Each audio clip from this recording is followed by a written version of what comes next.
In a classroom at the Royal Academy, a teacher was passionately lecturing a bunch of students. All right, class. We are living in a true age of heroes.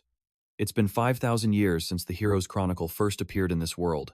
Throughout that entire time, humanity has seen its share of ups and downs. And now, our very own Delan Royal Academy has been chosen. As the host for this year's Lumer entrance exam, I am certain that one of you will pass this test and have your name etched into the Heroes Chronicle. I truly believe the next great heroes are sitting in this very room. To make that a reality, you all must. Just as the teacher was getting really into his speech, a loud times, thud times completely cut him off. And man, was he ticked off. Hey, pay attention to the lecture, he snapped, his gaze locking onto a white-haired kid who was totally conked out. Turns out, the noise was from that kid falling asleep so hard he face-planted right onto his desk. Hunne, since you seem to have it all figured out, let me ask you a question. What rituals were performed 5,000 years ago to recognize someone as a hero? In response, the teenager named Hunne just scratched his head, stood up, and said, well, basically, if you get famous enough, people just kind of start respecting you, right? And that's our guy, Hunne. He's 15 years old, and from the Plov family. Hearing that answer, you could practically see the teacher's blood pressure spike. Taking a deep breath, he turned to the rest of the class. Anyone else want to give it a shot? A red-haired kid next to Hunne immediately shot his hand up. In ancient times, there was no way to get direct recognition from the gods. Heroes were chosen through sacred rituals, like blood sacrifices. The teacher was practically beaming. Excellent. Just what I'd expect from the greatest magic prodigy in our kingdom, Traden. After a beat, he turned back to motivate the class. We have incredibly high hopes for the Lumer entrance exam this year, people. Completely ignoring all that, our boy Hunne was wide awake now. After getting called out, he flipped open his book and thought to himself, back in my day, meeting the gods was a piece of cake. Those so-called sacred rituals were just for show, to honor the big-shot heroes who fought off the calamity messengers. The gods gave humanity this miracle, the Heroes Chronicle, so why are they totally ignoring me now? So lame. He snapped the book shut. But before the big reveal, make sure you subscribe to support the channel. This is the legendary hero Hunne, who's been reincarnated, but is now completely forgotten by everyone. While Hunne was lost in his thoughts, the other students suddenly mobbed the windows to look outside, which got him curious. They're here. Where? Look, it's the Zardinger family crest. No way, it's Celia, the whole class screamed, in a total fangirl frenzy. Just then, out in the hallway, a young woman appeared, flanked by a ton of soldiers, walking with total composure. An announcement boomed through the classrooms. All students are required to assemble in the Grand Hall. No exceptions. The Zardinger family is visiting our academy. At that, Hunne bolted right out of his seat. Seeing him jump up, the red-haired kid, Traden, started mocking him. What's up, Hunne? Planning to impress the Zardinger family? You really think they'd give you the time of day? Hunne shot him a look like he was a complete moron. I'm out of here. I couldn't care less about this stuff. Unlike you. And with that, Hunne turned and walked away without a second thought. Behind him, Traden was left fuming and totally embarrassed. He yelled, I don't care either, you jerk. I just wanted to see Celia, that's all. But all he got in reply was a lazy, dismissive wave from Hunne. That whole thing nearly fried him. I'm not kidding. Time passed in a flash, and the scene shifts to a training yard, where Hunne stood gripping a wooden sword, ready to train. He'd never once slacked on his physical conditioning, and he thought to himself, this body is way stronger than my last one. All of a sudden, a voice cut through the air. Lost in thought? The moment she spoke, a woman appeared in front of Hunne, her sword swinging and her eyes locked on him like he was the enemy. With no time to explain, Hunne instinctively threw his own sword up to parry the blow. He tried to get a word in, but the woman cut him off. It's been too long since your mother has sparred with you. You'll never get into Lumer if you're just average. Consider this your final exam. With that, she swung again. Hunne gritted his teeth, struggling to parry her powerful blow, the force of a single strike sending a tremor through his entire body. Should I start getting serious? She taunted. She ramped up the pressure, her attacks coming faster and faster, forcing Hunne to scramble just to keep up. After only a few dozen seconds, he was already gasping for air.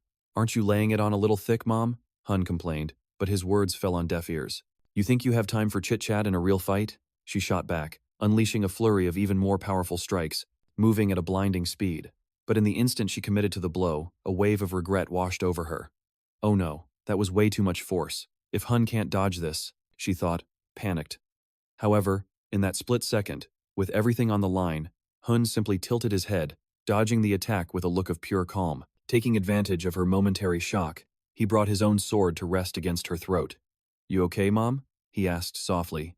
The woman was completely frozen, unable to process that she'd been beaten so effortlessly.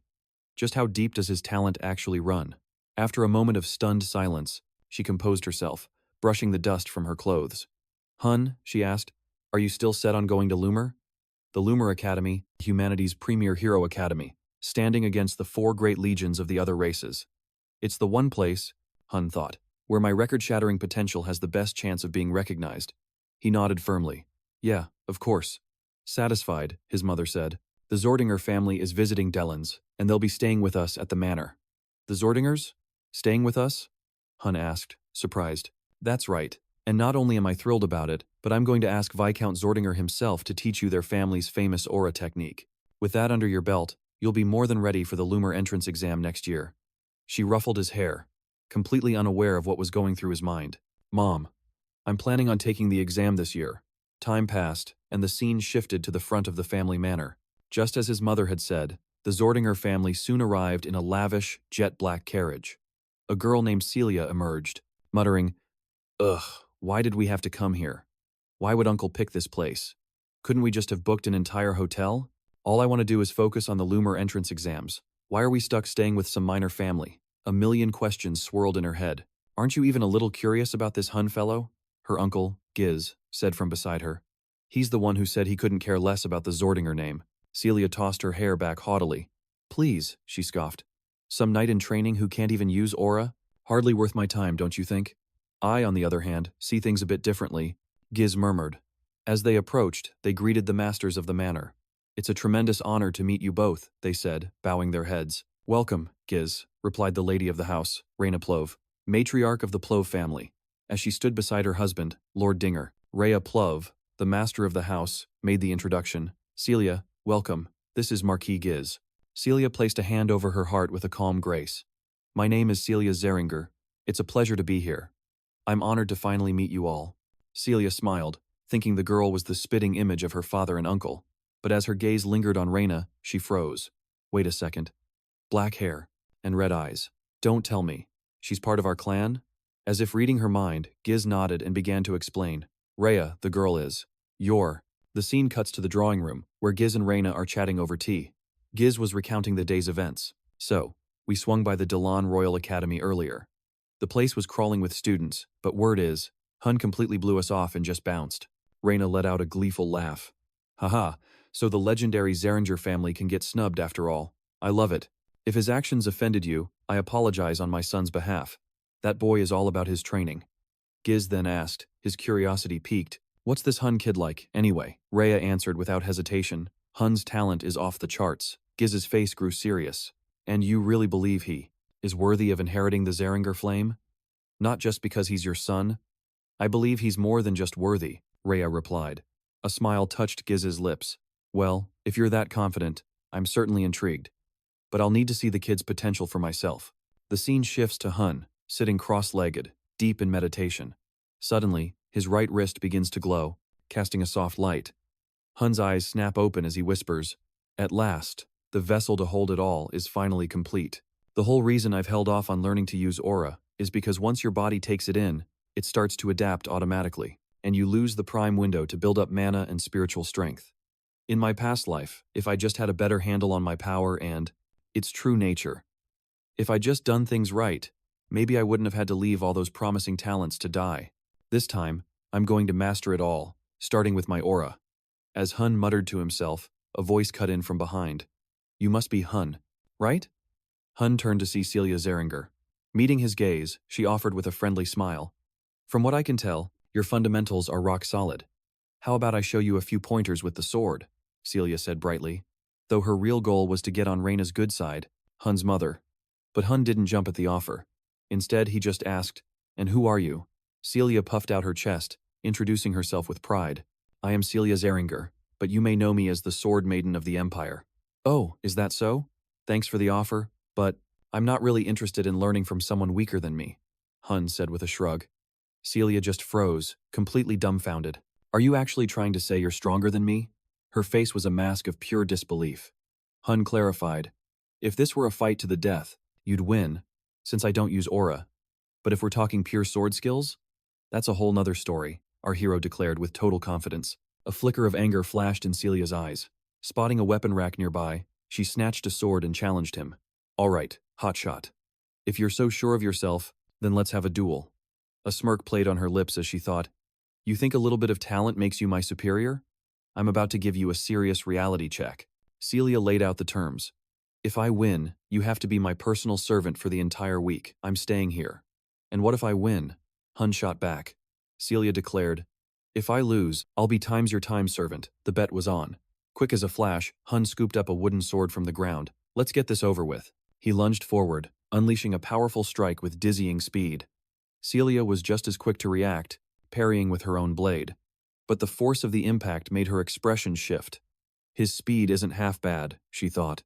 But that's not nearly enough to beat me. She lunged, and Hunne mirrored her move. But this time, Hunne was a beat faster, forcing Celia onto the defensive with a preemptive strike. The second their blades met, it felt like she'd been hit by a charging carriage. What kind of insane power was this? She screamed internally, leaping back to absorb the impact, a smart move. Hunne's sword immediately slammed down into the ground, shattering the stone tiles.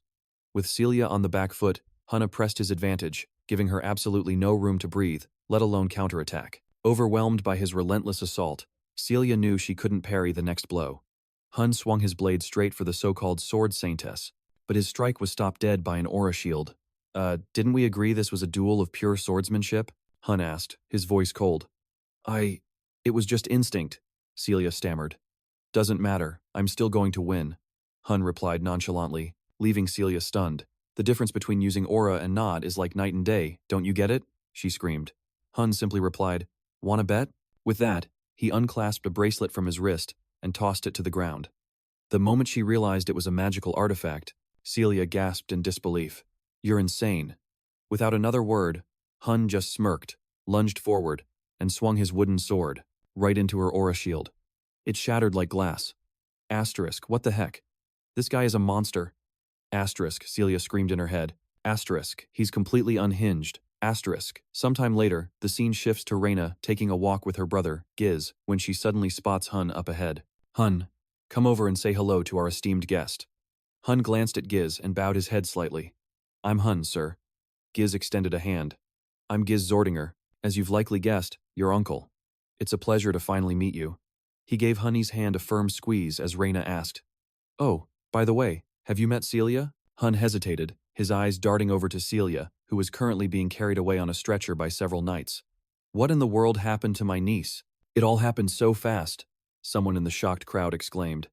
Seeing his niece unconscious, Giz rushed to her side, demanding answers. One of the knights quickly gave him the full story. The more Giz heard, the more astonished he became. This boy had defeated Celia without even using his aura. Most impressive, he remarked. Hunne, however, wasn't celebrating. He believed Celia only lost because she'd severely underestimated him. Giz then asked, and what were the terms of your duel? Hunne answered flatly, the loser serves the winner. Which means, Celia Zardinger will be my personal maid for 1 week. Giz's expression darkened. A promise is a promise, but Celia is a Zardinger. You cannot subject her to the work of a common servant. I want you to retract that promise. In exchange, I will offer you a different reward. But Hunne cut him off. I refuse.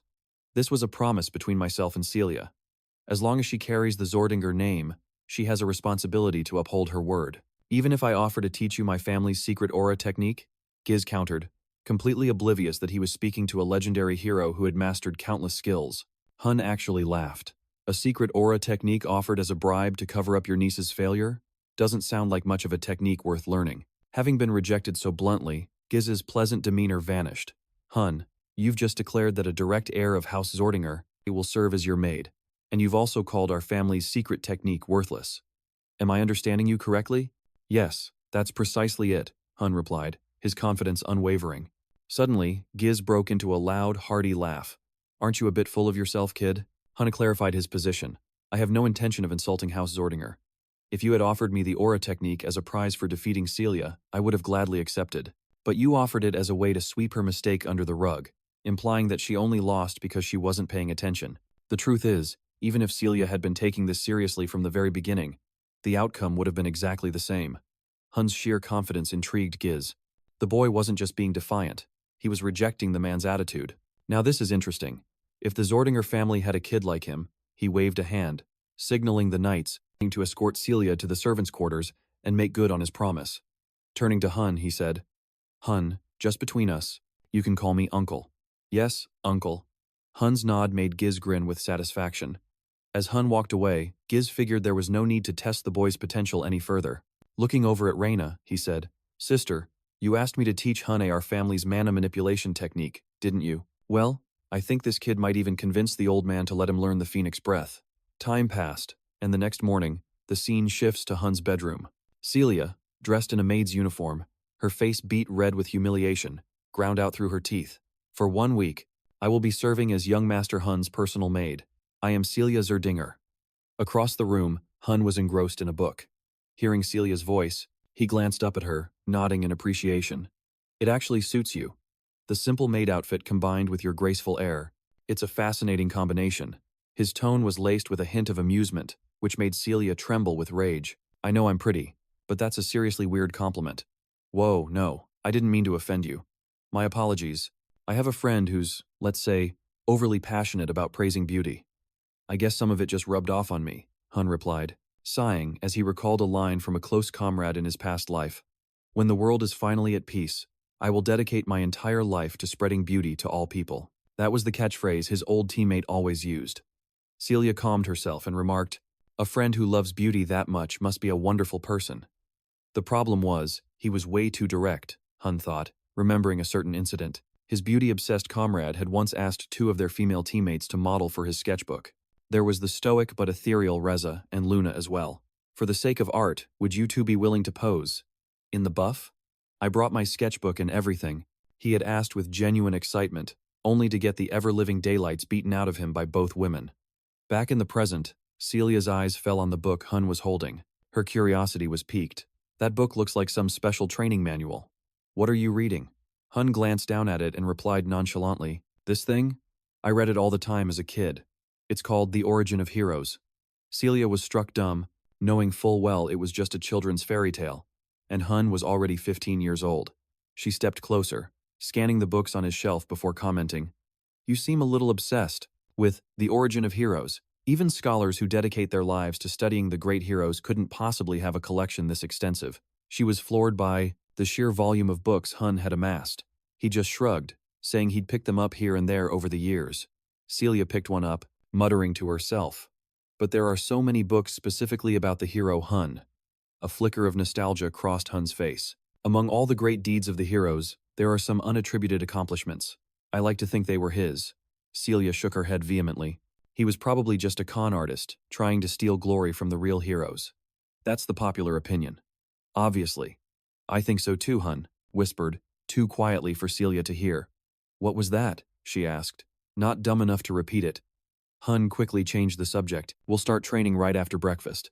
Celia's eyes lit up as she asked probingly, "Young master, may I train with you?" She smirked inwardly. This is my chance to figure out the secret to his strength.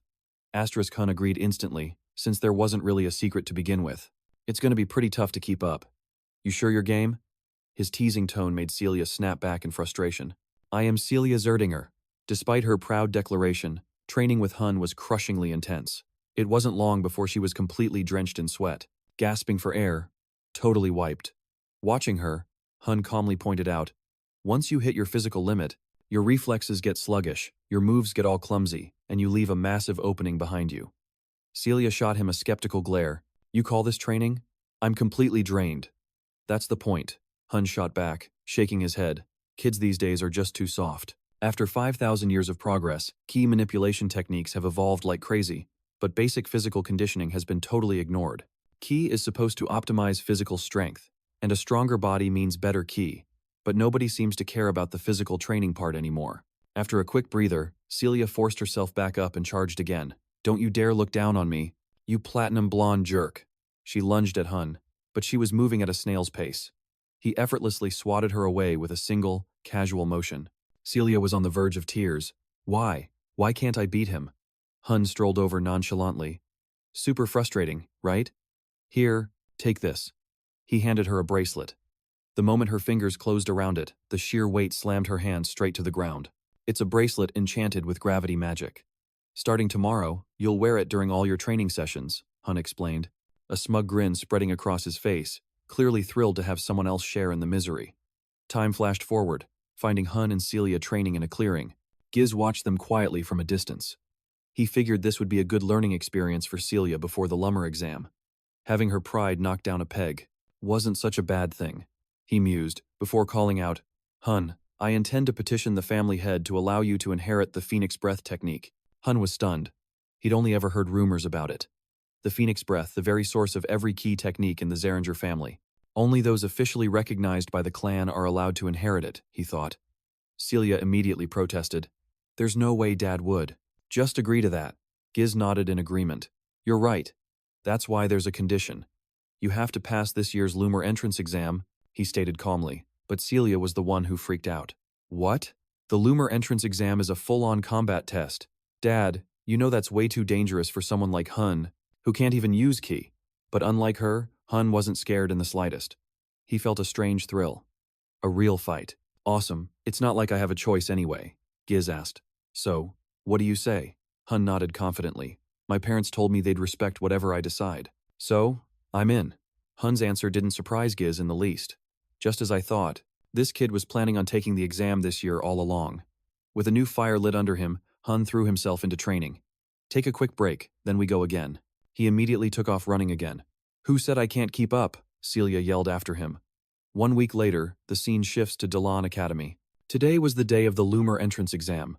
The campus had been buzzing with people since the crack of dawn, all waiting for the test to begin. Celia's appearance immediately turned every head in the crowd. Hey, isn't that Celia Zardinger? I can't believe the Sword Maiden is here in the flesh. But who's the guy walking with her? Curious whispers rippled through the crowd. Celia glanced over at Hunne. Getting nervous? Pretty boy? Not even a little bit, Hunne replied coolly, his teasing eyes giving her a pointed look. But maybe you should be more careful about how you talk. His sudden remark caught Celia off guard. Right at that moment, a voice rang out. Lady Celia. They both turned to see the red-haired Traden. When he noticed Hunne standing beside her, his jaw practically hit the floor. Hunne? What are you doing here? You can't even use ki. Traden then quickly turned to Celia. Lady Celia, it's a pleasure to see you again. I trust you've been well. Both Celia and Hunne just stared at Traden like he was a complete moron, leaving him flustered and at a total loss for words. Finally, he just resorted to introducing himself. I'm Traden. I had the honor of greeting you the last time you visited, the greatest, Delan's so-called magic prodigy. Before the guy could even finish, Celia shut him down. Sorry, but I have literally no idea who you are. Bye. With that, she grabbed Hunne's hand and made a break for it. But just then, another voice boomed like thunder. Celia, it's been a while. The voice was so loud it turned every head in the hall. It belonged to a young pair, both sporting some seriously eye-catching silver hair. The brother, Avid Llewellyn, 16, and his little sister, Chelsea Llewellyn, who's 14, are from the prestigious Llewellyn family. So, who are they? Hunne asked, checking out the duo. Celia's hand tightened into a fist before she explained, That's the Llewellyn siblings, from the heroic noble house of the Rodan Empire. They're Llewellyns, and they're here for the entrance exam, too, which means we absolutely cannot lose to them. Hunne, the House of Zardinger losing to the House of Llewellyn, is just not an option. Her eyes were practically burning with intensity. But, I'm from House Plov, Hunne replied, totally confused. By then, the Llewellyn siblings were right in front of them. He greeted Celia again. Been a long time. Celia, the swordswoman, just nodded back. It has. Been a minute, Avid Llewellyn. And who's this guy with you? Avid asked, sizing up Hunne. Celia introduced him proudly. This is Hunne, from the Marquis Plov's family in the Delrod Kingdom. The second she heard that, his sister Chelsea's interest completely vanished. Just some random nobody, she said, her voice dripping with ice.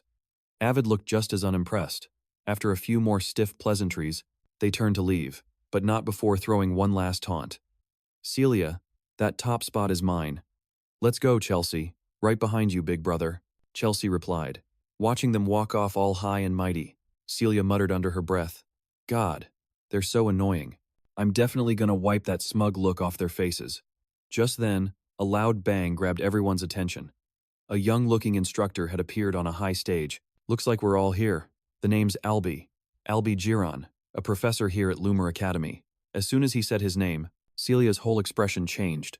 She whispered, Wait, Is that Albie, the wielder of the evil eye? Seeing how shocked she was, Hunne asked, "Who's that?" Celia looked even more stunned that Hunne had no clue who this guy was. "You seriously don't know? He's a living legend, straight out of the heroic chronicles." Her voice was filled with so much awe that Hunne had to take a second look. A modern-day hero, asterisk, that magical power in his left eye. It has to be the evil eye, asterisk, Hunne thought, as he felt the energy pouring from Albie's left eye. Completely oblivious to Hunne's inner monologue, Professor Albie started explaining the exam. The exam involves fighting each other and slaying monsters. You'll all be participating in both. Personally, I think that's way too complicated. With that, he incinerated the stack of papers in his hand and pulled a book from inside his coat, activating the power of the heroic chronicles. Albie's World, Chapter 1, The Demon Beast Forest. A massive magic circle materialized beneath everyone's feet, pulsing with an insane amount of energy. Albie stated coldly, "I don't do delays. We're combining all of this into a single round." As for Hunne, his mind raced, recalling everything he knew about the heroic chronicles. It wasn't just some dusty old history book. Its real power was that it stored the trials past heroes had to overcome, literally recreating their worlds. If you could conquer a hero's world, you could inherit their power. It was basically a hero training system. Back in the present, they found themselves standing in a dark, ominous forest. Albie's voice echoed from the sky above. "Welcome to the Demon Beast Forest. Your test is simple. Survive. You can team up or take each other out. Your call. Do whatever it takes to stay alive. If you want to quit, break the orb you're holding to return. That is all." The voice faded and then vanished. While everyone else was still freaking out, Hunne felt a weirdly familiar sensation. This place was exactly as it was before the Beast Queen Silatuna corrupted it. Surrounding him was the ancient forest of the elves. A few of the wimpier students started to panic. "I want to go home." Another one just scoffed. "It's just an illusion." What a pathetic bunch, Hunne thought otherwise. Completely wrong. Even though this world was recreated from Alb's memories, everything here is 100% real.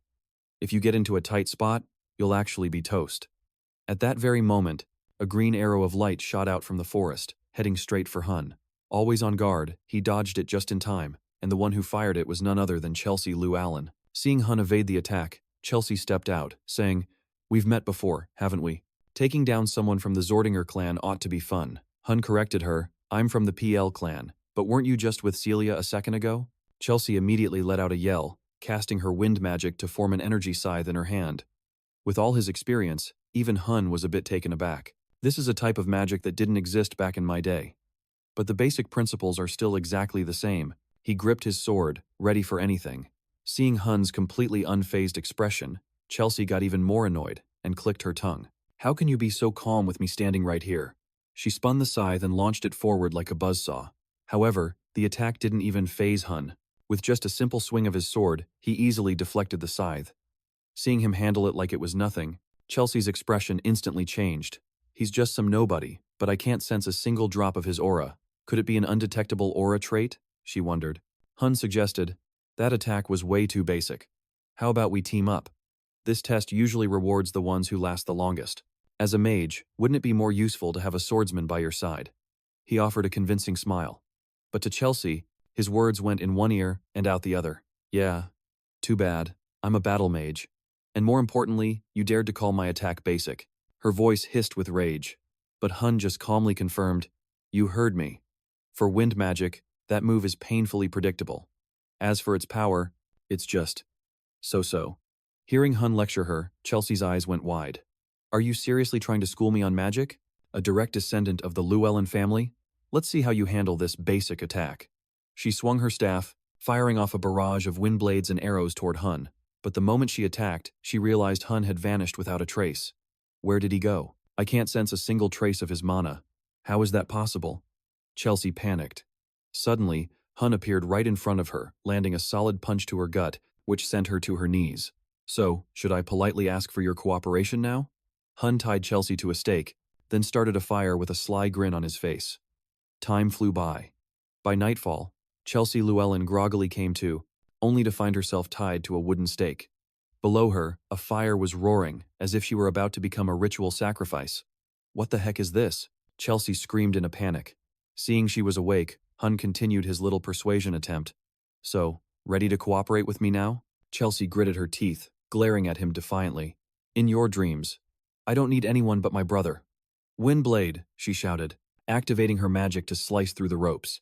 But at that moment, a small, red magic circle appeared on her wrist, completely nullifying her spell. That's a magic sealing circle, Hunne pointed out, though with his limited mana, he knew he couldn't keep it up for long. Chelsea shot back.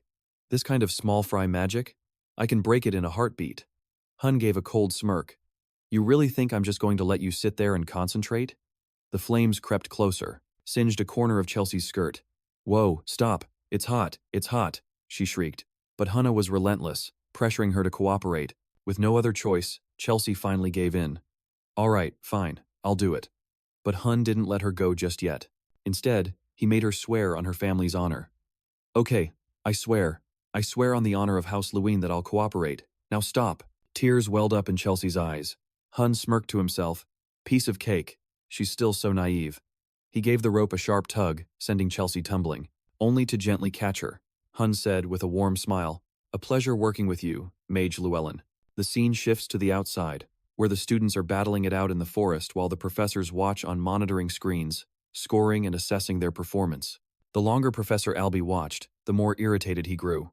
A bunch of low-class fools, turning on each other like this. Absolutely brainless. But he had to commend the ones who quickly figured out the real objective, those two, Celia Zardinger and Avid Llewellyn.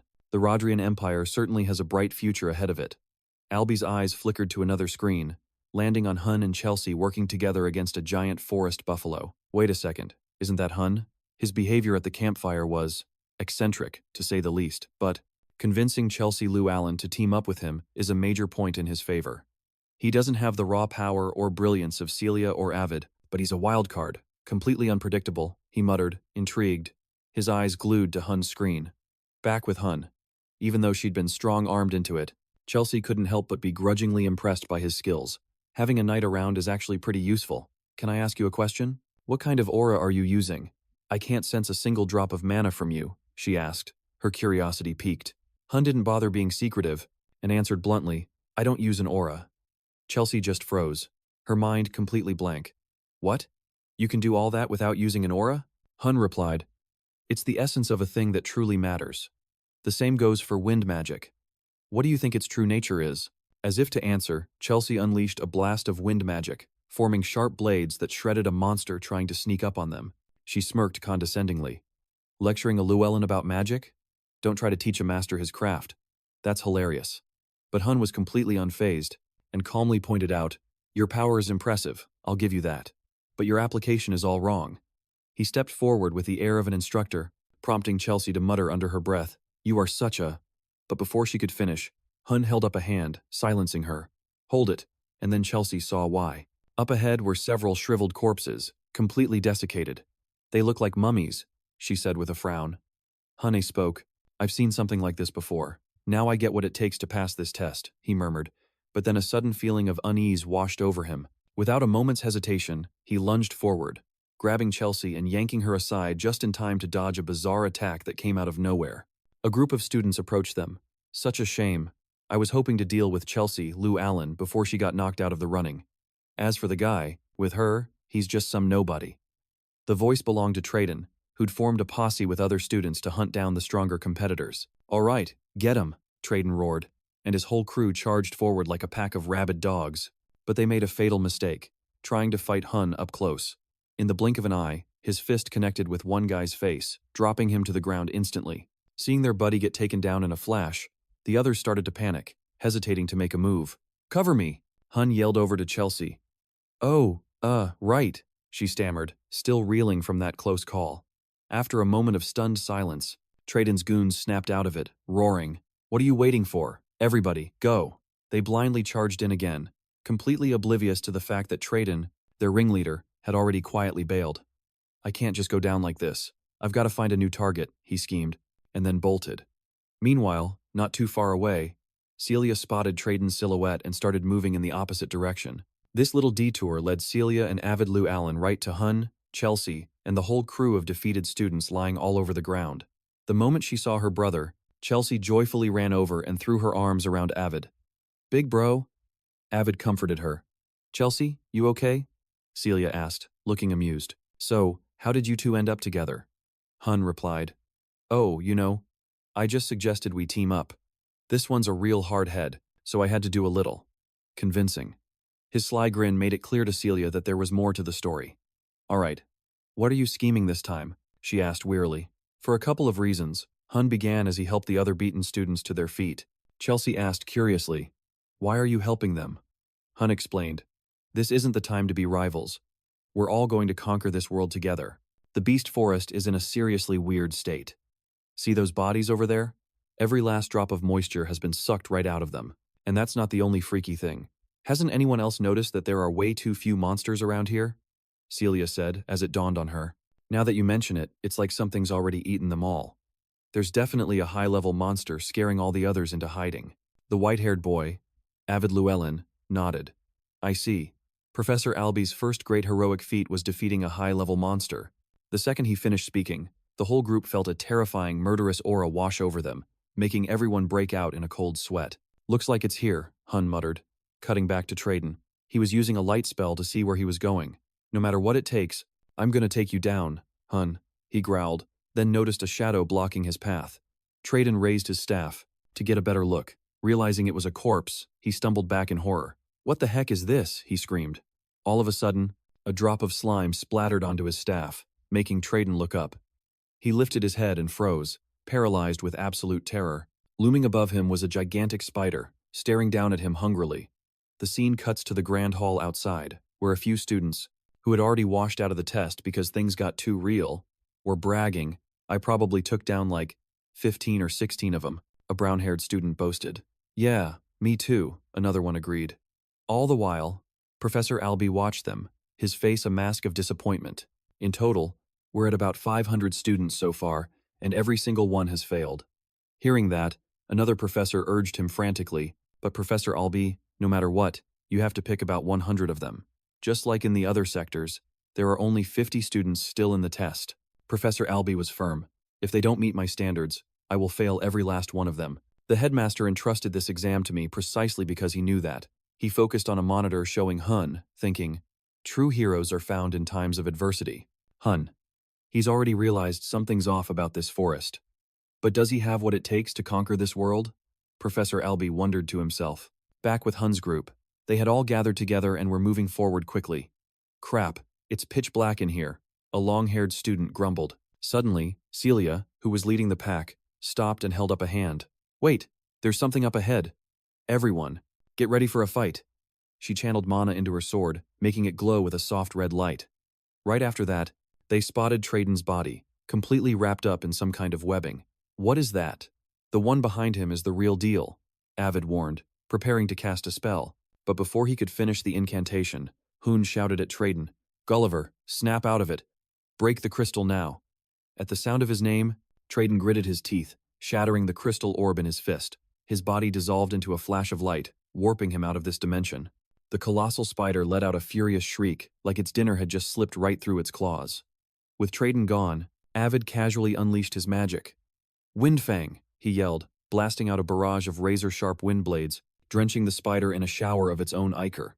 But even as it bled out, the wounds sealed themselves up at an insane speed. Watching this, everyone's face went pale.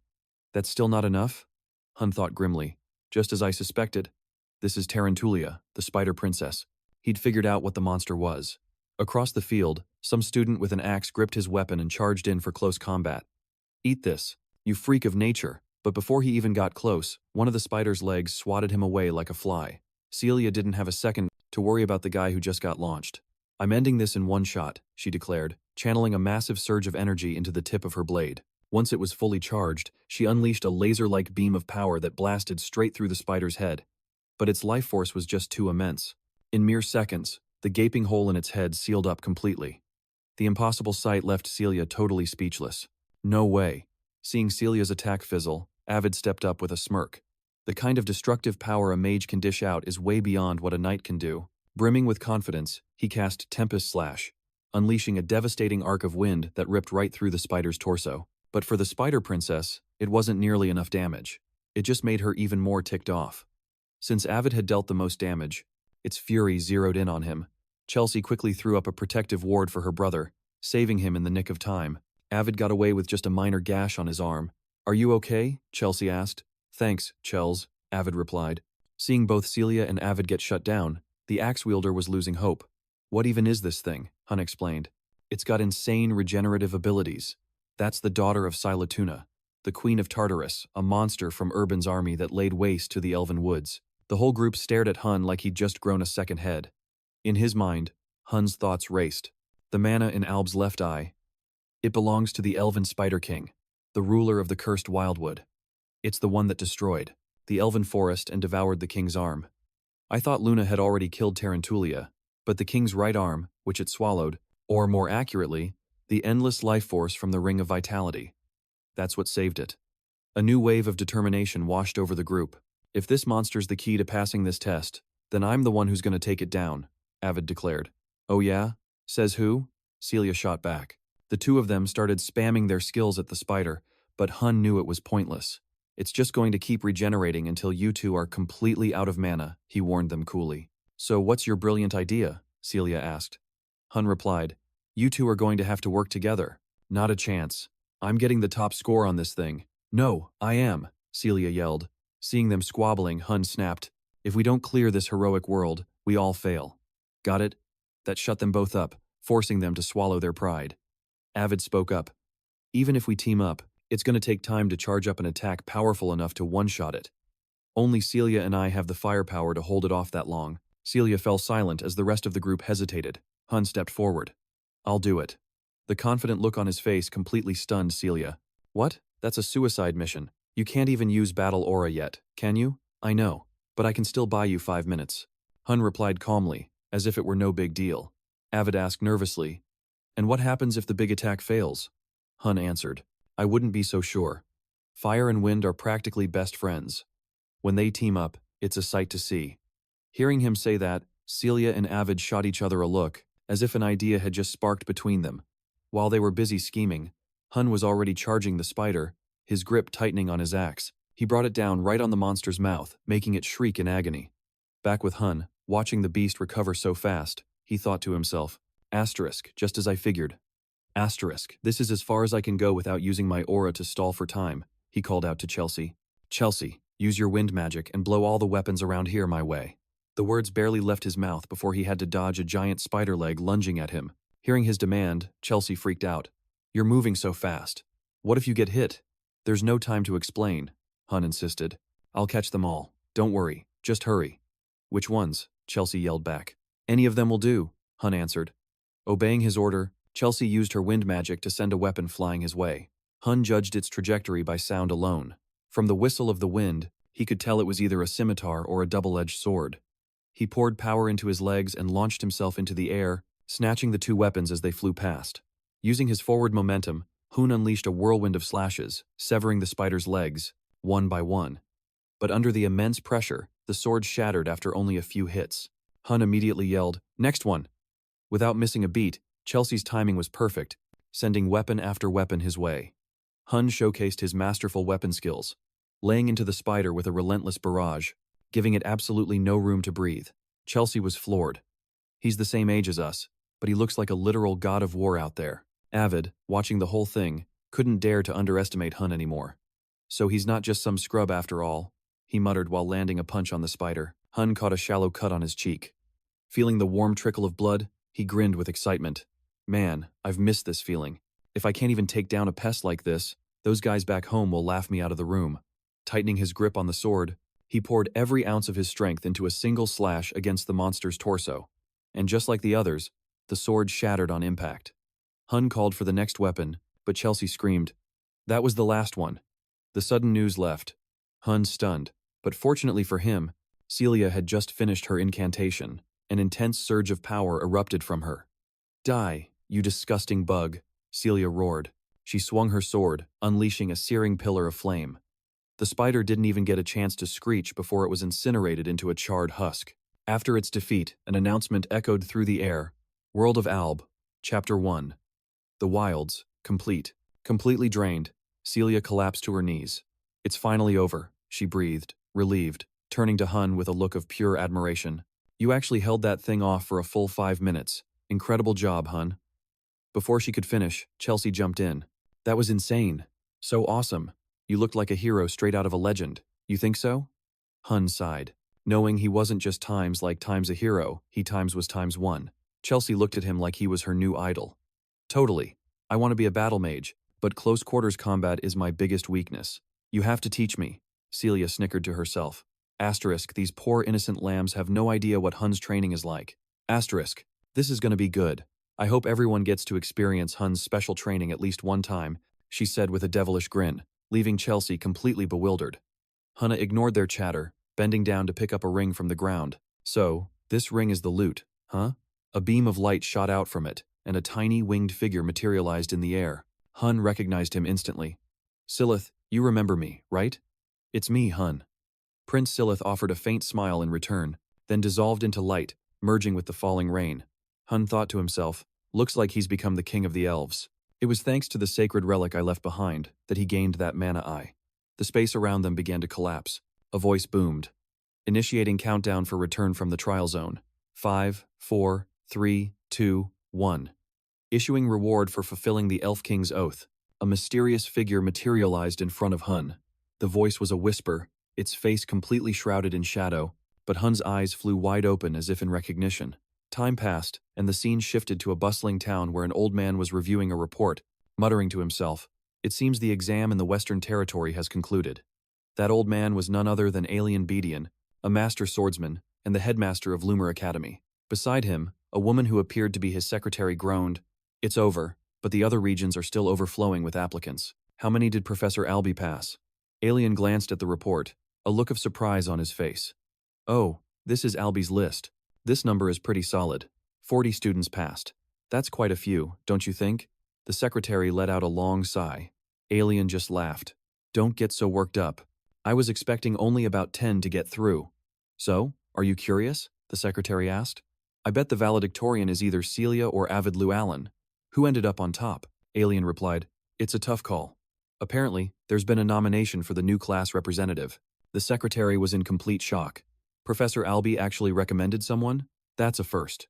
Was it Celia Zardinger or Avid Llewellyn? Alien said, "It's a name I've never even heard before. I can't believe Albie holds this person in such high regard. I'm genuinely curious what kind of student they are." Albie had nominated Hunne to be the freshman representative, citing his potential to become a true hero. Time flashed forward, the scene changing to an enormous bathhouse. Hunne, our main character, was soaking contentedly in a steaming hot tub. Wounds like these need proper care and time to heal. "Man, this place is paradise," he murmured, leaning his head back in bliss. In his mind, the voice of the mysterious figure echoed once more. "The reward for completing the trial is the Elf King's oath." Hunne wondered, when you conquer the world of a living hero, you usually don't get any rewards. So how come I'm the only one who did? Just me? Before he could ponder it further, Lady Rhea entered the bath, making Hunne jolt. "Mom, what's going on?" he asked. Lady Rhea's expression was grim. "Hunne, do you know the real reason I was exiled from the Zardinger family? It was because I lost the flame of Zardinger to save a comrade, but I have never once regretted that choice. Hunne, I want you to use your power and your gifts to do what's right. Congratulations on getting into Lumer Academy." Her serious expression melted into a bright, warm smile. Time jumped forward again, the scene shifting to the magnificent city of Lumria, the home of Lumer Academy. After stepping through a spatial transfer gate, Hunne's group had finally arrived. "You have reached Lumria. Please remember to collect your luggage before exiting the gate," an automated voice announced. Hunne stared at the colossal architecture across the river, whispering, "This is the heart of Lumria, and that's Lumer Academy." The voice of Uncle Giz cut through his thoughts. "Hunne, how was your last month? Congratulations on passing the entrance exam." He held out his hand for a shake. Hunne took it, replying, "Thanks, Uncle, but what are you doing here?" Instead of a direct answer, Uncle Giz said, "The entire family has been arguing non-stop for the past month." "No way," Hunne guessed. "They've made a decision about the succession of the Phoenix's breath, haven't they?" "You hit the nail on the head. Even though my sister is no longer a Zardinger, you're still her son." Giz pulled a golden key from his pocket and handed it to Hunne, saying, "The elders were seriously impressed that you passed the grueling Western region exam. It's the key to a pocket dimension. Go ahead and open it." Hunne took the key, turning it in the air as if unlocking an invisible door. A mystical grimoire materialized before him, radiating a noble aura. Giz instructed, "Put a drop of blood on the page." Hunne bit his fingertip, letting a few drops fall.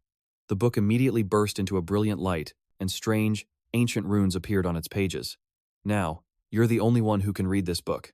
Mastering the Zardinger family's secret arts is no cakewalk, but I have a feeling you'll get the hang of it in no time. Congratulations on officially becoming a member of House Zardinger. Giz patted Hunne's shoulder confidently. The scene shifts to a sidewalk cafe, where Hunne has a meeting scheduled with Celia. While searching for her, he bumped into a girl his age, knocking a stack of books from her hands. My bad.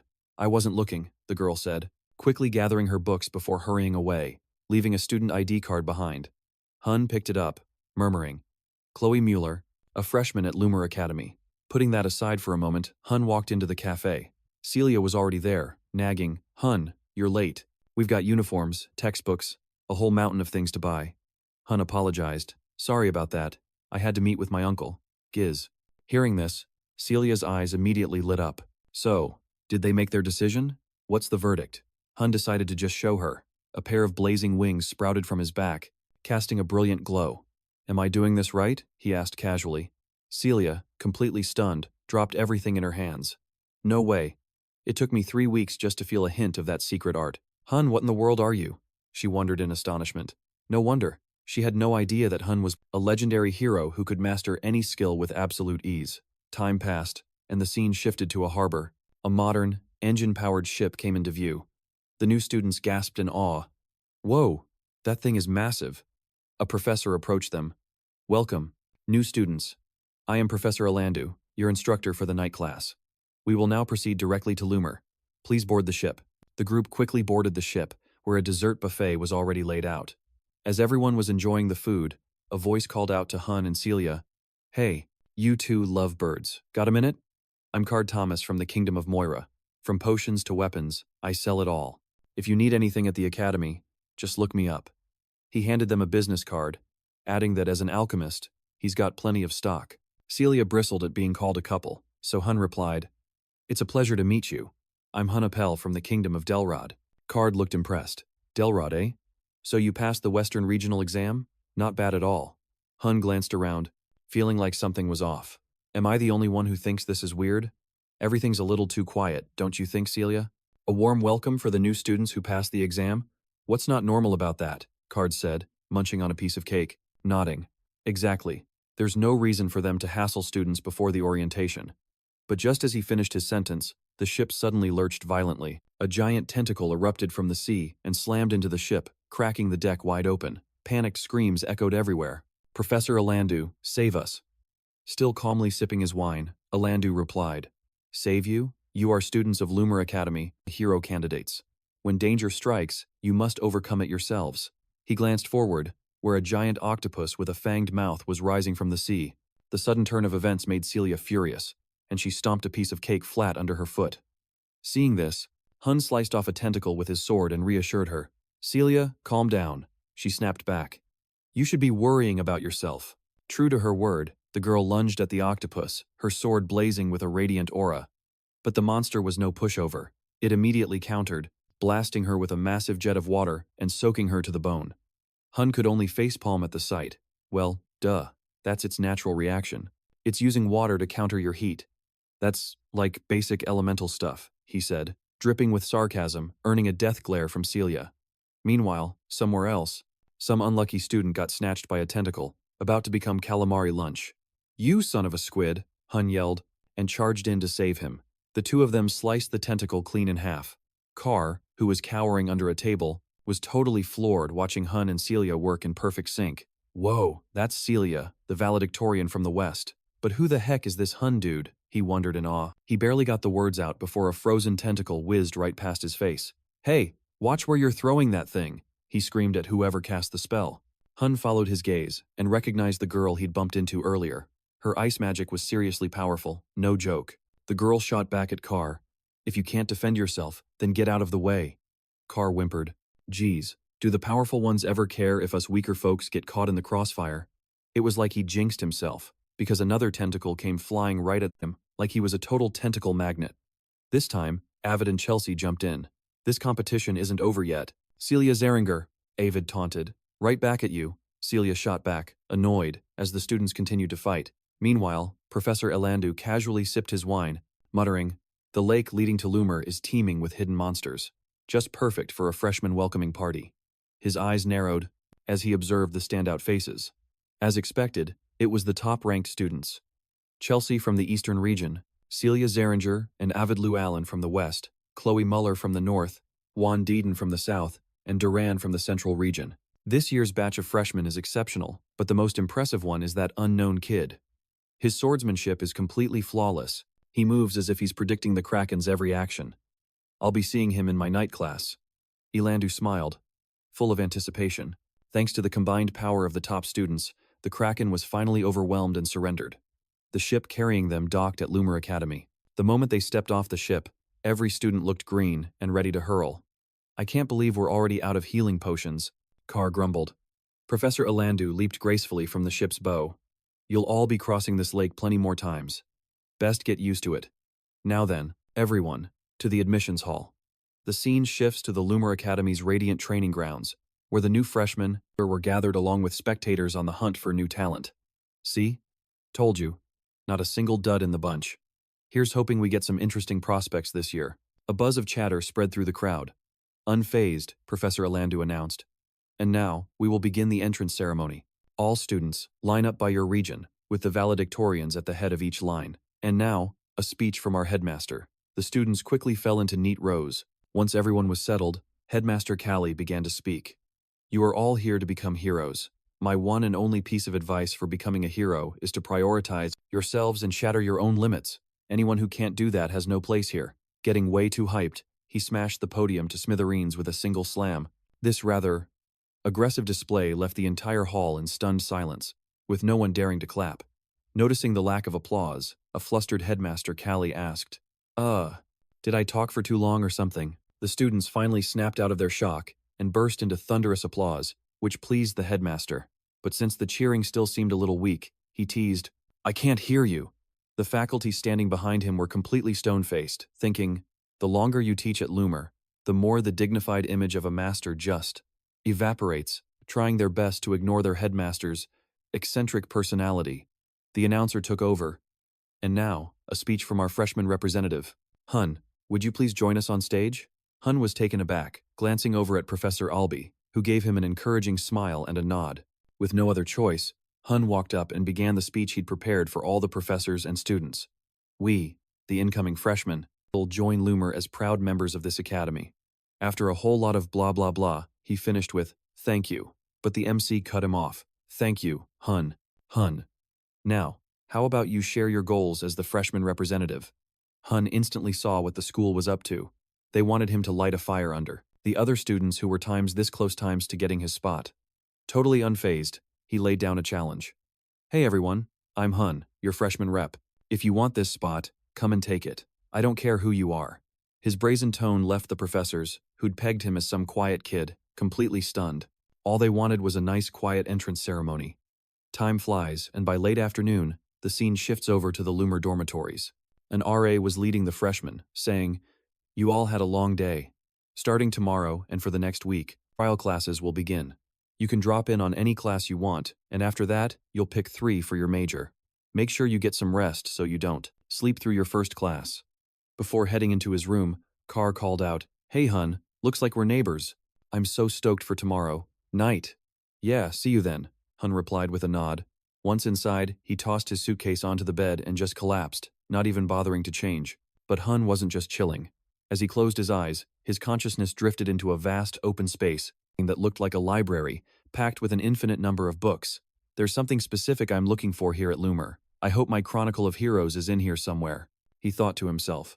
Time flew by, and before he knew it, it was the next morning. We cut to the cafeteria, where Hunne is sitting by himself, eating.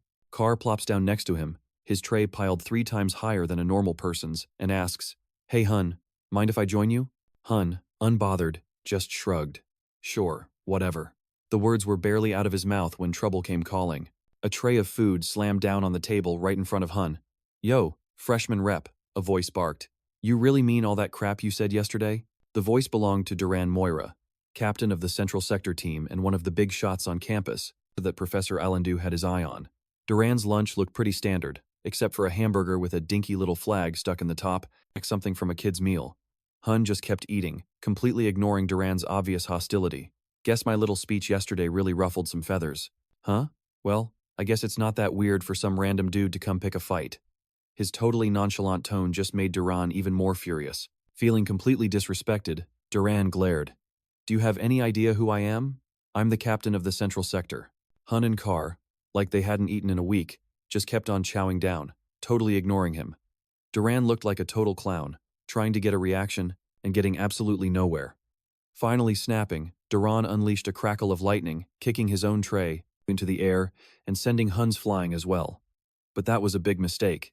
With insane dexterity, Hunne caught every single piece of his food back on his plate without dropping a single crumb, and even managed to save Carr's lunch.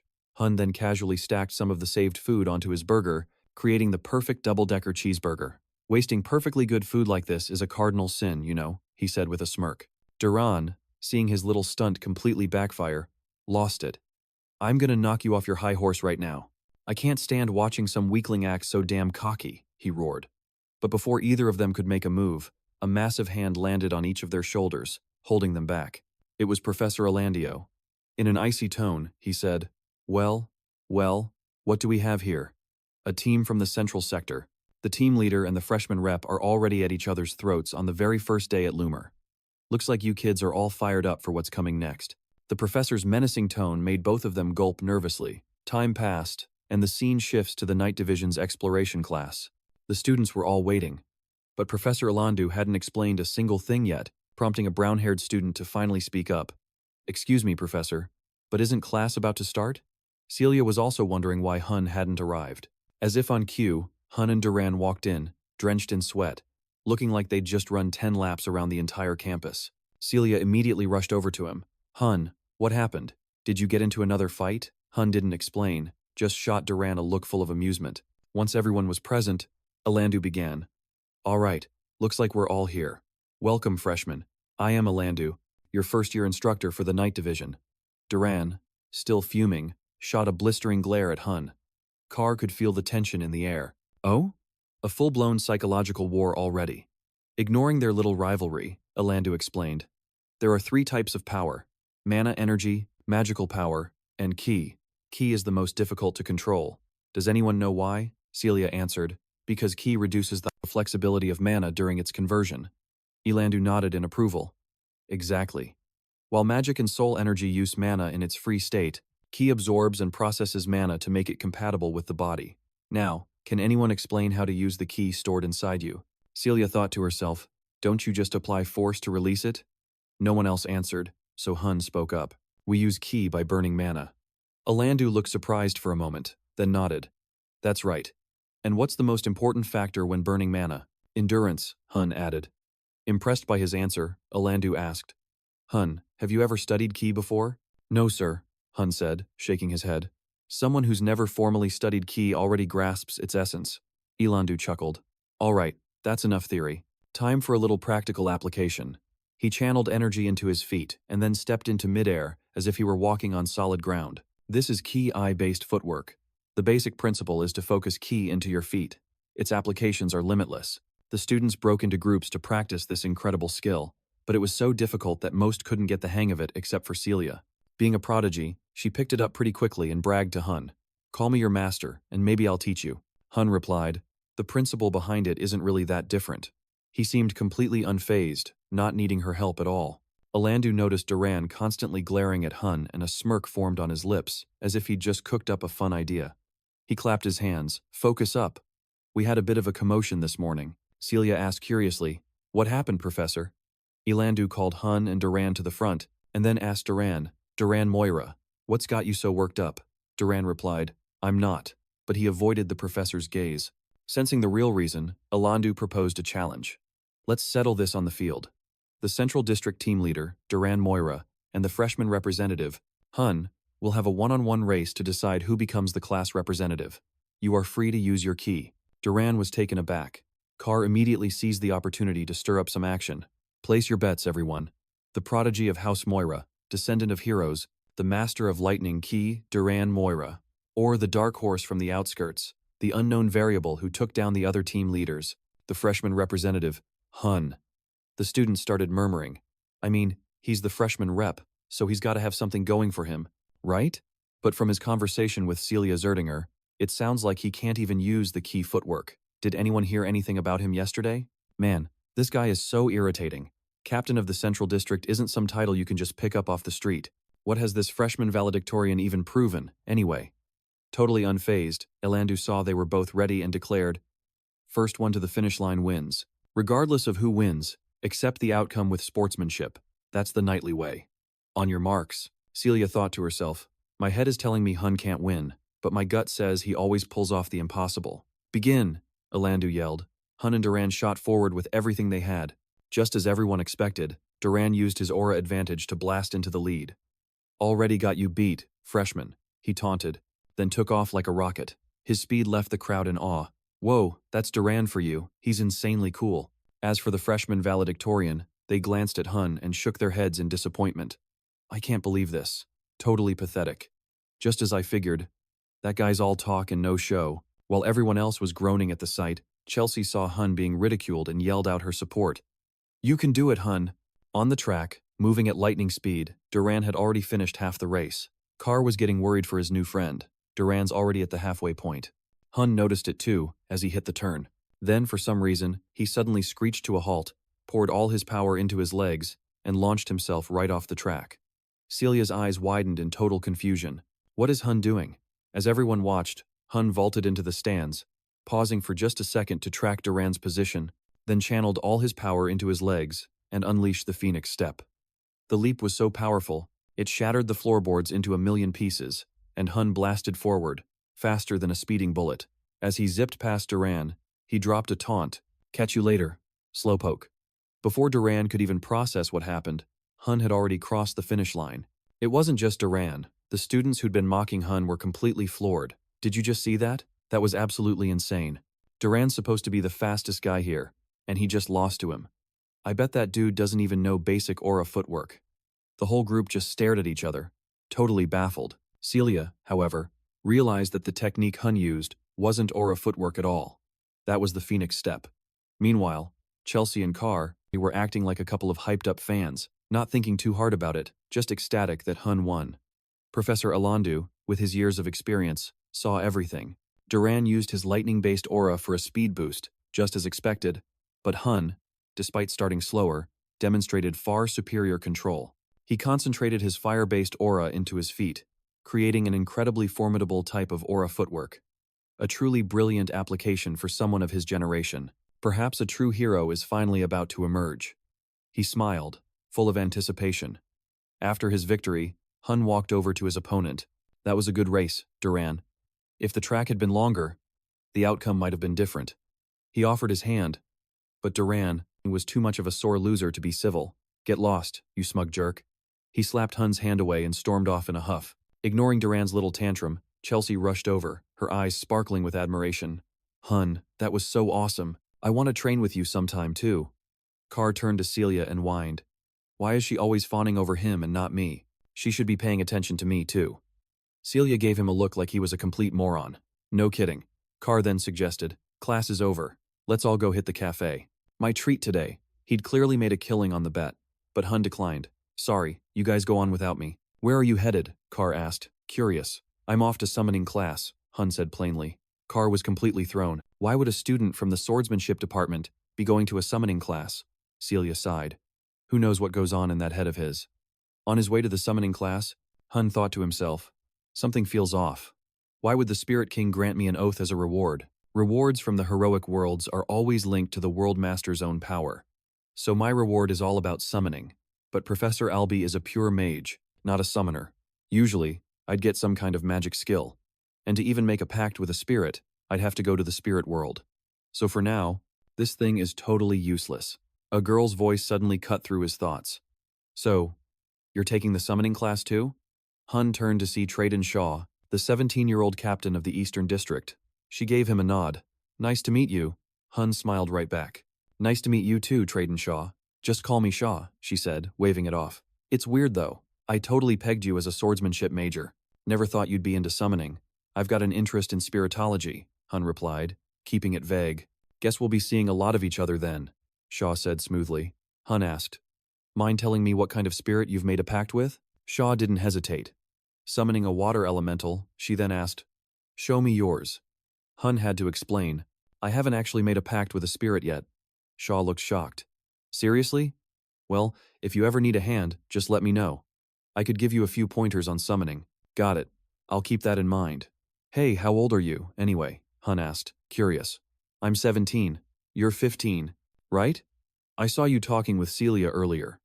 Hunne thought to himself, asterisk 17? She looks way younger than that, even younger than Chelsea. Asterisk, as if her woman's intuition was screaming at her, Shaw narrowed her eyes. You were just thinking something rude, weren't you? Nope, not at all. Hunne quickly looked away. Shaw just smirked and said, Anyway, Hunne, I was seriously impressed by your race against Duran. You and I should go around sometime. Hunne grinned. You're on. The scene cuts to the summoning class, where Hunne was shocked at how empty it was. This is everyone? Shaw admitted with an awkward laugh. Yeah, well, summoning isn't exactly the most popular major, and this is just an elective. Hunne noted. Weird. I can't believe class is out here on a lawn. Suddenly, a massive shadow fell over all of them, sending the whole group into a panic. It was a black dragon. Where did that thing come from? Run for it, one of the students screamed. Seeing how chicken they all were, a woman's voice called out. He's just doing that because he likes you guys. Hey there, kids. Nice to meet you, you freshmen. I'm Yura Marin, and I'll be your summoning instructor this year. All the guys, staring at her stunning face and bombshell figure, felt their hearts skip a beat. Asterisk, man. I'd kill to be her spirit beast. Asterisk. Even Hunne had to admit she was gorgeous, thinking that if Dueno were here, his girl-crazy self would be losing his mind right now. Anyway, back to Professor Yura Marin. After waiting for the class to settle down, she started the lesson. All right, listen up, rookies. If you're standing here, it means you've got at least some talent for summoning. Yes, ma'am, you bet. The whole class shouted in unison, which made Yura smile. Good. Loud and clear. Now, let's head over to the training grounds. Yura signaled to her assistant, Carlo, a guy with white hair and glasses, who led a griffin over to help out. Carlo was the TA for the first-year summoning class. Once he saw their ride was ready, Yura announced, You're gonna partner up, 2 to a griffin. Hunne, you're up. One of the students hesitated. Professor? This is our first time riding a griffin. He looked at Yura, practically begging for help, but all he got was a death glare. And? Are you saying you don't want to learn? If you can't hack it, then get out of my class. Yura hopped on her black dragon and took off, leaving the students completely stunned. Carlo hurried them along. All right, people, let's follow the professor. Riding the griffin turned out to be way easier than they'd imagined. Traden Shaw ended up pairing with Hunne. She asked him, Mind if I take the reins? He was a little surprised, but nodded and let her. Feel free to keep them for as long as you like. Once they got the hang of it, the group followed Yura, enjoying the cool ocean breeze. It didn't take long to realize just how exhilarating these mounts were. Can you believe this? We're actually riding griffins. Lumer is on a completely different level. Hey, switch with me. I want to drive. Just a second. The bickering had already started. Shaw, buzzing with excitement, said, I was a little freaked out at first, but he's way more gentle than I ever imagined. Hunne immediately warned her, Don't get too comfortable. Griffins are notoriously difficult for beginners to control. Shaw, confused, replied, Huh? But he's being a total sweetheart. Just as Hunne was about to explain, Yura let out a piercing whistle. The high-pitched sound made their heads throb, and the griffins suddenly did a complete 180, becoming ferocious and uncontrollable. Oh, we're so screwed. They're not listening to us. What the heck is going on? Professor, help us! The students shrieked in a panic. Yura remained perfectly still, her voice cold as she demanded, You call yourselves Lumer students and you can't even handle one griffin? Get them under control yourselves. Her rebelling griffin bucked, throwing Shaw off balance. Hunne smoothly steadied her by the waist while guiding her hands. Griffins have an incredibly high sense of pride. The more you try to force them, the harder they'll fight back. Hunne, what are you doing? Shaw's face turned beet red as she tried to pull away. Hunne just grabbed the reins and commanded, Fly. The griffin instantly calmed, surging forward. Hunne's natural skill caught Yura's attention. Not bad at all, she said, turning to Carlo.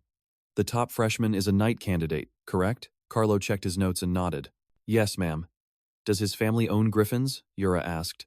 Carlo shook his head. No, he's not from any of the noble families known for raising them. Yura looked like she'd just struck gold. A natural-born talent, huh? Looks like we found ourselves a real diamond in the rough, she mused, rubbing her chin. The scene cuts to Summoning Island, the training grounds for the summoning department. Most of the students were sprawled out, scattered across the beach, still feeling green from the wild griffin ride. Only Hunne was up and about, curiously exploring the area. He noticed a strange fruit and picked it up, then saw a feather was stuck to it. "A feather?" he muttered, his expression shifting slightly. Shaw asked, "What's wrong, Hunne?" "It's nothing," he replied, shaking his head. Yura didn't let them rest for long, shouting, "All right, daydreaming's over. Focus up. Starting right now, you will begin your practical exam." A collective groan rippled through the group. "What, an exam on the very first day? I thought this was supposed to be an experience class. Why an exam?" Yura explained. "Compared to other specializations, the path of a summoner is significantly longer. Is there anyone here who doesn't realize that simply controlling mana isn't nearly enough? Forging a contract with a spirit beast requires absolute harmony. Controlling a summoned beast demands the art of taming. That's why summoner heroes are rare, but those who reach the pinnacle can perform legendary feats. And aren't you all here to become heroes just like that?" Eliza Heron, the white-haired girl from the North's famous family of summoner heroes, stepped forward. "Yes, ma'am. What is the test?" Yura glanced at her before explaining. This summoning island, is teeming with creatures you can form a contract with. A summoner's weapon is their summoned beast. Therefore, this test will evaluate your taming abilities. It's quite simple. Tame a creature from this forest and bring it back here. Once you've forged a contract, it's yours to keep. The group started buzzing with excitement. "Whoa, that's Lumer for you. They really spare no expense." They eagerly dispersed into the forest, searching for a spirit beast of their own. Just as Hunne was about to leave, Eliza called out to him, "Hey, Mr. Top Freshman. I heard you even managed to take down Duran. I wonder what you can show us in a summoning class." "I'll do my best," Hunne replied coolly before walking away. Eliza frowned, a flash of annoyance on her face. Yura, watching it all unfold, smirked to herself. Looks like this year's batch of first years has some real firecrackers. Some of the other students had already tamed their summoned beasts. Hunne, though, was still falling behind, continuing his search. "I finally got one." "Whoa, isn't that the top freshman over there?" "But he's wandering way too deep into the woods." Another student just shrugged. Whatever. If he bombs this and gets a 0, he can just retake it with the night class." Completely unbothered, Hunne pushed deeper in, making sure no one was around. He took out the feather he'd found and ignited it with a burst of fire magic. Just as I thought. The smirk barely lasted a second before a massive, earth-shattering explosion erupted right behind him. Meanwhile, back at the main campsite, Lady Rhea was pacing nervously. "I wonder if Hunne's okay," she fretted, as someone brought over a plate of food. The person shook their head. "It's only been a few days since school started." "Rhea, why are you worrying so much?" "Yeah, I'm sure he'll be fine," Rhea agreed, nodding, as she picked up a glass of water, completely oblivious to the massive trouble her friend was in. This incredible heat. It has to be one of the 3 legendary summons. "A phoenix," Hunne uttered, his face completely pale. A voice then echoed before him. "Just a whelp from House Zardinger. I smell Reina's flame on you." Curiosity piqued, Hunne asked, "You knew my mother?" The voice softened slightly. "Your mother? So, I was not mistaken after all. If that girl had a child, he would be around your age. Did I know her?" "Of course. I owe Reina a great debt." The speaker was none other than the Phoenix, Fina, one of the 3 legendary divine beasts. Bathed in a sea of fire, she gazed fondly at Hunne and introduced herself. "My name is Fina, O son of Reina."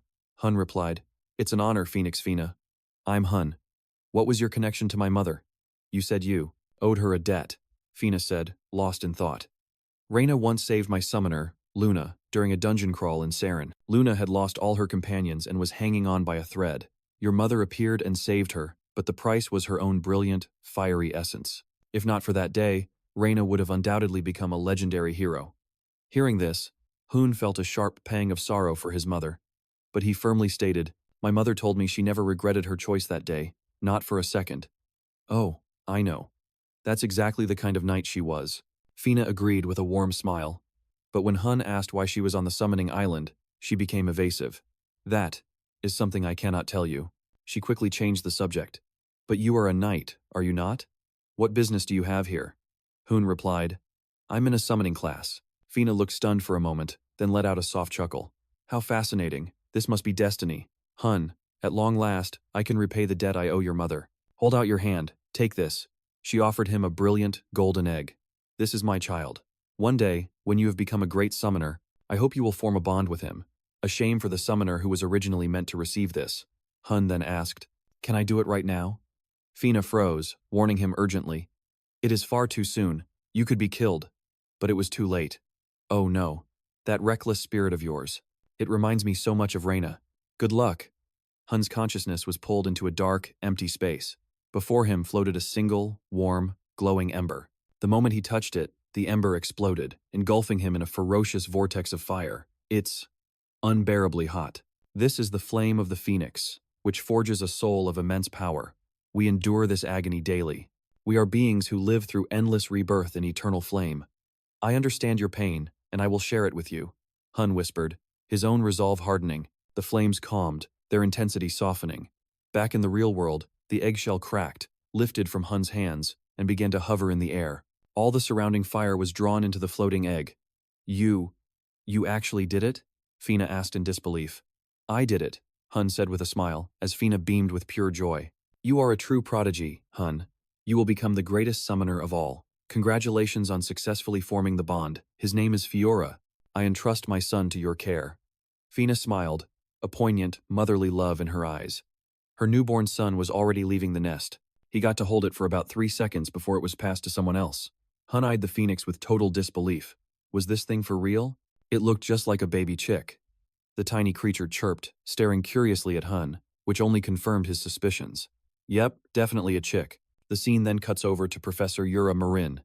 The students who had found their spirit animals were now reporting back to her. Yura asked her assistant, Carlo, what time is it? Carlo replied, 5 minutes left, ma'am. We're just waiting on the last 4 students. Heavy footsteps approached. A massive black bear, Traden Shaw's spirit animal, came into view. Professor, time isn't up yet, is it? Shaw asked, looking completely battered after what must have been a tough fight. You've passed, taming a water bear as a novice dark mage. Very impressive. Just then, Wandin landed, clinging tightly to the back of a colossal bird, a shadow crow, a type of spirit animal that even the most renowned summoning families struggle to tame. Yura praised him, but Wandin quickly clarified, I haven't successfully formed a pact yet. Yura just waved her hand. This is more than enough. In fact, it's outstanding. Eliza Haginan then returned, riding atop a giant white serpent. As the crowd gasped in shock, I made a pact with it because my family doesn't have one like this, she stated calmly. Yura recognized it as a Gorgon serpent. Absolutely incredible, Carlo noted. Professor, time's up. The last student is on his way. All eyes turned to Hunne as he casually strolled out of the forest with a tiny chick perched right on top of his head. The other students couldn't help but burst out laughing. Haha, what is that? Did he tame a chicken? What a dork. He probably just gave up, knowing he has 0 talent for summoning. But Yura, sensing the spiritual energy coming from the little chick, was left completely speechless. That little devil, that's a phoenix. Time passes, and the scene shifts to Professor Yura's office. Hunne has been summoned for a private meeting. Outside, he straightened his clothes and knocked lightly on the door. Yura's voice called out, Come in. Hunne entered, asking, I heard you wanted to see me? Yura gestured, Have a seat. To be honest, this is the first time I've ever seen a phoenix in person. I didn't even know there was one on Summoner's Isle. A freshman making a pact with a phoenix. This has never happened in the entire history of Lumer. I know who you are, Hunne. She looked him straight in the eye. Her gaze was dead serious. Sitting across from her, Hunne swallowed hard, worried his true identity had been exposed, even though he hadn't done anything wrong. A hero reincarnated after 500 years would definitely draw some attention, but his anxiety was completely misplaced. Yura Marin suddenly threw her arms around him, exclaiming, You're a once-in-a-lifetime summoning genius. I really want to celebrate this achievement with you, but the fact that you made a pact with a phoenix has to remain a secret. If this news gets out now, it'll just cause a ton of unnecessary trouble. When the trial classes are over, you have to choose summoning as your major. You have more than enough talent to become a legendary hero summoner. She patted his shoulder confidently. Time skipped forward, and it was now the next day. Khloe Mueller, the ice mage, was letting out a massive yawn in the hallway when Hunne and Carr spotted her. Careful, your mouth's gonna split open. Carr teased Khloe, noticing how tired she looked. Khloe explained, I was up late reading a magic book. Hunne remembered her student ID and said, You're Khloe Mueller, right? This is yours. He handed it back to her. Chloe's eyes widened in recognition. Oh, it's you. Thanks, Mr. Top Freshman. The 3 of them chatted happily as they walked to class. Today's trial session was on magic. Hunne, you're taking the magic class too? Carr asked curiously. Since this is just the trial period, I want to try out as many classes as I can, Hunne replied calmly. Carr looked a little jealous. That must be nice. I'm only really interested in magic, so this is the only class I signed up for, he whispered, glancing over at Khloe, the Ice Queen, Khloe Muller, who was always aiming to be #1 in the magic department. He noticed she was looking back at him, too. A sudden chill shot down my spine. Man, it's freezing, I gotta dip out the back. But before I could even make a move, a sharp pillar of ice erupted from the floor, blocking my only escape route. It was Khloe. Car. Front row seat for you. You looked way too interested back there, so I figured I'd give you a hand. She grabbed him by the collar and dragged him off like a lost puppy. Car was screaming on the inside. Hunne just watched, totally amused, while the mage siblings, Avid and Chelsea, gave Hunne a nod. A few minutes later, the professor walked in. His looks had all the girls in the class swooning. Oh my gosh, he's so hot. Len, the instructor, announced with a clear voice. This year, I will be your guide to the world of magic. My name is Len Auer. He tapped a stack of papers on his desk. Before we begin this introductory lesson, you will all be taking a test on magical theory. With a single snap of his fingers, the test papers flew out and landed perfectly on each desk. A pop quiz right off the bat left everyone stunned. What? A test on the first day of a trial class? Len confirmed. That's correct. If you fail to meet my standards, you will not be permitted to attend this class. For a student of Lumer, this should be basic. He gestured to Anna, his teaching assistant. You'll turn your completed tests in to Anna. Anna gave a little wave. Just bring them up to me. Hunne stared at the test, his hands starting to shake. This was all modern magic. Why are these formulas so complicated? He groaned. I really should have studied modern magic before coming here. Everyone else dove into the test, finding it easier than they'd expected. This is easier than I thought. But that last question. What's the answer to that? I got everything but that one, they whispered amongst themselves. Meanwhile, Hunne felt like his brain was about to short-circuit. I've only answered one question. Man, I really should have cracked a book on modern magic. He handed his pathetic-looking test paper to Anna, thinking, guess I'll just have to teach myself magic. Hunne made a quick exit. His ancient magic knowledge was just embarrassing him now. Meanwhile, Len began grading the tests right then and there. Over the last century, magic has evolved. It once demanded a perfect, intuitive understanding. Now, however, one merely needs to memorize the activation requirements. But this advancement has, in turn, diminished the true stature of a mage. As he spoke, a stream of light shot from Len's hand, transforming the classroom into a breathtaking cosmos. The students stared, jaws on the floor. Len explained, this is the essence of a magic I created myself. By working backward from the result to its origin, I want you to learn to create your own spells. This test, with its 49 questions, each worth 1 point, was based entirely on memorization. The final question, worth 51 points, was a test of your ability to analyze the very nature of magic. I had hoped at least some of you would be able to solve it. Khloe glanced at her paper, her face flushing with embarrassment. No wonder. That last question was the only one I couldn't get. Chelsea sighed. Hunne just gave up. I really wanted to learn magic with him. Just then, Anna whispered something to Professor Len. Professor, there's a student who solved question 50. Len's face lit up, and he let out a laugh. Haha, who is it? Did someone actually get a perfect score on their first try? Come on up here, Anna clarified. Well, they didn't get a perfect score, sir. Len, still buzzing with excitement, said, Oh, really? They must have skipped the easier questions to focus on the final one, then. A shame, but still impressive. Come on up, Anna mumbled. No, sir. They only times answered the last question. Len's smile completely vanished. What is this student's name? It's Hunne, sir, Anna replied. Hunne, on your feet, Len commanded, his eyes scanning the room. But Hunne was already gone. Chelsea spoke up. He left right after he turned in his test, Professor. The scene cuts to Hunne, eating ice cream with Celia, telling her all about the disastrous exam. Celia burst out laughing. Haha, so you just bailed after answering a single question? First, you summon a baby chick in summoning class, and now you get one answer right in magic class. Hunne, don't you think you're going about this all wrong? You're a knight major, you should be focusing on your sword skills. Hunne, totally annoyed, shot back. Oh yeah? You want to go a few rounds of endurance training with me then? Celia stammered. Well. But their bickering was cut short by the arrival of Professor Len. So, you're a knight major? Hunne, do you think my class is some kind of joke? Why would you walk out after answering only a single question? So, were those questions just too easy for you to even bother with? Hunne explained. Professor, it's a total misunderstanding. I honestly thought I'd flunked. Every question, except for the last one, was way too difficult. I couldn't solve any of them. I'm self-taught from ancient magic tomes, so I'm a bit shaky on all the modern stuff. Len's whole expression flipped. Instead of being furious, he scooped Hunne up like a stray kitten. He looked absolutely ecstatic. "You're coming with me."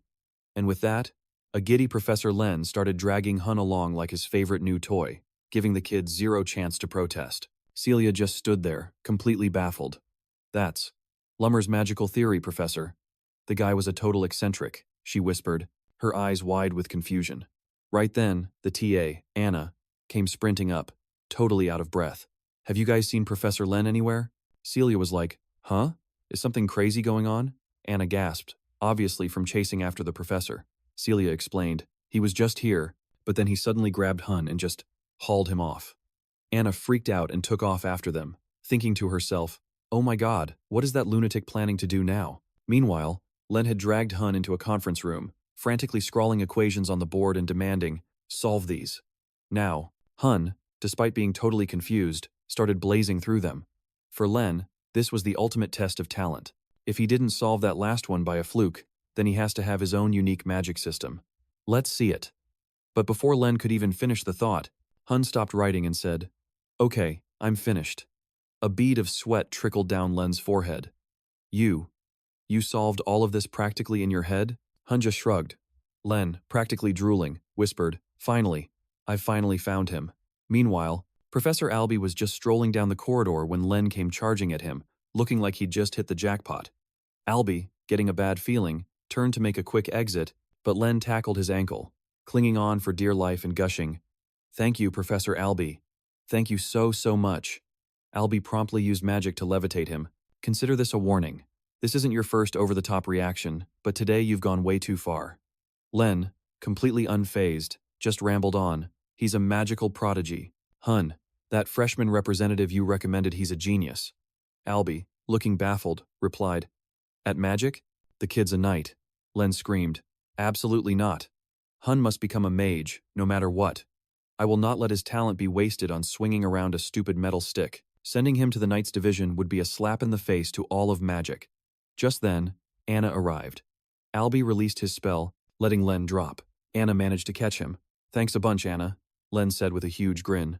A vein pulsed on Anna's forehead as she growled, "We need to get back to class." She thought to herself, "One of these days, I'm gonna snap and take this lunatic down." Hunne casually strolled in. Albie turned and gave him a nod. Hunne, looking bewildered, thought, "Mages really don't change, do they? They're all completely nuts." 1 week later, the trial classes had come to an end. Hunne was lounging on the rooftop, reading a book titled, "Was the Founding Hero Actually a Fraud?" He snapped it shut with a sigh, having found zero useful information.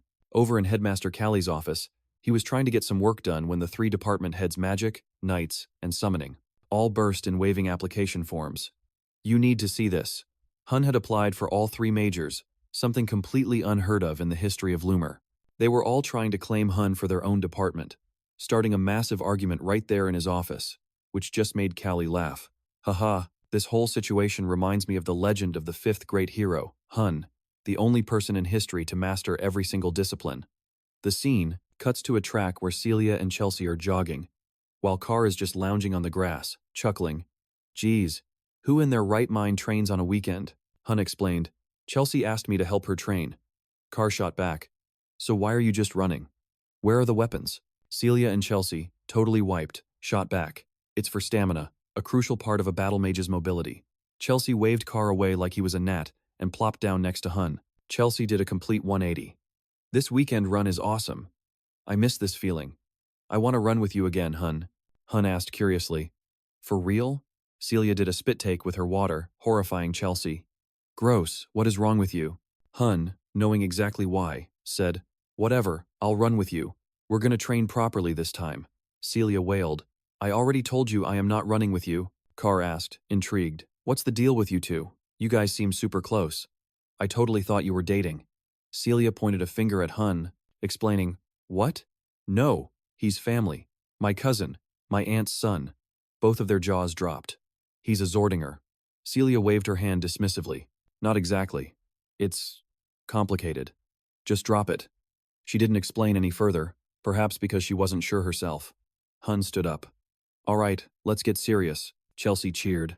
"All right, let's go." Not wanting to intrude, Carr said, "I'm gonna go check out the rest of the building." Celia pleaded, Let me come with you. But Hunne had already grabbed her and was hauling her away like a sack of potatoes.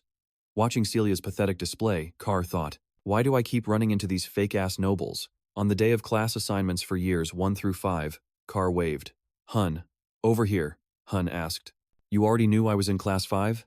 Carr puffed out his chest. Nothing gets past me. Hunne glanced over at Chelsea, who was dozing off at a desk. Huh? Chelsea's here too? Carr teased.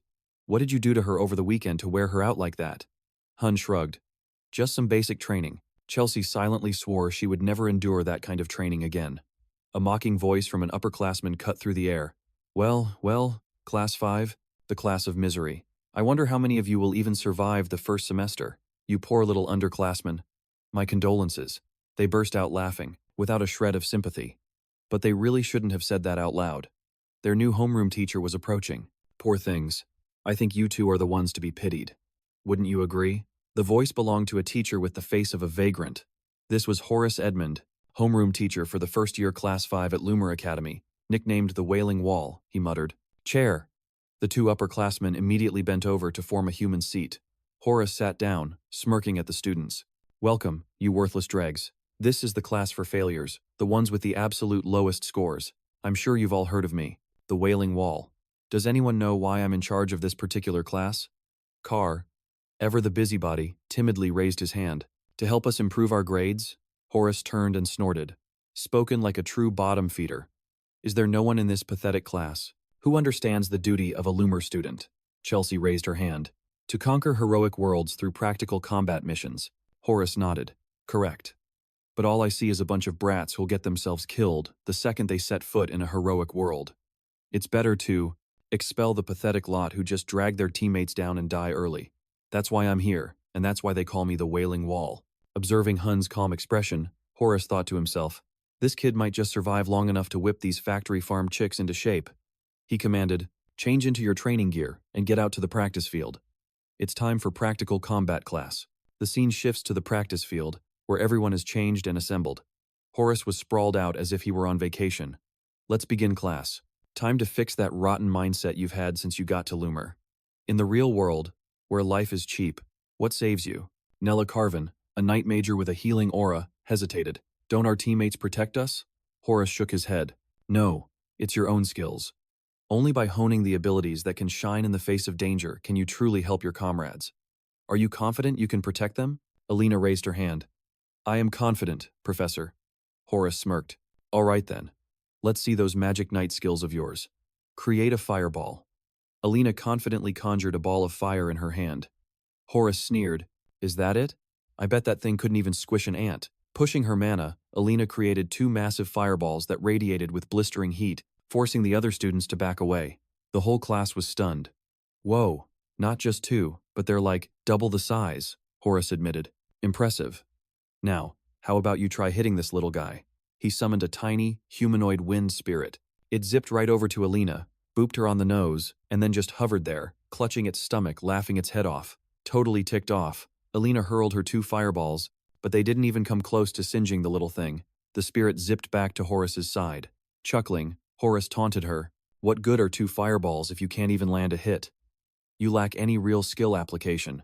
You're going to keep practicing to push past your limits until you can catch this wind spirit. Class is far from over. Give it everything you've got. Lumer and the heirs. Hunne agreed.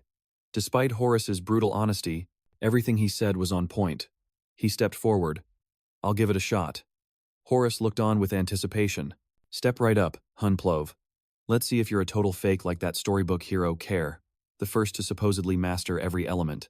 The other students rushed the spirit, but it just playfully dodged them all. Hunne coated his body in combat aura, channeling it down to his feet, and launched himself forward with one powerful leap, moving like a flash of lightning. Chelsea and Carr, panting for breath, groaned. Dang, how is that thing so fast?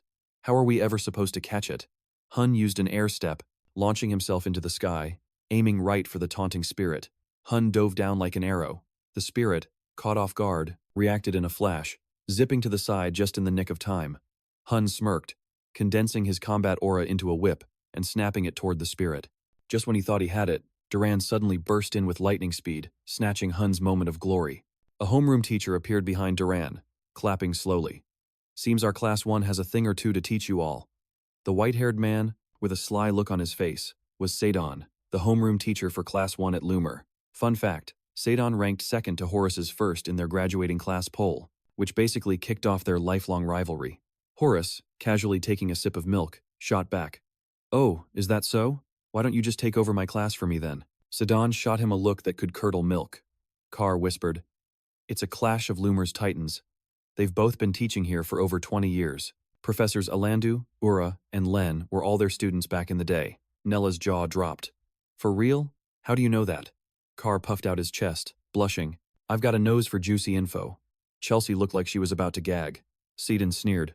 "Horace, I don't know what kind of scheme you're running, taking on this class of washouts, but I'm going to find out. I propose a match between Class 1 and Class 5.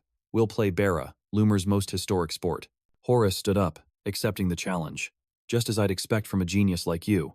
There's no better teacher than hands-on experience." Sedon, looking a bit uneasy, said, "Class 1 will most likely win," he said, his voice wavering slightly. Horace just shrugged. "That's irrelevant. You're their teacher, after all." Sadon gritted his teeth. The students almost felt bad for the guy. "Why does he always come in second place?" Horace announced. "All right, Class 5. This is your chance to sharpen your skills. You will face Class 1 in a game of Barra. If you lose, you're all expelled." His face was dead serious, not a hint of a joke in sight. Hearing that, the entire class went dead silent, then started stammering. "Professor, you can't be serious. This is our very first match, and their class has 3 squad captains." Horace completely ignored the massive power gap. "All the more reason to give it your all. Push past your limits. Why are you so worried? When you have the #1 freshman in your class, pick 6 players for the match." He shot a look at Hunne. Hunne knew exactly what he was doing. This was a test. Horace didn't actually hate him. A lot of the students were already feeling defeated after just 1 week at Lumer. He wanted me to be the one to rally Class 5's spirits. These guys look like they're about to throw in the towel. I've got to get everyone's spirits up for this Barra match, he resolved to himself. Both classes started picking their representatives. Class 1 sent out all their strongest captains. Sizing up the competition, Chelsea began to strategize. "If we actually get expelled, what am I going to tell my family?" Hunne asked. "Why are you being such a chicken?" Chelsea shot back, explaining, "You've seriously never heard of Barra? Guess it's 'cause you're a country bumpkin. It's a combat sport, a time-honored tradition for the Lumer people." Hunne asked curiously, "Isn't it just a game of catch?" Carr chimed in, "If it were that simple, we wouldn't be talking about it. It's crazy dangerous." Seeing Hunne's crew freaking out, Celia smirked. "Scared already, Chelsea? Thinking about waving the white flag before we've even started?" Chelsea shot her a death glare, absolutely fuming. "Who's scared? You think I'm going to lose to some Zardinger?" Hunne threw his arm around the group's shoulders, declaring, "Don't worry, our class is not going to lose." Celia just scoffed. "That goes for you too, Hunne. I'm about to show you what my special training can do. This time, I'm not losing to you, Hunne." Shun stepped forward. "Players from each class, take the field." Hunne turned to his classmates. "Who's with me?" Most of them just cowered, scared out of their minds. Thankfully, Chelsea and Alina stepped forward. Chelsea cracked her knuckles. "I'm going to teach them a lesson." Alina, desperate to prove herself to Harris, added, "If losing means expulsion, then I'll just have to win out of pure spite." Nella Carvin and one other timid guy joined in. "Finally, that's enough of us." Hunne then dragged Carr out from the back. "Carr, you're our last man, right?" Carr shrieked, "Why does it have to be me?" Hunne finalized the roster, reporting, "Class 5 is ready." Professor Sun nodded. "Let the match begin." He tossed the ball into the air. Hunne and Duran both lunged for it. Duran, empowered by his lightning aura, was faster and snatched the ball first. "Looks like it's our serve, Class 1, he said coolly. Hunne landed and asked Ty, a blonde teammate nearby, "Quick, give me the rules." Ty gave him the simple rundown for Barra. You channel your energy into the ball and get it into the goal without using your hands or feet. First to 11 points wins. Side note, Ty's major is water-based summoning. Duran focused his aura, getting ready to attack. Someone screamed, "It's coming! Brace yourselves!" Duran threw a punch, warping the ball as it shot off like a rocket, ripping through the air. Hunne, who was on defense, was stunned by its speed and barely dodged. The ball slammed into the ground and then flew straight into the goal. Carr's jaw hit the floor. Class 1 erupted in cheers. "Way to go, Duran Moira." Meanwhile, Class 5 started to freak out. Looking pale, a shaken Ty muttered, "It looks like Professor Harris is serious about expelling all of us." Hunne, however, stayed cool and asked, "How do we get the ball back?" Ty answered, There are 3 ways. First, if the other team hits the ball out of bounds. Second, you catch the ball. And third, but before he could finish, Nella screamed, "Look out!" Hunne and Ty spun around just in time to see the ball slam into Alina, making her cry out in pain. The one who threw it was Celia, who was snickering. "What's all the whispering about? Can't focus on the game?" Hunne and Ty rushed over to check on Alina. Ty explained. The third rule, you can't directly attack or block other players. When a teammate gets taken out by the ball, the only way to retaliate is with the ball itself. Hunne nodded, snatching the ball. Got it. Now it's our turn. Shun, even though his class had the upper hand, felt a sense of unease. In Barra, the fire attribute has the advantage because of its raw power. And the flames of House Zardinger are the strongest of all, he told Harris. You agreed to this match, knowing full well that Celia, a Zardinger, is in my class. I don't know what you're plotting, but there's no way your class can win. Harris just yawned, saying nothing. Professor Sun snapped. Show some respect. Harris finally spoke. Sun, do you remember our very first student, the one from House Zardinger? Shun nodded. Of course I do. How could I ever forget Queen Barra? Horace smirked. Her daughter is on the 5th-year team. They were already the underdogs, and now they've lost Alina to an injury. Let's just give up. We're totally screwed. Did we really fight to get into Lumer just for it to end like this? Celia shot Hunne a pitying look. So you've decided to just quit, huh? Hunne's aura flared violently. Someone screamed, He's on the move! Watch out! As Hunne poured all of his strength and blasted the ball toward the enemy goal. But the first years were no slouches. Before the ball could even get close, Khloe Mueller cast a spell, erecting a wall of ice to block it. Not on my watch. You're not scoring while I'm here. Hunne suddenly materialized right beside her, whispering, You sure about that? Before she could even process it, Hunne channeled power into his legs, launching himself at the ball lodged in the ice wall. He shattered the barrier with a single punch, sending the ball straight into the first year's goal. Professor Sadon thought with admiration, His combat instincts are on another level. A satisfied smile spread across Horace's face. The 5th years, including Nella Carvin, had their hope restored and started chanting, Let's go, Hunne. The 5th years had their fighting spirit back. Seddon smirked. Now the real game begins. Both teams traded blows, keeping the score neck and neck. Duran fired a thunder-charged shot at the 5th year's goal. Risking it all, Carr managed to catch the ball with both hands. A painful jolt of electricity surged through him, but he refused to let go. Haha, that guy's totally spent. It's all on you now. But Hunne was reaching his limit too. Alina and Chelsea helped Carr off the field, and the 5th years grew anxious. The score was 10-10. This was the final point, but they've got 3 of their top students. All we have is Hunne. This is so unfair. Knowing the next play was critical, Khloe put everything she had into it. I might bomb the magic theory tests, but I'm not losing this, she thought. With a wave of her hand, she chanted a spell, creating 4 illusions. Celia and Duran, enveloped in powerful auras, stood ready to confront Hunne. Bring it on, Hunne, Celia yelled. Hunne channeled energy into his legs and vanished in a blur, leaving them completely stunned. He's so fast. Hunne had already blown past Celia. Startled, she realized, he's not engaging us, he's going straight for the goal. Khloe figured it out too. An illusion? That's an amateur move. So where's the real him? She focused mana into her eyes, trying to find the real Hunne. But every one of his after-images looked solid. Khloe stood frozen. Hunne had slipped past her and scored. Spirit arts, she mumbled in disbelief. How can a human possibly use ancestral magic? The 5th years win, the referee announced. The 5th-year students exploded with joy, hugging each other. Thank God, we're not getting expelled. I was terrified of going home. Expelled? Shun asked Harris, confused. What in the world are they talking about? Horace just chuckled to himself. Haha, let's just call it a little motivation. Celia, Khloe, and Duran were crushed by the loss, hiding their faces in disappointment. Shun sighed and tried to encourage them. When the game is over, win or lose, you should always acknowledge your opponents. You all played a great game, you gave everything for your class, supported your teammates, and fought to the very end. So hold your heads high and be proud. The first years looked up at Shun with admiring eyes, but the heartfelt moment lasted less than 3 seconds before Harris started jeering. Haha, all right losers, get a move on and clean this field up. Shun shot him an angry look but continued. Both classes played exceptionally well. The first years demonstrated incredible talent, and the 5th years never gave up, overcoming the odds, realizing their own limits, and pushing past them to succeed.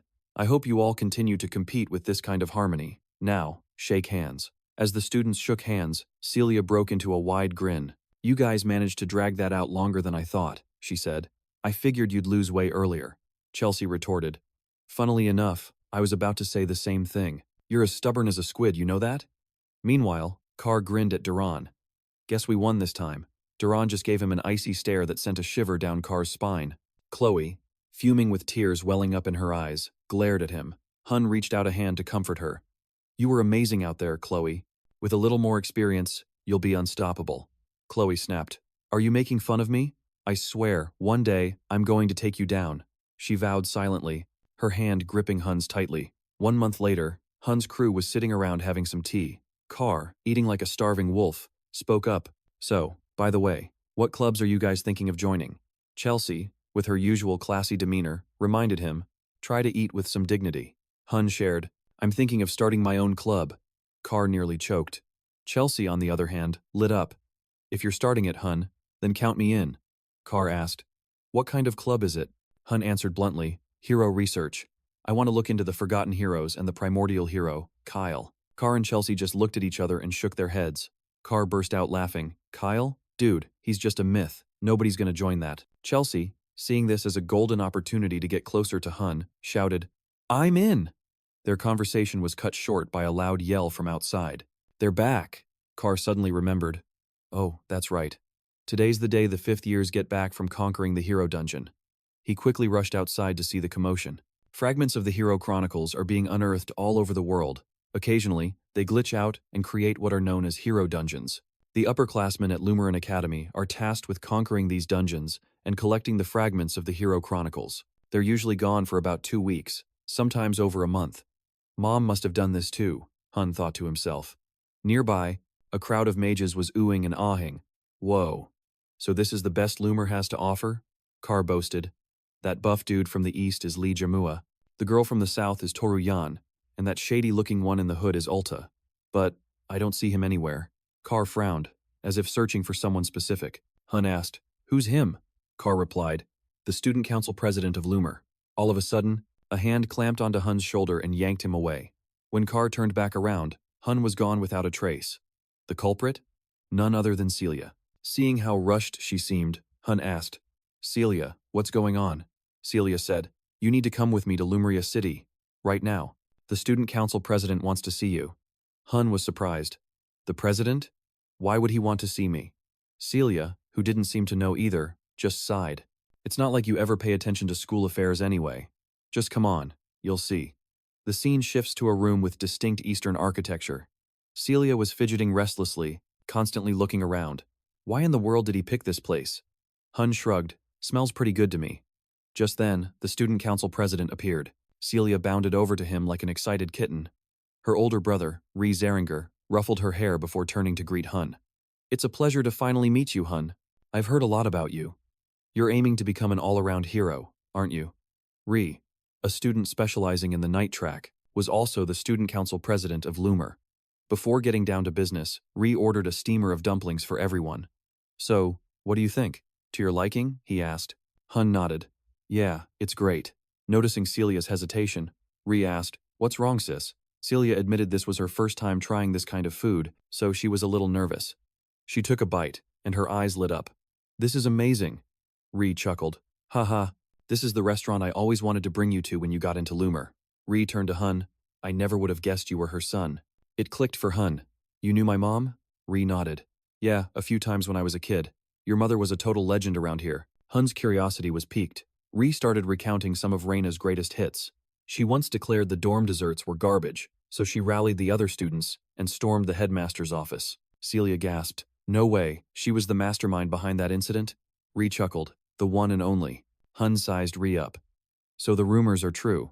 He totally lives up to his title as Lumer's strongest. It's only a matter of time before he becomes a full-fledged hero. All right, dinner's done. Hopped up. Time for dessert. It's on me. You guys head out. I'll catch up. Hunne and Celia took off. Out of nowhere, felt this searing heat in his chest. He yanked a glowing piece of paper out of his pocket. What in the world is this? Cut to Hunne's classroom. Alina raises her hand. Professor? How come we still haven't picked a class president?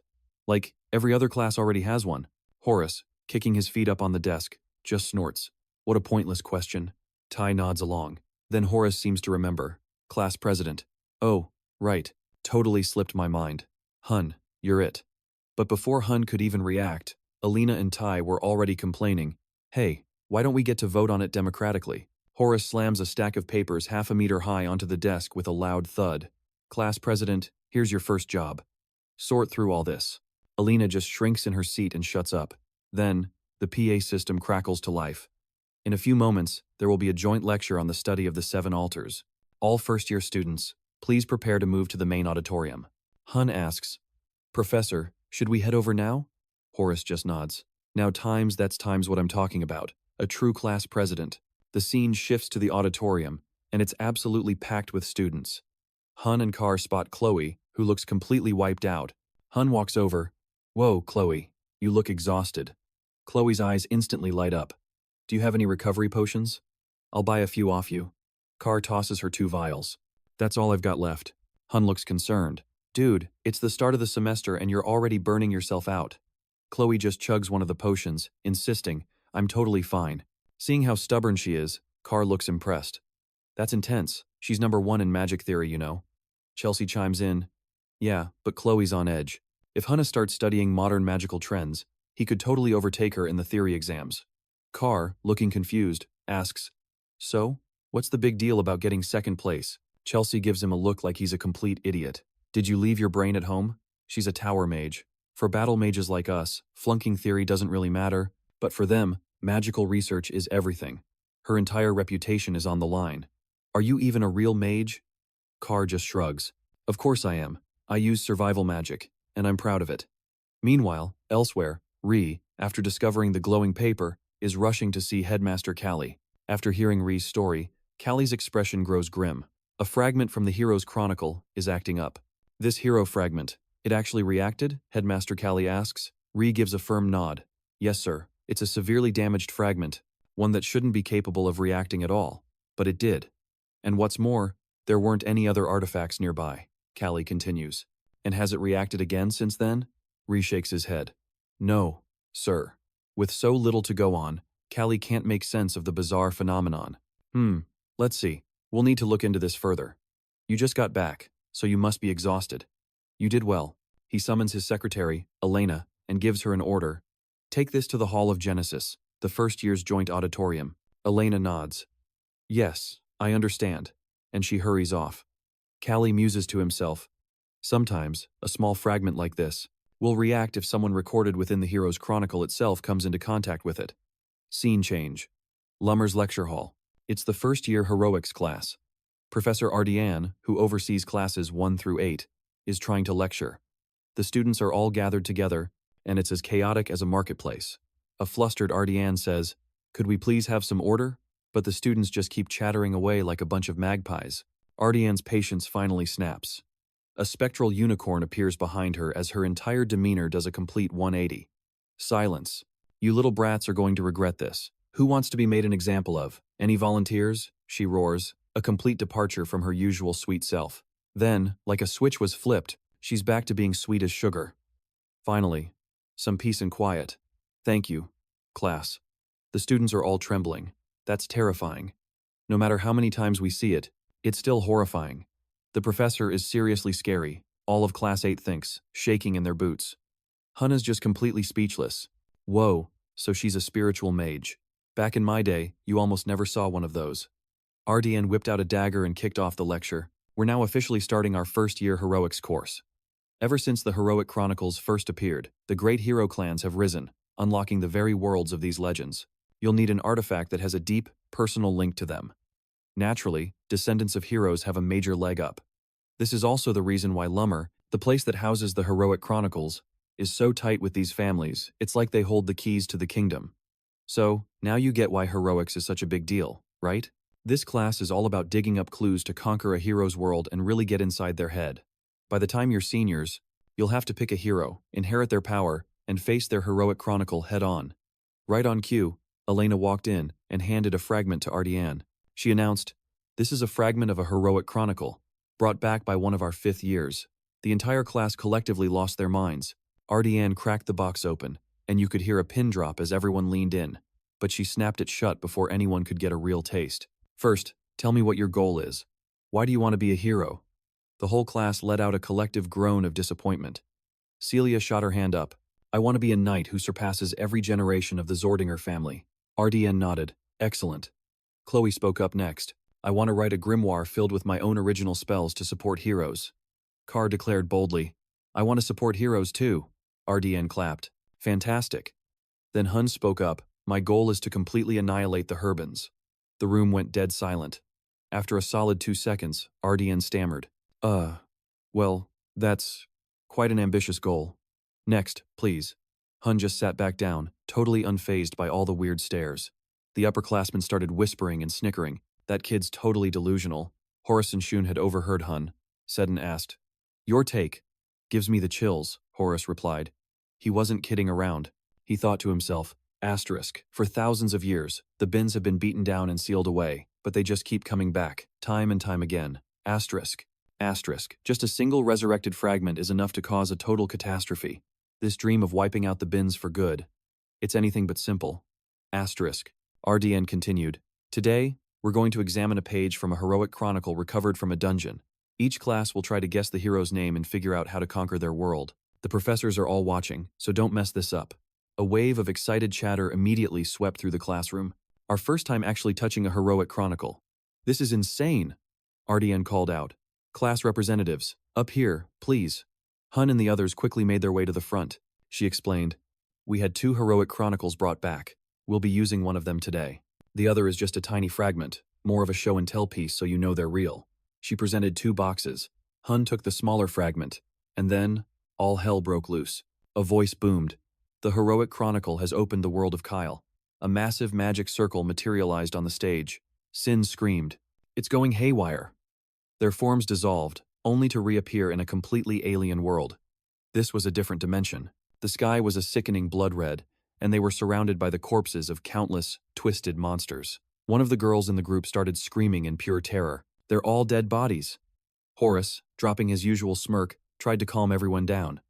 Everyone, keep it together. This is a hero's dungeon. Professor Sidone spotted something and pointed. Horace, I see a fortress wall over there. Everyone's eyes followed his finger and saw an ancient, crumbling fortress wall. Hunne recognized the scene instantly. The Age of Calamity. The final line of defense. The last bastion of hope. The Gattle Wall. If this is that time's moment. Hunne whispered to himself. Suddenly, a voice echoed from behind him. My unfinished wish was a fool's errand, but we are going to save this world. Hunne spun around to face his old comrade and whispered. Lacinus. The dark-haired girl offered a faint smile before dissolving into particles of light. The space around them shattered, and the group found themselves back in the lecture hall. It all happened in the blink of an eye. A bewildered Chelsea asked, Professors, what in the world just happened? Horace immediately gave an order. Class is suspended. Everyone remain calm and exit the hall immediately. The students scrambled out in a panic, but Hunne stayed, thoughtfully holding a fragment in his hand, and realized, this is Kyle's page. From my hero's chronicle. Horace glanced at him, his expression deeply contemplative and impossible to read. Cut to the first-year classroom. Hunne's friends were totally grilling him about his experience in the hero world. After he finished, every single one of them had their jaws on the floor. You actually met the King of Wisdom? Like a legit historical event? And in Licinus's Hero's Chronicle, no less, Chelsea exclaimed, completely amazed. Elena, meanwhile, let out a long, dramatic sigh. I'm so jealous. I could die. Why did I ever let Hunne be the class rep? I totally blew my chance. Carr smirked. Oh, really? Elena whipped around and started playfully pounding on him. You are so dead today. Carr just cringed and took the hits. Suddenly, a voice as cold as ice cut in from the doorway. I'm here to remind the loudest class in the grade. Make your choice, detention or expulsion. And with that, he turned and left. Hunne was lost in his own thoughts. Why was my hero's chronicle so chaotic and damaged, to the point where I couldn't even recognize whose world it was? Someone must have deliberately sabotaged it. The hero's chronicle is a vessel for inheriting power. If someone wanted to stop a new generation of heroes from rising, it could only be the harbingers of calamity. I have to investigate why the hero's chronicle was shattered into so many pieces. A plan began to form in Hunne's mind. 1 month later, in a magic department class, Professor Lend pointed to a magical symbol behind him. Original magic, a truly one-of-a-kind type of spellcraft, he explained. This will be the basis for your midterm practical exam. You see, original magic is a reflection of a mage's true self. Nowadays, simply activating magic circles is all the rage, so very few mages bother creating their own original spells anymore, but they can become a secret weapon to save your skin in a pinch. For example, the star spells of the elven race are basically miniature versions of an original magic. Only one person can wield the true star spell, its creator, Nebula Luna.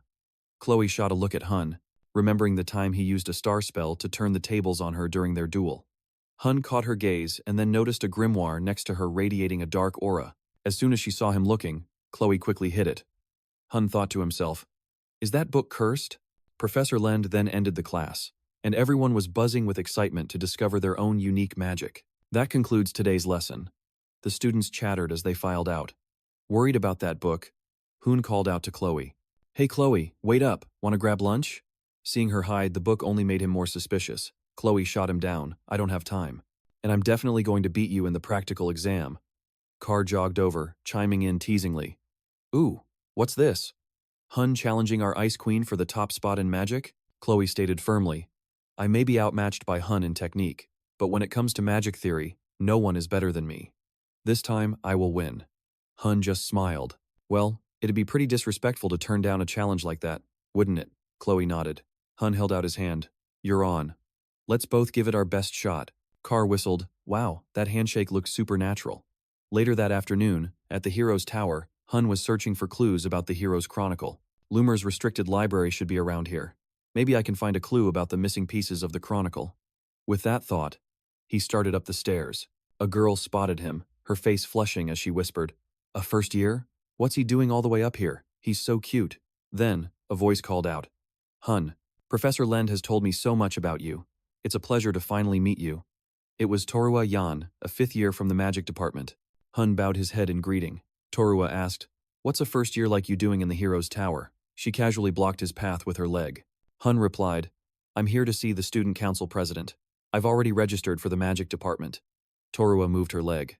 "Thanks," Hunne said, and continued right up the stairs. Torua called after him, "Hey Hunne, make sure you officially declare your major with the magic department before the semester ends, okay?" "Got it." Hunne nodded, stepping into the elevator and hitting the button, but nothing happened. What gives? Why isn't this thing moving?" Hunne started mashing the button. A voice cut in. "You gotta infuse it with mana to get it to work." "It's an honor to finally meet you, Hunne, the famous first-year top student." That was Lee Zamua, a 5th-year senior from the Night Division. Responding to the greeting, Hunne recognized the upperclassman and gave a respectful bow. Standing before him, Lee Zamua seemed a little curious about what Hunne was up to and decided to ask, "So, what brings you to the Hero's Tower?" Hunne answered straight up, "I've got some business to discuss with the student council president." The kid's casual attitude made the senior chuckle. He rubbed his chin and said, A freshman who isn't the least bit intimidated by me. Got the guts to march right up to the student council president's office too. I wouldn't exactly call it marching right up," Hunne corrected. But the beefy upperclassman seemed to ignore him and made a suggestion. "You should seriously consider joining our night division." "What do you say?" All Hunne could do was flash an awkward smile, groaning on the inside. Asterisk. First one person, then another. Asterisk. Why is everyone trying to recruit me into their division? I'm going to be totally burnt out before the main story even gets started. Scene change. Outside the student council president's office, Hunne stopped, knocked, and called out, "President Ree, it's Hunne. May I come in?" A warm voice replied, "Come on in." Getting the okay, Hunne quickly opened the door. The moment he saw him, the handsome Ree got straight to the point. "What can I do for you?" Hunne answered, hesitating for just a second before laying out his goal. "I'd like access to the restricted library." That request immediately wiped the smile off Ree's face. His expression turning serious, Ree said, "Hunne, I know you're not the type to joke around, but there are only 2 ways for a regular student to get into the restricted library. The first way is to conquer a heroic class dungeon. By tradition, the conquerors personally deliver the Chronicle pages they find to the heroic archives. As for the second way, I'll tell you what it is if you agree to join the student council," Ree smirked. It seemed like everyone on the student council wanted a piece of Hunne. Time flies by. We cut to the familiar training grounds. Today's the day of the Night Division's practical exam. Even though it wasn't their division's event, a ton of students from other departments showed up to watch, including our nosy friend Carr. He was totally hyped. "It's finally here. The Night Division's first practical exam. Look at this huge crowd. You can't watch a match like this without some popcorn." He started enthusiastically hawking his wares to the audience, which made the mage Chelsea sigh. Carr is such a hustler. Alina just burst out laughing. That's classic Carr for you. He'd probably make a killing once he graduates from Lumer. Nearby, Hunne scanned the crowd and noticed that the mage Khloe wasn't there. Not one to keep people waiting, Professor Alandu announced the first sparring match. Hill Snave from Class 1 versus Hunne from Class 5. Will you two please step forward? Both of them walked to the center. At the same time, Carr spotted a potential customer and darted over. Professor Sedan. Care for some popcorn and a soda today, sir? Carr asked cheerfully. Meanwhile, Hills sneered at Hunne. You really think I buy into all that hype about you? Not missing a beat, Carr turned to Celia, who was standing nearby. She nodded, and then, as if they'd rehearsed it, Celia put on her most adorable puppy dog eyes, looking up at Sedan and begging. Oh, Professor, won't you please buy some popcorn for us? It looks so delicious. Carr jumped in too, shouting, Sedan! The crowd went wild with other students chanting along. Sedan, for the sake of your pride, finally caved. All right, just give one to everyone, he said calmly. Carr was grinning like an idiot, having just made another sale. Back in the arena, Hunne flashed a smile at his opponent. Hey, good luck. His opponent was Hills, a night class student with a real shifty vibe and a descendant of the heroic Snave family. Hills shot back. Seems like you're looking down on me. You're gonna pay for underestimating me. He licked his lips, looking way too pleased with himself. And here's a little intel from Carr. The night class's practical midterm requires you to win 5 sparring matches. Up in the stands, the students were buzzing, trying to get a read on Hunne. Wonder what kind of special skills this fifth-year rookie is hiding, a girl mused. The guy sitting next to her, acting like he knew everything, shot back. Dude, Hunne's juggling 3 majors. He's got to be spread thinner than someone who just focuses on one thing. And don't forget, Hills is ranked 3rd in the first year, right behind Celia and Delan's.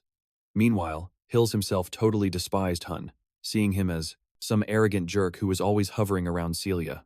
Completely oblivious to all the drama, Professor Alandu started announcing the rules. The winner is the one who renders their opponent unable to continue. Treat this like a real combat situation. The second the words left his mouth, Hunne's whole expression shifted.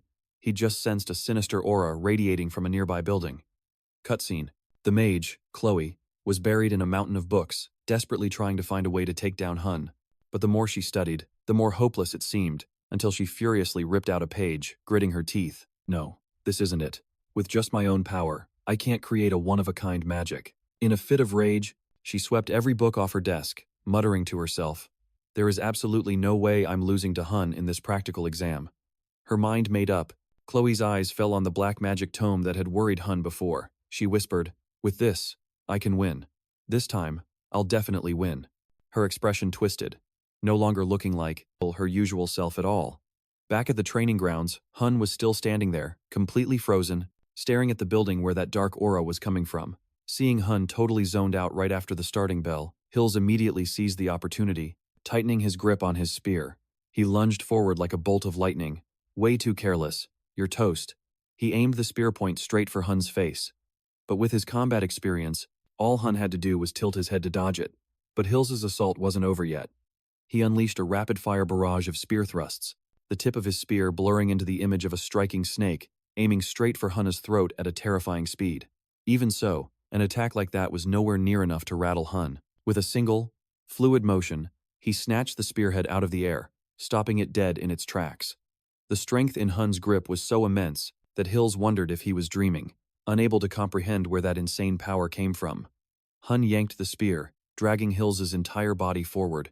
Before Hills could even process what was happening, Hunne channeled all his power into his fist and slammed it right into his face. Blood sprayed through the air as Hills went flying backward like he'd been shot out of a cannon. Giving his fist a little shake, Hunne quipped, Now, who was just calling me careless?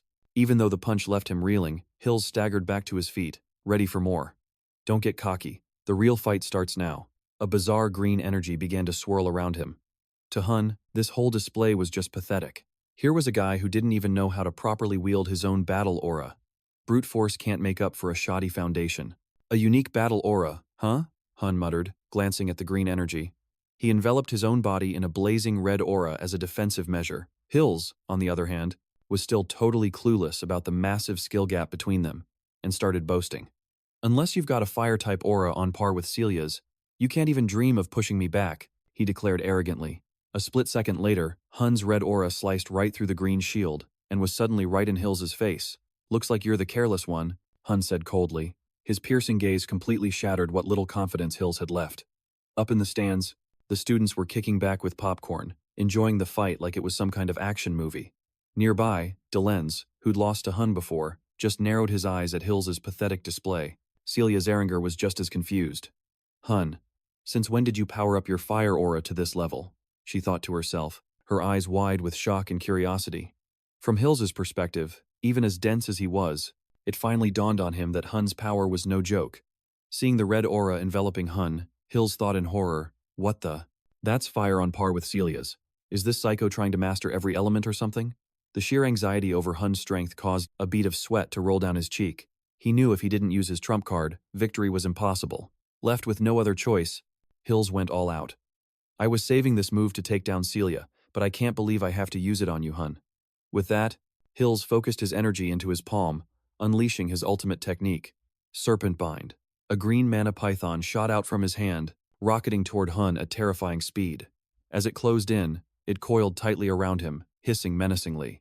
Even Hunne's fire aura couldn't push it back, forcing him to admit internally, not bad. From Hills's end, seeing his ultimate move had Hunne trapped, he glanced up at Celia in the stands, his eyes lighting up with the giddy excitement of a love-struck teen showing off. How about that, Celia?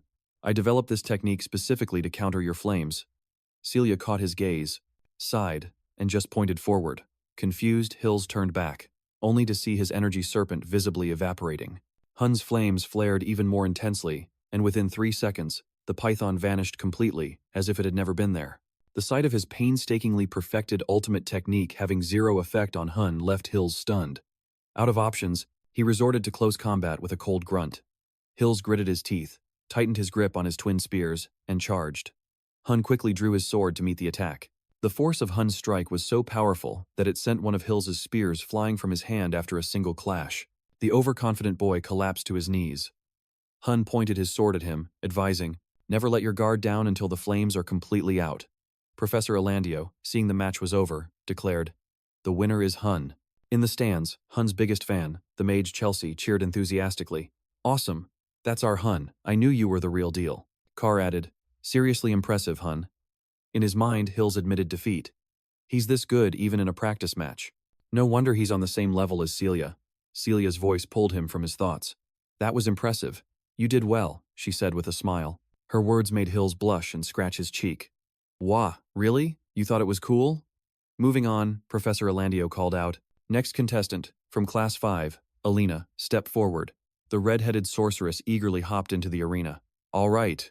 Who's my opponent?" Alandio turned. "Class 10, Chelsea, step forward." Hearing her opponent's name, Alina's eyes went wide. "What? Why do I have to fight one of the top 3 in our year?" she muttered, stunned.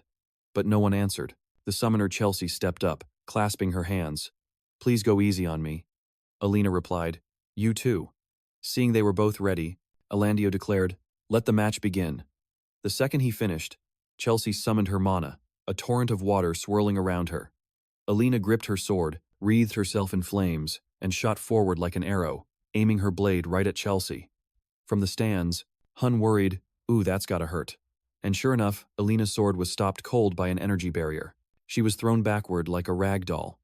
Instantly incapacitated and unable to get up, Chelsea bowed to the audience as Alandio made the call. "The winner is Chelsea." Alina, already coming to, waved a dismissive hand. "I'm not ready to call it quits with Chelsea just yet." Hunne let out a sigh.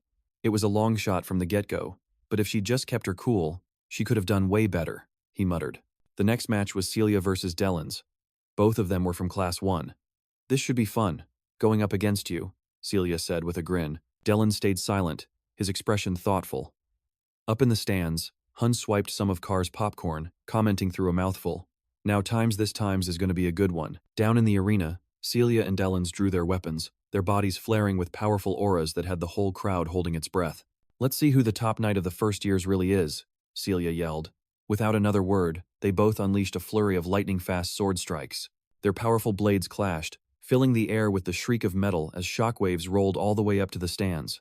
"Whoa, the top-tier students are on a whole other level," one student gasped in amazement. Carr covered his mouth and turned to Hunne. "Who do you think's gonna win?" Hunne just nonchalantly tossed a piece of popcorn into his mouth. "If things keep going like this, Celia's toast." Carr's jaw hit the floor. "Dude, that's cold." Ignoring him completely, Hunne kept his eyes locked on Celia's calm expression. He figured she had to have an ace up her sleeve to turn this around. Delan's, channeling his aura, moved in a flash of pure speed. He zipped past Celia, his blade leaving a thin red line across her cheek. He kept up the pressure with a relentless barrage, trying to exploit any opening. Celia raised her sword high, and a pillar of fire roared to life, engulfing the sky. The crowd went wild. Okay, she's not playing around, Hunne said, impressed. Celia's using her brain. This first-year arena is pretty small, making it tough to handle Delan's speed, so she just made the battlefield her own. She's boxing him in with a dome of fire. The heat will totally mess with his vision. She's clever, and that makes her even more dangerous. Inside the blazing domain, Delan's vision was completely warped, and he hesitated to charge in blindly. Celia slipped in right behind him. She launched a surprise attack. But unfortunately for her, Delan's combat instincts were off the charts, and he ducked just in the nick of time. Gritting his teeth, he channeled lightning into his sword and thrust upward. But Celia caught the flat of the blade with her bare hand, stopping it cold. She shot him a triumphant smirk. Gotcha. Celia then unleashed a wicked headbutt, slamming her forehead straight into his and rattling his brain. His eyes rolled into the back of his head, and Delan's crumpled to the ground.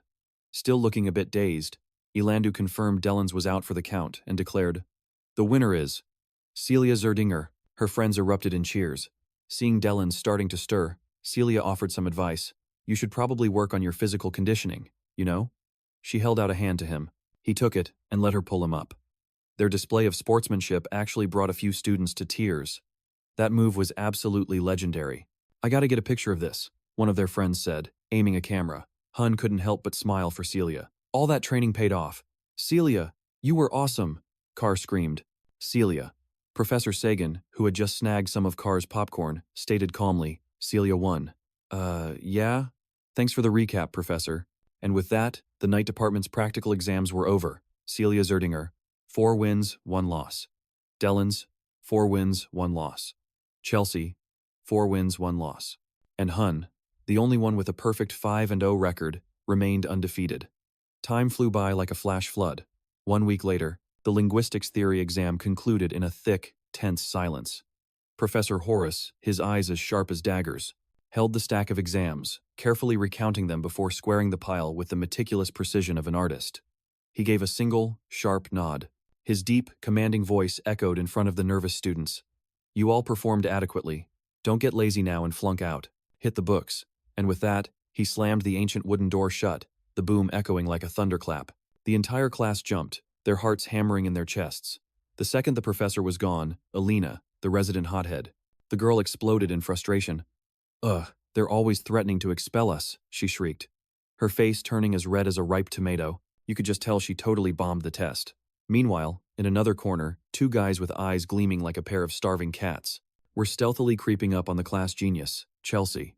"Hey, Chelsea, hook us up with the answers," one of them begged. A smug grin spread across her face as she glanced down at them with the air of a queen. "Now, who should I grace with a peek first?" she mused.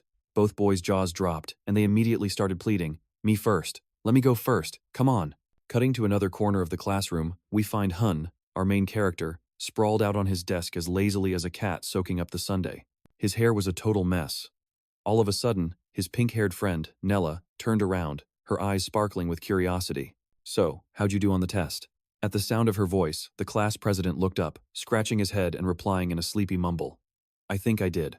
"All right." His totally nonchalant answer made Nella giggle, a sound as clear as a silver bell. "Hee hee, you always seem so on top of things, Mr. President, and yet, you can still pull a face like that." In response, Hunne's expression went blank, as if he were still half dreaming. He mumbled, "Wait, did I really?"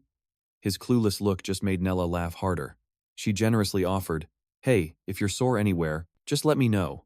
I'll use my healing magic on you." Just then, Carr, the class merchant, popped up out of nowhere, shuffling over with a pained look on his face. "Oh, Nella, my shoulders and back are totally stiff. You gotta help me."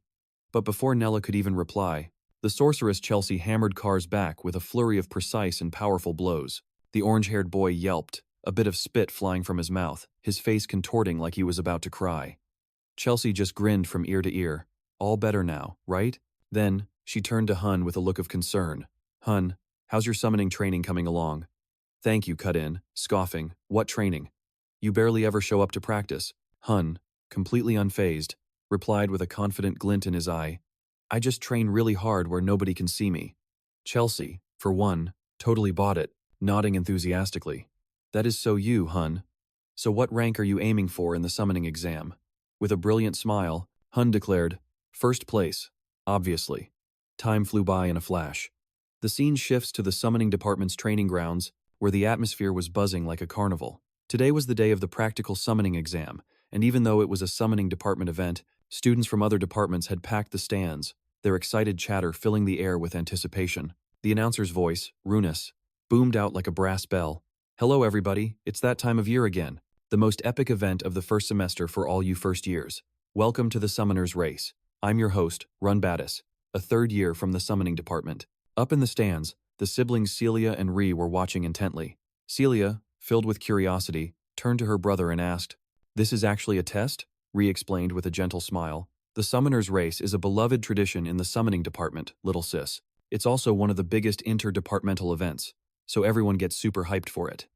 Meanwhile, Carr, ever the entrepreneur, had seized the opportunity to sell popcorn and soda to the massive crowd, his sales pitch echoing as his coin purse jingled. Down on the field, the summoning department students were all gathered, the tension so thick you could cut it with a knife.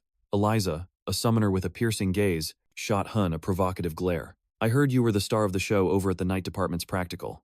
So, are you ready for the summoning department's exam? Hunne, as calm as a still lake, simply replied, Of course.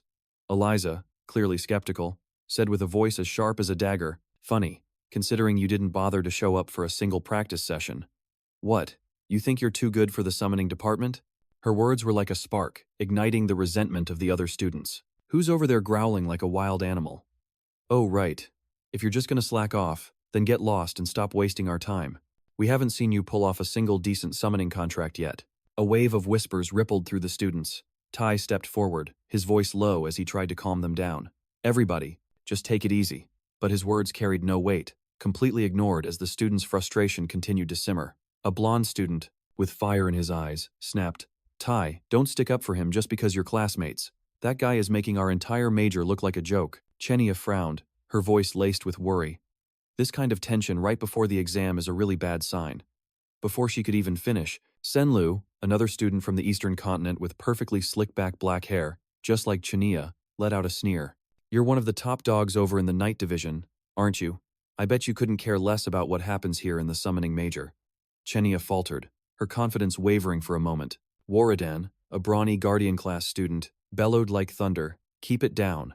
If you're all gonna squabble and form cliques over a tiny difference in summoning skill, then take it somewhere else, provoked. Lu instantly snapped back like a rabid dog.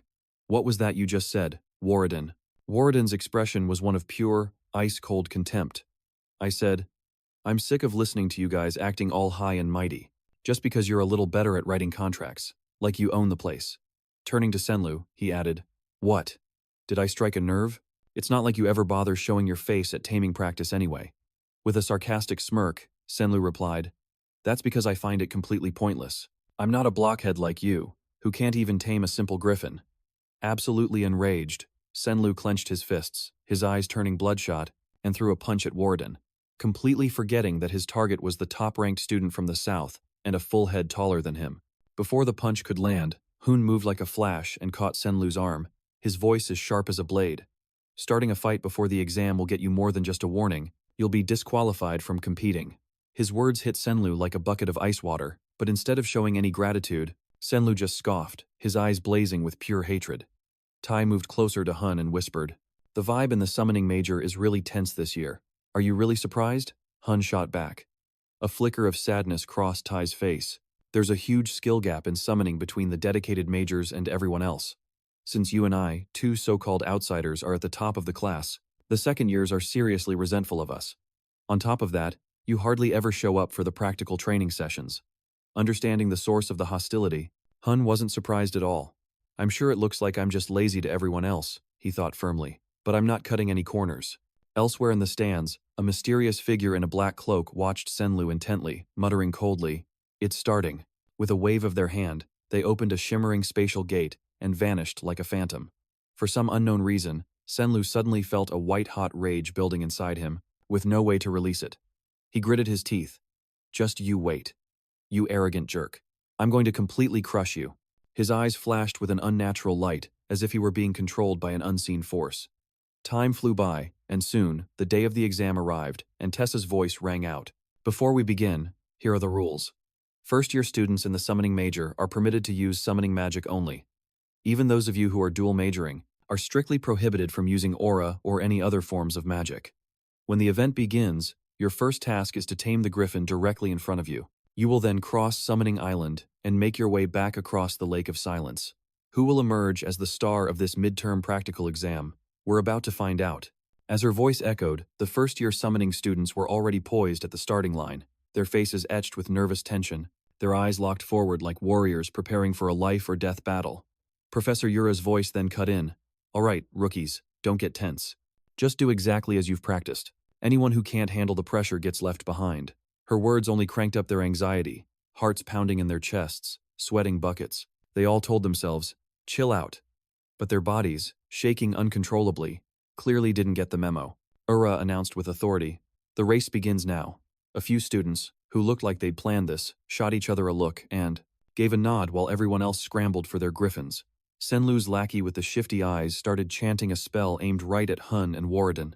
The announcer yelled in shock, "Whoa, what is this? Looks like a coordinated attack." They're all targeting class president Hunne and the top student from the south, Warridan. Tai, already on his griffin, saw Hunne being targeted and immediately moved to help, his eyes filled with worry. But Hunne shot him a sharp look that stopped him cold.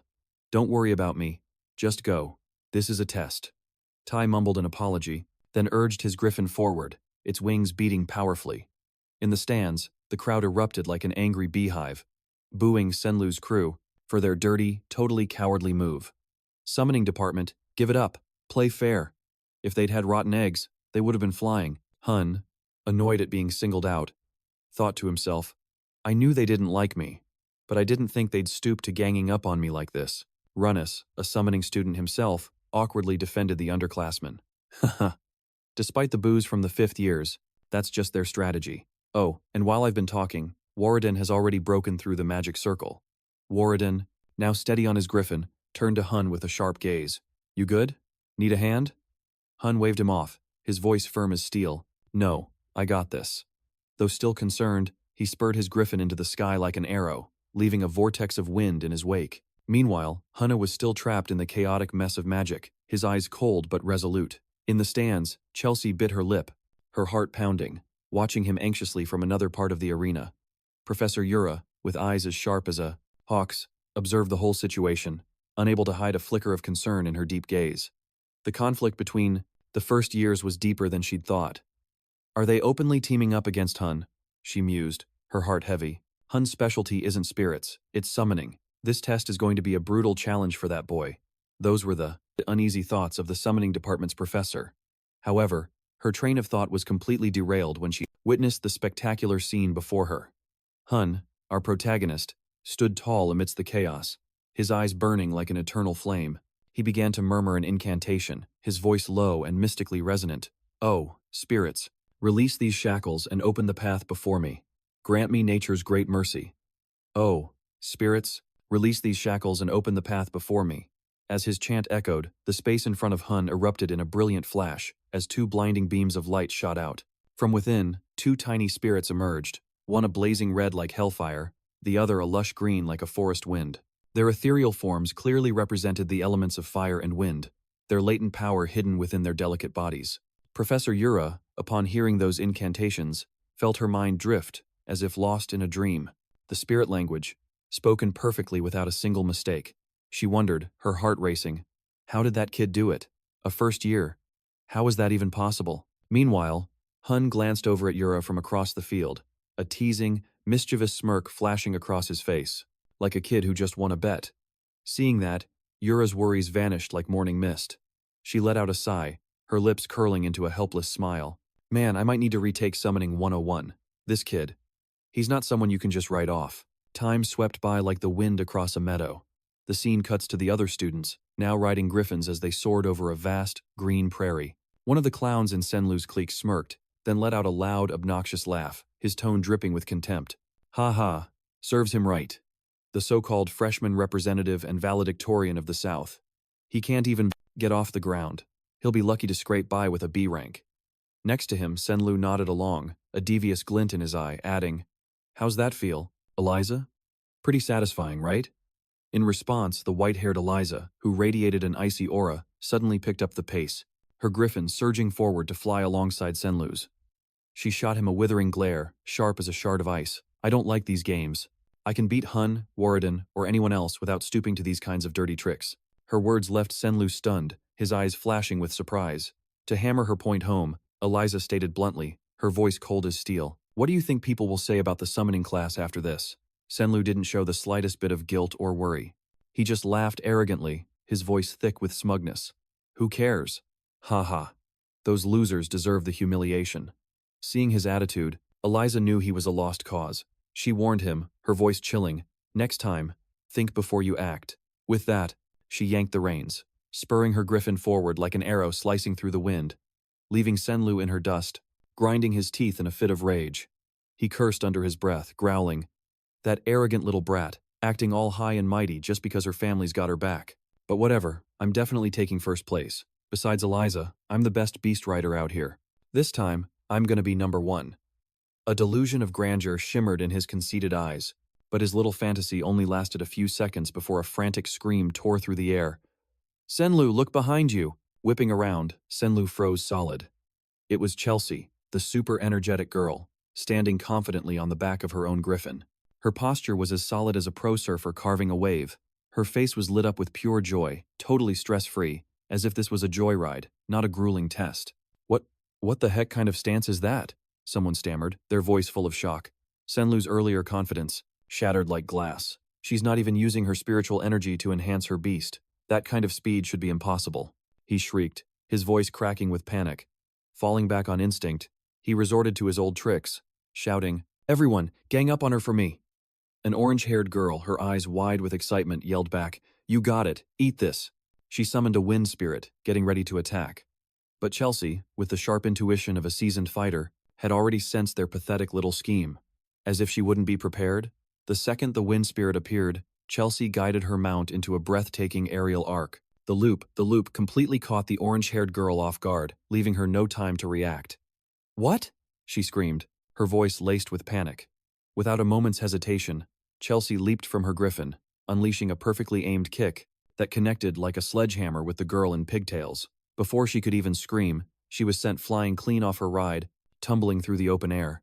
"That's a dirty trick," she whined, her voice fading into a panicked squeal. Chelsea deftly snatched the reins of the now riderless griffin, shrugged casually, and said coolly, "Yeah, so? I haven't even used my battle aura yet." She then spurred her griffin on, rocketing up to fly level with Senlu and flashing him a brilliant smile. "Hey there, Senlu," he shot back with a nasty growl. "You just made a fatal mistake turning us into your enemy." Chelsea just nodded along as if she totally agreed, but then her tone turned sharp as a razor. "Gotta admit, aerial combat isn't my strong suit. But I'm not the only one you've got to worry about. Someone else is absolutely furious about your little dirty tricks." And before Senlu could even process that, a world-shaking explosion roared to life, right behind them like a crack of thunder. They all whipped around, just as a chain of even more massive explosions erupted dangerously close to their mounts, sending the creatures into a total panic, shrieking wildly. Through it all, Chelsea just calmly smiled. Looks like Warridan isn't the type to let things slide. Her gaze shifted to the brawny kid. Warridan was now pushing his mount to its absolute limit, catching up to the lead pack and locking eyes on Senlu up ahead. His face was flushed with a rage that looked ready to blow. "You pathetic worms. Time for some payback," he thundered, unleashing a volley of searing fireballs straight at them. The brutal explosions forced Senlu's team to scramble, desperately trying to control their mounts as they broke out in a cold sweat. Meanwhile, back at the starting line, a determined Hunne finally shattered the spells blocking his path. Runetesa's voice boomed, full of excitement. "And there's the first-year representative, Hunne, known all over Lumer for his ambition to join the Academy's elite. But today, it looks like he's fighting to steal the entire spotlight for himself in this trial. Could summoning magic be Hunne's Achilles' heel?" At her words, every eye in the stadium turned to Hunne, waiting to see what he'd do next. After all, he was starting way behind everyone else. Back with Hunne, his eyes quickly landed on a thorn lodged deep in his griffin's wing, with dark blood oozing from the wound. So, magical meddling wasn't their only dirty trick, he thought, a slow burn of anger rising inside him. A so-called hero candidate, stooping to cheap shots like this. Pathetic. He reached for the reins around the griffin's neck, but the beast reacted violently, letting out a deafening roar, its wild eyes filled with distrust. Hunne is attempting to tame the griffin, Ruina announced with flair. My professional advice? You do not want to be riding a griffin when it's this worked up.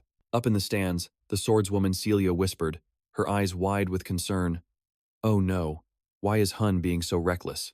He must have a reason, her brother, added, his tone thoughtful. Let's just watch and see what he's planning. Back with Hunne, ignoring the griffin's struggles, he channeled every ounce of his strength into his arms, muscles bulging as he yanked the reins with incredible force.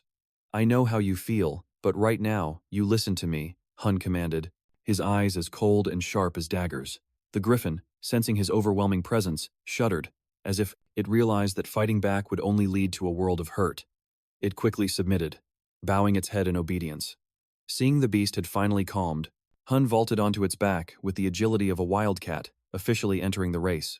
Ruina roared, and Hunne's griffin is off. That's about the most difficult and dangerous start I can imagine. It looks like he's destined for last place at this rate. Ignoring the announcer, Hunne examined the wound on the griffin's wing, his voice soft and reassuring. That must hurt like crazy, but you're taking it like a champ. You're brave. Then he took a deep breath, his voice dropping to a low, powerful tone. By the name of our pact, I command you, reveal yourself to me. As the words left his lips, a massive flame erupted beside him, blazing as bright as the sun itself. From inside, the little phoenix Fura burst out, its wings ablaze. Instantly, it engulfed the griffin in a dazzling shroud of phoenix flames. The beast roared, supercharged with a primal energy. Elsewhere, Celia watched the spectacle unfold, gasping in shock. What in the world is that fire? Stayed quiet, her eyes locked on the monitor, thinking to herself, is that Zardinger's flame? No, that's not it. It's not Or's fire, either. So what is it? Meanwhile, back with Senless's team, one of the girls sounded worried. Our mounts are in bad shape. There's no way we'll hit top speed like this. Another member of the group, however, kept his cool, but hey, at least we're not in last place. Just chill. Right then, a blur shot past them like a tornado. It was none other than Hunne. Fueled by the phoenix fire, his griffin blasted forward like a rocket, ripping through the air. All right, time to kick it into high gear. Hunne smirked, his eyes gleaming as he spotted the competition up ahead. But in that exact same instant, a deafening, earth-shattering roar echoed from up ahead. A colossal dragon appeared, its wingspan blotting out the entire sky. Recognizing the majestic silhouette, Hunne cried out, "It's Farnia!" Now, to explain how Farnia the dragon showed up, we have to rewind a few minutes. The arena was heating up like a forge, and right after that hulking dude Warridan made his move, charging in like a tempest, Eliza, with a cool, determined glint in her eye, spurred her own mount forward to attack. Her voice was laced with resolve. This is where it ends, Warridan. I'm not giving up the #1 spot. Warridan, still silent, merely snapped his fingers, a tiny gesture that concealed terrifying power. A small spark ignited right next to Eliza, and then boom, it violently erupted, like a sucker punch out of nowhere. Luckily, Eliza's skills at handling her mount were next level. Like a high-flying acrobat, she stabilized her griffin, expertly weaving through the heart of the blast. That was a close call. The surprise attack put her on high alert, her eyes flashing with caution. A nasty combo of fire and wind spirits. This isn't just simple spirit control, she thought, her heart hammering in her chest. I've never heard of Warridan taking any magic classes, but it doesn't matter how powerful the attack is if it can't land a hit. With that thought, she had her mount fly in a sharp zigzag pattern, dodging every single explosion. Warridan set off like a bolt of lightning, leaving a trail of thunderous booms in her wake. Watching this, Warridan, with an ice-cold expression, realized his explosive attacks were totally useless. A smirk played on his lips, a dangerous light flashing in his eyes. Let's see you dodge this. The words barely left his mouth before he flung his arm out, and ice magic erupted, forming countless razor-sharp icicles that hung in mid-air like silver daggers.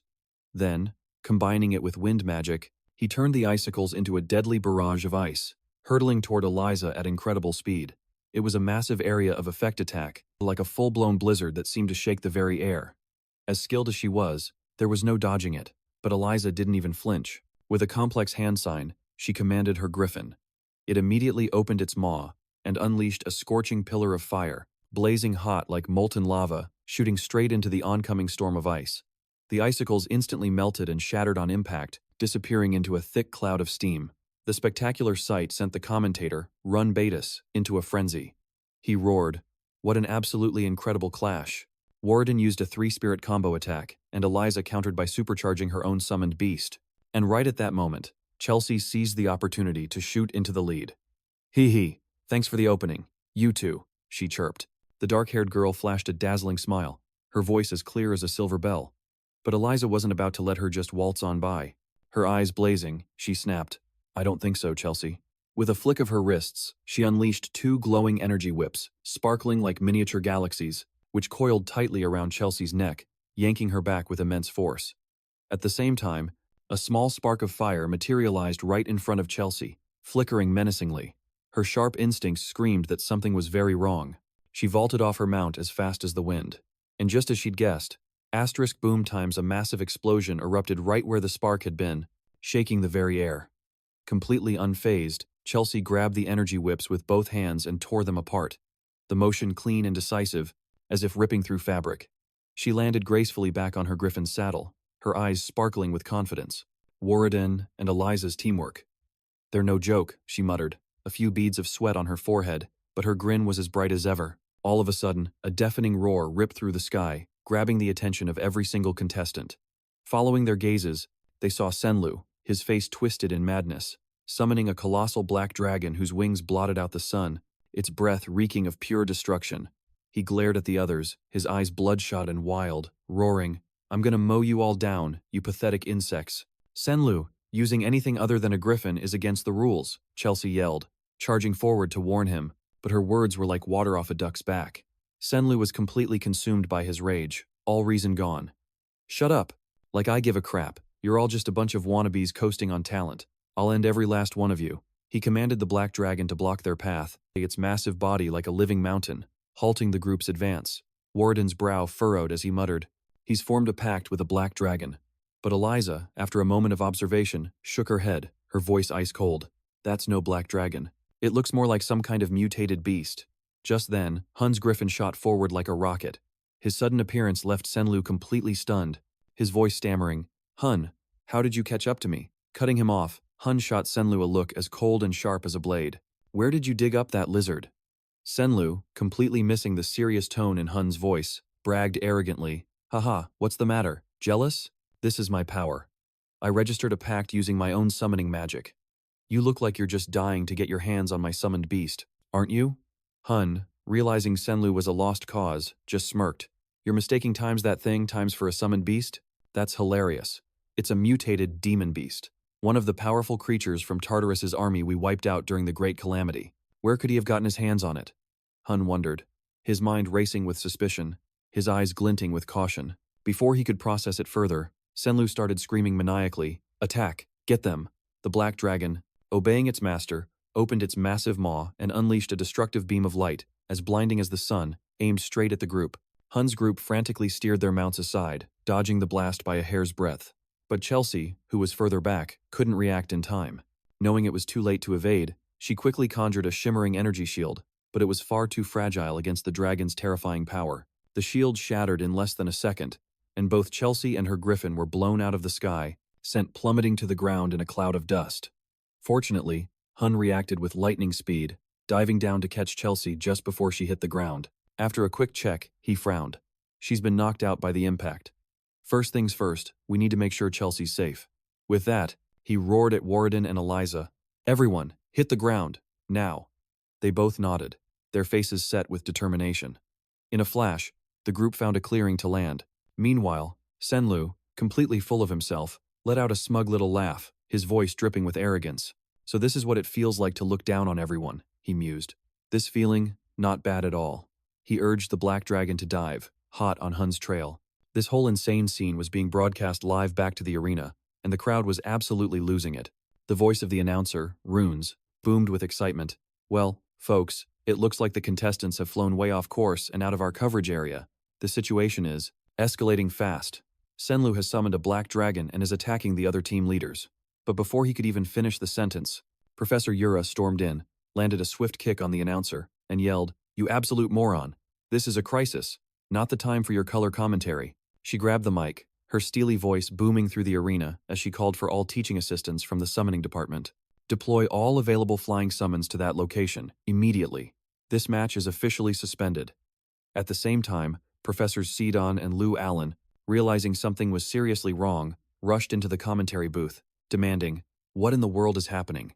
Yura, her face grim, answered, "It looks like Senlu has made a pact with a high-level demonic beast, not a standard summon. He won't be able to resist its influence for much longer." Her words sparked a suspicion in Shun. Could Senlu really be controlling a demonic beast of that level, all by himself? Just then, Professor Sajin, who was usually completely laid back, appeared at the doorway and asked in a low voice, "Or, is someone else pulling the strings?" Yura nodded. "I'm not certain, but it's a definite possibility." As the head professor, Sajin immediately took command. "All right, Yura. You take the summoning TAs and intercept Senlu. If you have to, subdue him by any means necessary and eliminate that demonic beast. The rest of the faculty, spread out and protect the students. Shun, you're with me." Shun nodded, his eyes sharp, as if he knew exactly where they were headed. Back on the ground, Hun's team had made a safe landing, but Senlu was already on top of them. Warden's voice was tight with tension. "He's here." A few seconds later, the massive form of the black dragon descended before them like a living mountain, its breath reeking of death. And riding on its back, Senlu laughed mockingly. "If you were gonna run, you should have tried a little harder." "What's this, a little group meeting out in the open? Huh?" Hun shook his head, his voice level but cutting like a knife. "I wasn't running, and for the record, that thing you're riding isn't a summon, and it's not a black dragon, either." Hun's absolute certainty made Senlu snort with laughter, his voice dripping with condescension. "As a guy from the summoning department, if I say it's a black dragon, it's a black dragon. You think you know more than me?" But before he could finish his rant, Hun dropped a bombshell that stunned everyone, his voice ringing out like thunder. "That's a demonic beast, and I'm here to put that abomination down." As he spoke, he stepped forward, his eyes blazing with an unshakable fire. In that moment, it was as if Hun was transported back to an ancient battlefield, a place where blood and fire had once painted the sky. As for Senlu, whether it was pure obsession or he'd just completely snapped, he suddenly erupted into a wild, piercing laugh. At Hun's declaration, a sound that was more like the shriek of a madman. Even Eliza, who was standing behind Hun, could only shake her head, a look of helplessness on her face. For real, he's completely lost his mind. And just as she said it, Senlu's eyes turned bloodshot, glowing like embers from hell, his insanity on full display, as if his very soul was being eaten away. He let out a guttural roar, his voice. "What was that? Like I'd ever listened to you? Just drop dead." At his command, the black dragon, its eyes blazing, threw open its massive, fang-filled maw and unleashed a torrent of scorching red fire, a blast as hot as molten lava that shot forward with blinding speed, ripping through the air. But Warden, the brawny kid, reacted in the blink of an eye. He slammed both hands on the ground, and with a burst of magic, summoned a giant stone golem that rose like a mountain to block the inferno. He roared, his voice booming like thunder. "That guy's completely lost it. We gotta take a menace like that out." "I'm with you on that one, Hun." Across the field, Senlu, seeing his attack blocked by Warden's golem, ground his teeth, his face slick with sweat, the tension mounting. Meanwhile, Eliza, the proud, white-haired girl, refused to be left out. She stepped forward, letting out a smirk. "You guys planning on hogging all the spotlight? Save some for me. But first, we need to drag that moron away from the enemy." Warden, his eyes sharp, warned, "The golem's about to crumble. Get ready." Eliza pouted, grumbling, "You're really not pulling your weight, are you?" Hearing their bickering, Hun couldn't help but crack a small smile, as if he was remembering fond arguments with his old squad. Back in the fight, just as Warden had predicted, the golem's arms began to splinter. Countless fractures spread across its body under the dragon's relentless assault. Seeing this, Senlu's confidence surged, and he burst into a wild, uncontrollable laugh. "Ha ha ha, just as I thought. My summoned beast is unstoppable. Where'd you little rats scurry off to?" The moment the words left his lips, the golem exploded into a cloud of dust and rubble. Senlu's sly eyes darted around, searching for his next target, but Eliza wasn't about to give him the chance. She made the first move, whipping her shimmering energy lash straight at Senlu. The crack of the attack was immense, slicing through the air with a piercing shriek. By some miracle, Senlu dodged it by a hair's breadth. But Eliza's attack sent him into a rage, and he screamed, "You witch, you dare attack me?" He commanded his dragon to gather its power for another blast. But Warden, with his sharp instincts, cut him off. With a snap of his fingers, he summoned a fireball directly above the dragon's head, which detonated instantly, sending a shockwave through the air. Seeing Senlu momentarily stunned, Hunne seized the opening, poured power into his legs, and shot forward like an arrow aimed straight for Senlu. Their coordinated attack was flawless, leaving Senlu with no time to react. In a flash, Hunne was right in his face, his gaze ice cold. Holding nothing back, he unleashed a powerful kick that grazed Senlu's face. But then, Senlu's body began to tremble violently, contorting in an unnatural way. As if possessed, he glared at Hunne, his eyes wild. A strange, warped voice that wasn't his own echoed out, "Not bad, daring to pull this little pawn from the jaws of the enemy, but this is as far as you go, you insects." It was obvious that Senlu was now just a puppet for some other power. Down on the ground, Eliza watched in stunned silence as the black dragon carried both Hunne and Senlu skyward, her voice laced with panic. "Wait, why'd he go up there alone?" "Hunne." The scene cuts to the dragon's back, where Senlu, or more accurately, the entity pulling his strings, smirked mockingly. "Getting scared, little hero candidate?" But Hunne was completely unfazed, his gaze cold and calculating. "You're a beast mage from Tartarus, so where's your real body? It can't be far from here." His words sparked a flicker of surprise in the possessed Senlu's eyes, though it was quickly suppressed. "So you saw right through me. Interesting. Very interesting indeed that you can stay so composed in a situation like this. You've got all the qualities of a picture-perfect hero, and that's exactly why you have to die right here." The guy sneered, whipping his arm to unleash a massive energy whip, which lashed out straight for Hunne. Caught completely off guard, Hunne was blasted right off the dragon's back, sent into a freefall from hundreds of meters up. For any normal person, a fall like that would be a one-way ticket to the afterlife. But Hunne, our main character, always has an ace up his sleeve for situations like this. "Fiora, it's your time to shine, baby." Hunne smirked, calling out to the tiny phoenix, which was flapping its little wings like crazy just to stay airborne. "I can use multiple elements, but I'm not a master of any single one. When it comes to aura, Elandu and Dueno have me beat. Luna's got the magic department covered, and Lennis is the summoner supreme.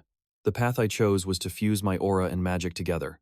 From the palm of Hunne's hand, countless threads of golden energy shot towards Fiora, amplifying her power. In a blazing inferno, Fiora's body began to expand, transforming into a colossal phoenix, her wings glowing like the sun itself. She swooped down and snatched Hunne with her talons, holding him as steady as a rock. "Now times this times is more like it. Looking good, Fiora," Hunne grinned, a glint in his eye. Nearby, the black dragon sensed the phoenix's powerful presence, and it let out a furious roar in response to the opposing energy. Aboard the dragon, the mage Tartarus also grew wary, demanding, "A phoenix contractor. Huh?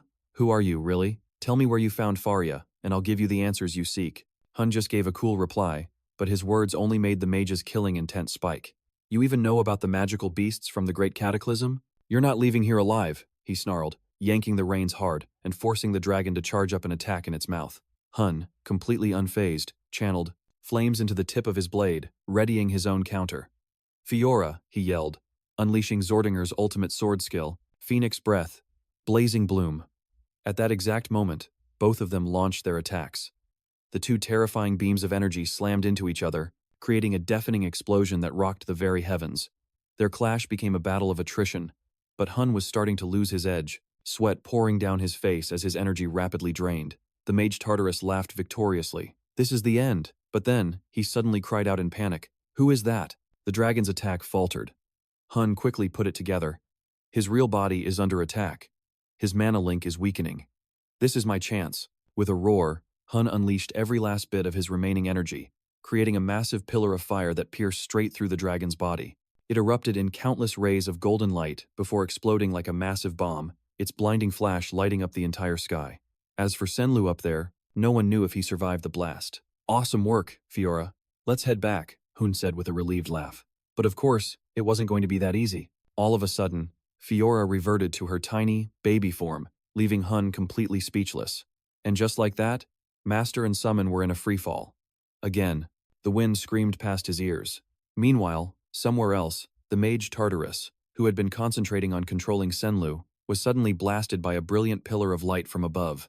The immense pressure forced a groan out of him. Who are you people?" The attacker was none other than the newly arrived Professor Sidone. "This one's for you, Harris," the famously lazy professor said coldly. The mage, recognizing them, let out a smirk. Well, if it isn't the two pillars of Lumer." Before he could even finish, Horus clenched his fist, intensifying the pressure of the light pillar, until the mage's bones began to creak and groan. Suddenly, a dark portal ripped open in the ground right behind the mage, and a smoky entity with sharp fangs and glowing red eyes emerged from it. What a shame, but we'll meet again. The fanged monster then crushed the mage's puppet body, before diving back into the portal to make its escape. Shun lowered his magic, shaking his head in frustration. He got away. Looks like they're making their move again, Horus noted, his voice grim. Lumer isn't safe anymore, and back with Hunne, he was, you guessed it, still falling, plummeting at a wind-shredding speed. Even he wasn't sure if he could survive a fall like this. He quietly urged Fiora. Fiora returned to the spirit world. The little phoenix with its fledgling wings clung tightly to Hunne, its eyes filled with a longing reluctance. But the sappy moment was cut short when Hunne's body jerked to a halt in midair. Something massive had snagged him by the collar. Professor Ura's voice rang out, crystal clear and full of amusement. Haha, you all right there, Hunne? Lucky for you, we made it just in the nick of time. Time flashes forward, and the scene shifts to a nameless cave, where the air is heavy and grim, reeking of the underworld. The renegade mage, his face shrouded in darkness, was absorbing streams of blood-red energy pouring from the wounds of the snarling magical beasts before him. His breath was ice-cold, his eyes flashing with a wicked light. All of a sudden, a mysterious figure in a black cloak spoke up, their voice dripping with scorn. Looks like things didn't go quite as planned, did they? To think you'd get tripped up by some piddly hero candidate. The taunt made the renegade mage scowl. He quickly explained in a raspy voice. That kid is no run-of-the-mill candidate. He's already formed a pact with a phoenix, and he even saw Farnia's true form. This revelation seemed to surprise the cloaked figure, whose eyes beneath the hood glinted with excitement. He licked his lips, his voice now filled with genuine intrigue. Oh? Well, doesn't that just make things far more interesting than we anticipated? Time zips forward again, returning to Hunne, who was taking a slow walk through the quiet corridors of the academy, the dim torchlight casting flickering shadows across his pensive face. As he walked, he mulled over everything that had happened recently. The summoning department's midterm practical exam had been cancelled. Senlu was dead. The incident served as a brutal wake-up call for the first years about the real dangers of the dungeons. He let out a long sigh, his eyes tinged with a lingering sadness. Everyone was curious about the true nature of Farnea, the spirit beast Senlu had made a pact with, but the four of us, under direct orders from Professor Ura, kept our mouths shut about it being a lesser dragon of the black dragon species. The scene cuts to the magic department, where today's practical exam was underway in an atmosphere buzzing with both tension and excitement. The classroom door flew open, grabbing everyone's attention. Khloe walked in, looking completely drained, the dark circles under her eyes telling tales of long, sleepless nights. Her appearance immediately worried her classmates. One of them spoke up. Khloe, look at you. Did you pull an all-nighter again? You don't look okay at all, their voice full of concern. But Khloe, paying them no mind, walked silently to her seat, her expression as cold as stone. Hunne, who was watching from the side, felt a sharp pang in his chest but kept quiet. Professor Llewellyn, after waiting for all the students to arrive, began in a serious tone. Excellent. Everyone's present. Now listen closely. Today, I trust that you have all prepared original spells, ones that truly express your own unique styles. It would be a real shame if I were the only one to witness such magnificent magic. Therefore, I've invited 3 special guests to observe. The whole class started buzzing. Llewellyn continued, they are all alumni of the magic department who graduated 3 years ago, and they are your upperclassmen, and they will be the ones grading your performances today. As soon as he finished speaking, 3 people entered the classroom. First was a sharp-looking girl with black hair and glasses who gave off a calm vibe, Rhea DeFed. Next was a guy with green hair, a stern face, and a cold aura, Aiden Slack. And finally, a cheerful blonde girl, as radiant as the sun itself, Shinhuz. The 3 of them spoke in unison. It's a pleasure to meet you, our juniors. Sitting in the corner, Carr, the sly son of a merchant, leaned over and whispered to Hunne, I've got a hunch they're gonna go easy on us. A merchant's intuition, you know? Hunne, with a thoughtful expression, mumbled, we'll just have to see if going easy is actually in their vocabulary. It's still too early to tell. Their brief chat wrapped up as Llewellyn glanced down the list and called out, Eliana, you're up. Eliana, hearing her name, practically bounded onto the stage, her eyes sparkling with pure excitement. She stood tall, her voice ringing out clearly. Hello, upperclassmen. I'm Eliana, a first year. It's a total honor to meet you all. Her sheer confidence left the whole class a little stunned, but she didn't seem to notice. Kicking off her demonstration, her palm began to glow. A beam of light shot upwards, bursting into a dazzling display of magical fireworks, illuminating the entire room. She eagerly explained. My primary element is light. By weaving a magic formula with the fire attribute, I can generate incredibly intense magical heat. A small flame then flickered to life in the palm of Eliana's hand, merging with the light to become a fierce vortex of fire that swirled around her, radiating immense power. But from across the room, Shinhuz innocently blurted out, but doesn't that sound exactly like one of those pre-existing laser-type spells? The comment made Eliana's face just freeze. Her smile became totally rigid. The three upperclassmen quickly scribbled some notes before passing the scores over to Llewellyn. The results were pretty underwhelming. 2 C- and a C. Unsurprised, Llewellyn just said flatly, next. The students in the back started to get nervous, whispering, man, they're grading super hard. At this rate, I might as well just drop out. As time went on, most of the students ended up with a C- or a C, and the mood in the room got heavier and heavier. It wasn't until Carr's demonstration that things looked up. He managed to snag a B+. Chelsea, with a killer performance, scored an A. The two of them celebrated with an excited high five, but the upperclassmen still didn't seem impressed, muttering, it's not bad, but it feels like something's missing. Llewellyn spoke up. This year's scholarship students are exceptionally talented, but we have yet to see anything truly groundbreaking. Let's see what the rest of them have got. Aiden glanced at the list and sighed. Ugh, this batch is looking pretty run-of-the-mill. Llewellyn's voice cut through the air. Avid, you're up. Avid, with his classic good looks, confidently strode to the front, sending a wave of excitement through the girls in the class. Oh my gosh, he's so hot. He deserves an A just for showing up. They were totally swooning. Ignoring the chatter, Avid wrote a complex magical formula on the board, his voice dropping to a serious tone. The advanced magic I will now demonstrate is called Tempest. Its danger level, when fully mastered, is among the absolute highest. For safety, the demonstration was moved to an outdoor training field, where Avid performed inside a protective barrier set up by the proctors. With everyone watching intently, he began channeling his mana, his body lifting off the ground to float in midair. Bathed in a green aura, he let out a shout, and a violent cyclone descended from the sky, slamming into the barrier with a deafening boom that shook the very ground. Unfortunately, a curious deer nearby got caught in the pull. Panicked, Avid immediately dispelled the magic, rushing over to catch the deer. He smiled gently. Hannah, you okay? Before turning back to explain. This spell is designed to optimize the power of wind. It might look straightforward, but it's actually based on an incredibly complex formula. Blown away, the upperclassmen unanimously gave Avid a solid A+. Chelsea, beaming with pride, cheered, That's my brother. Llewellyn's eyes lit up with interest as he called the next name, Hunne. Hunne stepped forward, his gaze firm and unwavering. He announced, his voice low and resonant, the signature spell that I will be demonstrating is a type of non-elemental formulaic magic. A ripple of murmurs went through the class, all curious eyes locking onto him, eager to see what the hero candidate could do. Hearing Hunne's declaration, the upperclassmen couldn't hide their shock, blurting out in unison, Wait, what? Shinhuz, her eyes wide with curiosity, immediately piped up. I've never even heard of that. You have to explain. Hunne, completely unbothered, just offered a slight smile and posed a question of his own, his voice calm and steady. Duh. Everyone knows that all basic magic has to be based on a foundational attribute. Shinhuz shot back instantly, full of confidence. Of course. It's the most basic prerequisite for any kind of magic. Hunne nodded, a mysterious smile playing on his lips. My advanced magic system will streamline the entire incantation process. His words hit them like a lightning bolt. Even the biggest dummy in the class could figure out what Hunne was implying, and that's exactly what made it so hard to believe.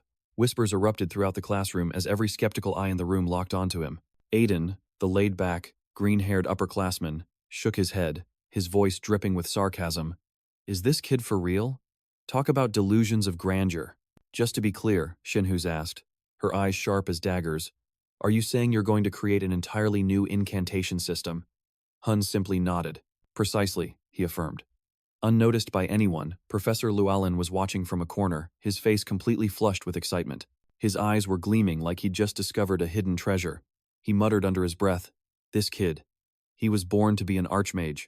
Meanwhile, Aiden was still skeptical, scoffing. Seriously, Hunne? What a disappointment. We didn't come here to listen to some kid run his mouth. Before Aiden could even finish his sentence, Llewellyn couldn't hold back and cut in, his voice buzzing with excitement. I want to see it.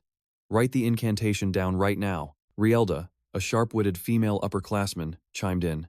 Yeah, let's see it then. Without a moment's hesitation, Hunne grabbed a piece of chalk and began writing on the board. His strokes were bold and confident. As he wrote, Rilda lowered her voice. Listen up, kid. In all of history, only a single mage has ever used a completely unique incantation system for high-level magic. Hunne's hand froze, for just a second before he answered, yes. The Poet of the Stars. Rilda, clearly irritated by Hunne's confidence and knowledge, snapped. And you think you can even compare to her? You honestly believe you're on the same level as the Poet of the Stars? Hunne just smiled. His voice was soft, but firm. Of course not. I could never compare myself to Luna. Shinhu's pouted, adding her 2 cents. Kids these days have zero respect for the Archmage Luna. Her comment stirred a memory in Hunne of his dear friend, the one who is now a legend. He replied, his voice growing serious. You're right. Archmage Luna was a legendary mage, but you don't have to be a once-in-a-lifetime genius like her to create a new incantation system. With that, Hunne finished the formula on the board and turned to face the entire class. The upperclassmen staring at the board were all dumbfounded, their jaws on the floor like they were witnessing a miracle. Aiden stammered, his voice trembling. This kid. He wasn't bluffing. With a structure like this, he could use any magic, completely unrestricted by attributes. Rilda, her eyes gleaming, added, It's unbelievable, Chelsea whispered in confusion. I can't even begin to understand the structure. Carr, the resident merchant in training, just chuckled. Dude, I gave up trying to follow ages ago. In another corner, Khloe's expression shifted as she stared at the formula, a complex look flashing in her eyes. The upperclassmen, their earlier scorn completely gone, were now dead serious. Aiden lowered his voice to ask, Hunne, why would you create a system like this? Hunne answered bluntly, so I can freely use every type of magic in existence. His answer lit a fire in Aiden's eyes. I can't believe it. This kid's a certified madman. Now I see why this year's freshmen are supposed to be something special. He pressed on. What do you call it? Hunne channeled his mana, and a sphere of brilliant white light flared to life in his palm as he whispered, Bio. Shinhu's gasped, a flicker of recognition in her eyes. Her voice trembled, Bai. In all of history, only one other person has ever used that name. The legendary magic system of Kyle. She thought to herself, maybe Hunne can prove that Kyle was real. Shin hastily jotted down a grade and handed the sheet to Luin. To no one's surprise, Hunne received an A+. After his presentation, he stepped down from the front, lost in thought as he walked. Back when I was Kyle, I couldn't master this system, but this time will be different. He glanced over at Khloe, a knot of worry tightening in his stomach at her vacant expression. Hey, you okay? He asked, his voice laced with concern. But Khloe, acting as if she hadn't heard a thing, just silently stepped forward when Lou Allen called her name. Our final contestant, Khloe Mueller. All the upperclassmen, who had major hopes for Khloe, the top magic student of her year, leaned in, eager to see what she'd do. Rilda asked curiously, So, I hear you're the best in your year. What have you got to show us today? Khloe, her eyes filled with unwavering resolve, answered, My advanced magic is the flame of eternity. She conjured a brilliant crimson flame in her palm, which pulsed with an immense amount of raw magic. Chelsea whispered in confusion, The flame of eternity? But Khloe's a master of ice magic. Why would she pick a clashing element like fire? The upperclassmen watching all frowned in disappointment. Doesn't look like anything special to me, Aiden thought with a scoff. It's pretty basic, honestly. I was expecting something on par with Hunne or Avid. As he got ready to score her, he grumbled, If this is all she's got, then what a total waste of my time. Khloe cut him off, her voice dropping to an icy tone. Now, I'll show you all what it can really do. She began to chant, summoning a massive orb of water right above her head, and let it crash down over her. Incredibly, the flame in her hand didn't even flicker. Both Chelsea and Hunne jumped in shock. Chelsea gasped in amazement. It didn't go out, did she? Did she somehow add a permanence effect to the spell? Khloe just nodded. You nailed it. Unless I'm the one to dispel it, this flame will never die out. She clenched her fist, snuffing out the fire, her expression completely unfazed. Aiden was floored, thinking, every spell needs a constant supply of mana to sustain it, but Khloe just shattered that fundamental rule. How is that even possible? The more he thought about it, the more his mind reeled. Khloe explained with a calm smile, My advanced magic is called the Eternal Flame. The upperclassmen unanimously gave her an A+, but as Hunne watched her, a deep sense of unease washed over him. Creating a truly undying flame was something that even Luna had failed to achieve. Only one being had ever succeeded, and that was Orbin's. He remembered how he'd tried to talk to Khloe earlier. He'd called out, Khloe, can you come out for a sec? but Celia just shook her head. She's already asleep. She said she pulled all-nighters studying for the exam, so she crashed early tonight. Hunne sighed and turned to leave. That's too bad. Well, I'll get going then. Celia, sensing something was off, quickly asked, Khloe's been acting kinda weird lately, don't you think? She's gotten super touchy and has even been picking fights with her friends. I even heard a rumor she's hanging out with some sketchy magic students, which is so not like her at all. Abruptly, a burst of flame erupted right next to Hunne, and the little phoenix, Fiora, flew out. Hunne teased, Hey there, how's it going? A familiar, powerful voice responded, You are the one who summoned me. It was Fiorina, Fiora's mother. Hunne smirked, a glint in his eye. Well, you're the one who entrusted this little rascal to my care, aren't you? Fiorina's gaze was as sharp as a dagger. Fine. Why did you summon me through Fiora? Hunne gently set the small phoenix down, his voice becoming serious. I need to know why you're still here in Lumer. He thought to himself, subspecies of magical beasts, like phoenixes and demonic beasts, are mortal enemies. There has to be a specific reason she's sticking around. Fiorina's expression turned frigid at his question, as if she were drowning in painful memories. Her voice grew heavy. 5 years ago, Lumer was attacked. 2 students and 3 staff members lost their lives. The one behind it was never found. Headmaster Callie Biden asked me to investigate the incident personally. Ever since then, I have been hunting for any trace of them. Hunne nodded, pressing on. So, are you aware that a demonic beast, summoner showed up during the summoning department's exam? Fiorina gave a slight nod. I heard a student paid the ultimate price. Hunne continued to probe. You think Tardius is behind this, don't you? Fiorina fell silent, her eyes deep in thought. For now, it's just a suspicion. I can't say anything more. Seeing how things were going, Hunne decided not to push it. He made a casual suggestion and then zipped off to report the whole thing to Principal Callie. Senlu might not be the only student Tartarus tried to recruit. That thought hit Fiorina like a ton of bricks, her eyes immediately flashing with high alert. Time flew by in a blur, and before they knew it, it was time for the big joint combat exam between the Heroic Studies and Combat Tactics departments. Professor Horace, in his usual lazy fashion, was sprawled out in his chair when he ordered the 5th-year class to assemble. Once everyone finally showed up, he just kind of jerked his chin at the class president to explain the exam details. Hunne stepped up, his voice ringing out clearly.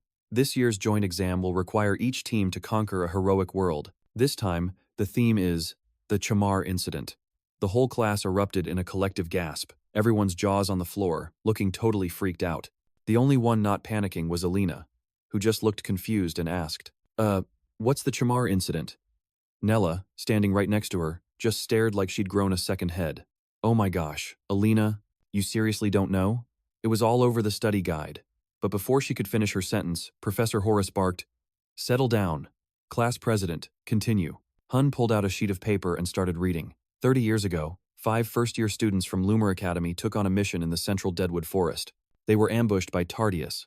Professor Albie, who was just a second year at the time, was part of the rescue team, and that team was almost completely wiped out. Our mission is to rescue the wounded, eliminate the demonic beasts, and provide cover for Professor Albie. Professor Horace, suddenly looking dead serious, warned, This exam isn't your average test. It's designed to sharpen your combat instincts. You have to stay focused at all times. Anyone who doesn't show potential will be expelled on the spot. The whole class started freaking out, with everyone looking super stressed. Seeing their faces, Professor Horace suddenly burst out laughing, completely breaking the tension. Just believe in yourselves. You've all improved so much. His words really hit home with the students, but of course, Alina had to go and try to get Professor Harris's autograph, but he just waved her away. Get out of here. Just then, Professor Ardian's voice cut through. All right, I'll be announcing the team assignments now, starting with Class 1. Chelsea asked, surprised. Wait, we can't team up with people from our own class. Carr just muttered under his breath. Oh, for crying out loud, we have to do this with a bunch of randoms. The students then lined up to draw lots from a huge urn. Hunne drew sphere number 11, landing him in the final group. Once all the teams were set, Professor Albie announced, team assignments are complete. Group 1, step into the summoning circle. Chelsea and Celia stepped forward together. Chelsea let out a quiet sigh of relief. When she saw Celia, she was teamed up with the princess of the Zardinger family. Celia just smiled back and said, let's show them the might of our Rodrian Empire. Professor Albie channeled his magic, and the circle instantly erupted in a blinding light. The system screen lit up with a notification. Opening Heroic Chronicle. Albie's World, Zhong Chuan, the Chamar Incident. And just like that, Chelsea and Celia were teleported inside. The professors watched intently on the simulation monitors. Professor Sin commented cheerfully, "Wow, they're moving at an incredible pace. With Celia on the team, this group is definitely going to rank high." But Professor Harris just sighed. "I don't know. I think young Chelsea is the one who really stands out." Just as Sin was about to blow a gasket, another voice cut in, making them both jump. The very first group, and they've already finished this quickly. What a promising class of first years. The voice belonged to none other than Principal Callie. Sin and Harris said in unison, "Principal Callie." They both scrambled to offer him the center seat. Professor Seddon asked, "What brings you here, sir?" Principal Callie replied with a smile, "I just dropped by to see how this year's freshmen are shaping up." With that, he paused and turned to Albie. "Professor Albie, I'm sorry we have to dredge up these painful memories for you every year." Albie, his face a complete mask, replied, "I swore I would never forget this incident. To me, it's a debt that must be repaid." Everyone's attention snapped back to the exam. On the monitor, Celia and Chelsea had just taken down an orc. The system announcement blared to life. Group 1 has completed the mission. The spectators around them burst into applause, and Principal Callie remarked, "The Zardinger family and young Chelsea. Despite their differences, both shine brightly as the pride of the Empire." Group 3, featuring Avid and Delans, also cleared the stage with ease. Callie's eyes. "Strongest takes point, the rest provide cover," Callie observed with a gleam. "A bit risky, but I'm very satisfied." Group 4, Nella and Chelsea, passed without a single scratch. Callie was full of praise. Nella's healing aura was truly phenomenal, and Chelsea's movements were in a class of their own. Group 7, with Warden, Eliza, and Alina, also delivered an absolutely stellar performance. Looking pleased, Callie's thoughts suddenly drifted to Hunne.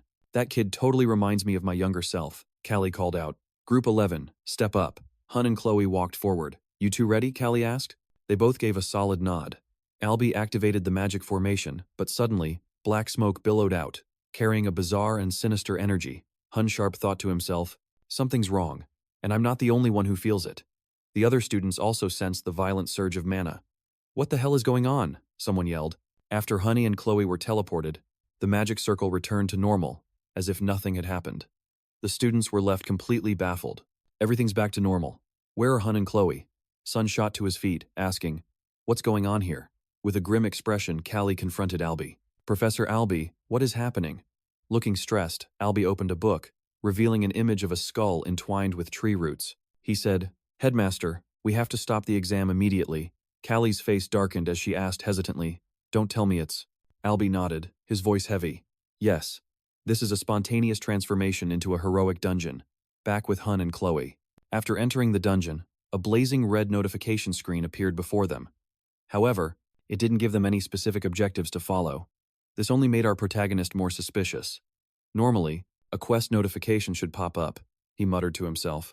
Meanwhile, Khloe the mage cried out, "Wait a second, is this a heroic dungeon? How is that possible? This isn't some lost page from a grimoire. I've never heard of a heroic epic page just going haywire like this." Hunne immediately tried to contact the instructors outside. "Professor, I can't see the other members of my team anymore. What should we do?" His message was sent, but there was no reply. After a few seconds, Hunne slowly shook his head. No one's answering. Hearing that, Khloe began to panic, biting her nails and saying, "No way. I'm sure they'll just end the test and pull us out any second now." In contrast to her naive optimism, Hunne shook his head, laying out the reality of the situation. If they could, they would have already paused the test. This is a heroic dungeon in the middle of forming. It looks like we're going to have to clear it ourselves. Khloe jumped up in protest. "Are you kidding me? Clearing this dungeon is hard enough with a full 10-member team. Don't you remember how many people got wiped out in here 30 years ago?" Hunne replied, "If we want to get out, we don't have any other choice." Khloe knew he was right, but the thought of facing the enemies ahead filled her with despair. Tartarus was the one who caused the Chamar disaster before targeting hero students like us from inside the academy. This whole forest is a trap. The more she thought about it, the more she panicked, collapsing to her knees and burying her face in her hands as sweat poured down her face. Hunne crouched down in front of her, his voice calm and reassuring. "Khloe, you're the strongest first year, right? We can clear this easily if we work together." He held out his hand, his face filled with confidence. This piqued Khloe's curiosity. She bit her lip, thinking to herself, "How can he be so calm? I really thought I had finally caught up to him." That thought ignited a spark of determination within the young mage. Not wanting to look weak in front of Hunne, she stood up and asked, "So, what's the plan?" Hunne laid it out plainly. "To clear the Chamar incident, we need to meet 2 conditions. First, rescue the other first-year students. Second, we have to guarantee their safety. To pull both of those off, we're gonna need more people." He sketched out a plan in the dirt with his finger. Khloe shrugged, shooting back. "And how are we supposed to do that? Outsiders can't get into this dungeon." Hunne just smirked, pointing to a circle on his little map, and said slowly, "Don't forget, we aren't the only Lumer students in this forest." It clicked for Khloe instantly. She nodded. "You mean the students who were eliminated earlier, right? They've got to still be alive." She paused for a second, staring at Hunne's back, and then asked, "What are you doing?" Hunne replied, "Hurry up, get on my back." Khloe's face instantly turned beet red. She stammered, What?" Hunne glanced back and explained, "We can't let that other girl face Tardius before we get there. You're a mage, you're too slow on your feet. Now, come on." Even though she grumbled about his logic, Khloe reluctantly climbed onto his back. Meanwhile, in another location, a 2-horned demon was monitoring the Lumer students on a bank of screens. This was Chubin, a demon of Tartarus. He muttered, "So it begins." Then he glanced at one of the screens, surprised to see Hunne carrying Khloe and blasting forward at an insane speed, and realized they must be the rescue party. He scoffed at their tiny number. "A rescue party? Huh, just ignore them. Our targets are the hero class students, the future threats. The rest are irrelevant." Or so he thought, because just a second later, his eyes went wide as Hunne completely wiped out a horde of monsters in his path with a single skill. A terrifying, murderous aura exploded from Chubin. Remembering something, he roared, "An all-elementalist." Back with Hunne, the kid had no idea he was now on Chubin's radar. He scanned left and right, thinking to himself, "It's getting darker the closer we get to the center. Maybe I should borrow Ilandu's skill? I'll refine and control my aura to push my senses to their absolute limit." Super perception. With that thought, Hunne focused his aura. He channeled it into his eyes, and the world around him snapped into razor-sharp focus. Spotting something, he immediately warned Khloe, "Get ready, there's a pack of orcs just ahead." His words made Khloe jump. She hadn't sensed a thing, but she quickly nodded anyway. "Huh? Right, got it." And just as Hunne predicted, a few seconds later, they ran smack into the orc pack. Hunne yelled out the signal. Khloe reacted in a flash, pouring mana into her staff and swinging it forward to unleash a volley of razor-sharp ice shards that tore through the monsters like a cyclone, riddling them until they looked like pincushions. The orcs that stood against the pair were quickly sent to the great beyond. But one survivor, barely hanging on, was trying to raise a horn to its lips to sound the alarm. Khloe's heart skipped a beat. Oh no, if it blows that horn, every orc in the area will come running. Hunne, thinking the exact same thing, swung his sword with lightning speed, slicing the green-skinned monster in two and shattering the horn to pieces. Hunne's insane reflexes left Khloe completely stunned. She thought to herself, "Why is the gap between our power levels so huge? Will I ever be able to catch up to him?" Pushing the thought aside, they quickly reached the other Lumer students. They were surrounded by demons, giving off a seriously creepy vibe. Khloe blinked, muttering, "Are those actual demons?" Hunne didn't have time to answer. He was already charging in. "Cover me!" Khloe instantly snapped out of her daze and conjured a magic circle under Hunne's feet. Using it as a launch pad, Hunne planted both feet and launched himself forward like a rocket. Just then, a brown-haired girl in the trapped group warned the others, "Brace yourselves, they're coming." The words were barely out of her mouth when a demon lunged, roaring, "All 4 of you little brats are going down." But before its claws could even touch the students, Hunne appeared out of nowhere, slicing the demon clean in half as everyone stared in shock. The demon's body dissolved into a puff of black smoke. The sudden rescue startled the brown-haired girl. "Who asked you to? You're here to help us?" Hunne glanced back and nodded. "Yep, another demon."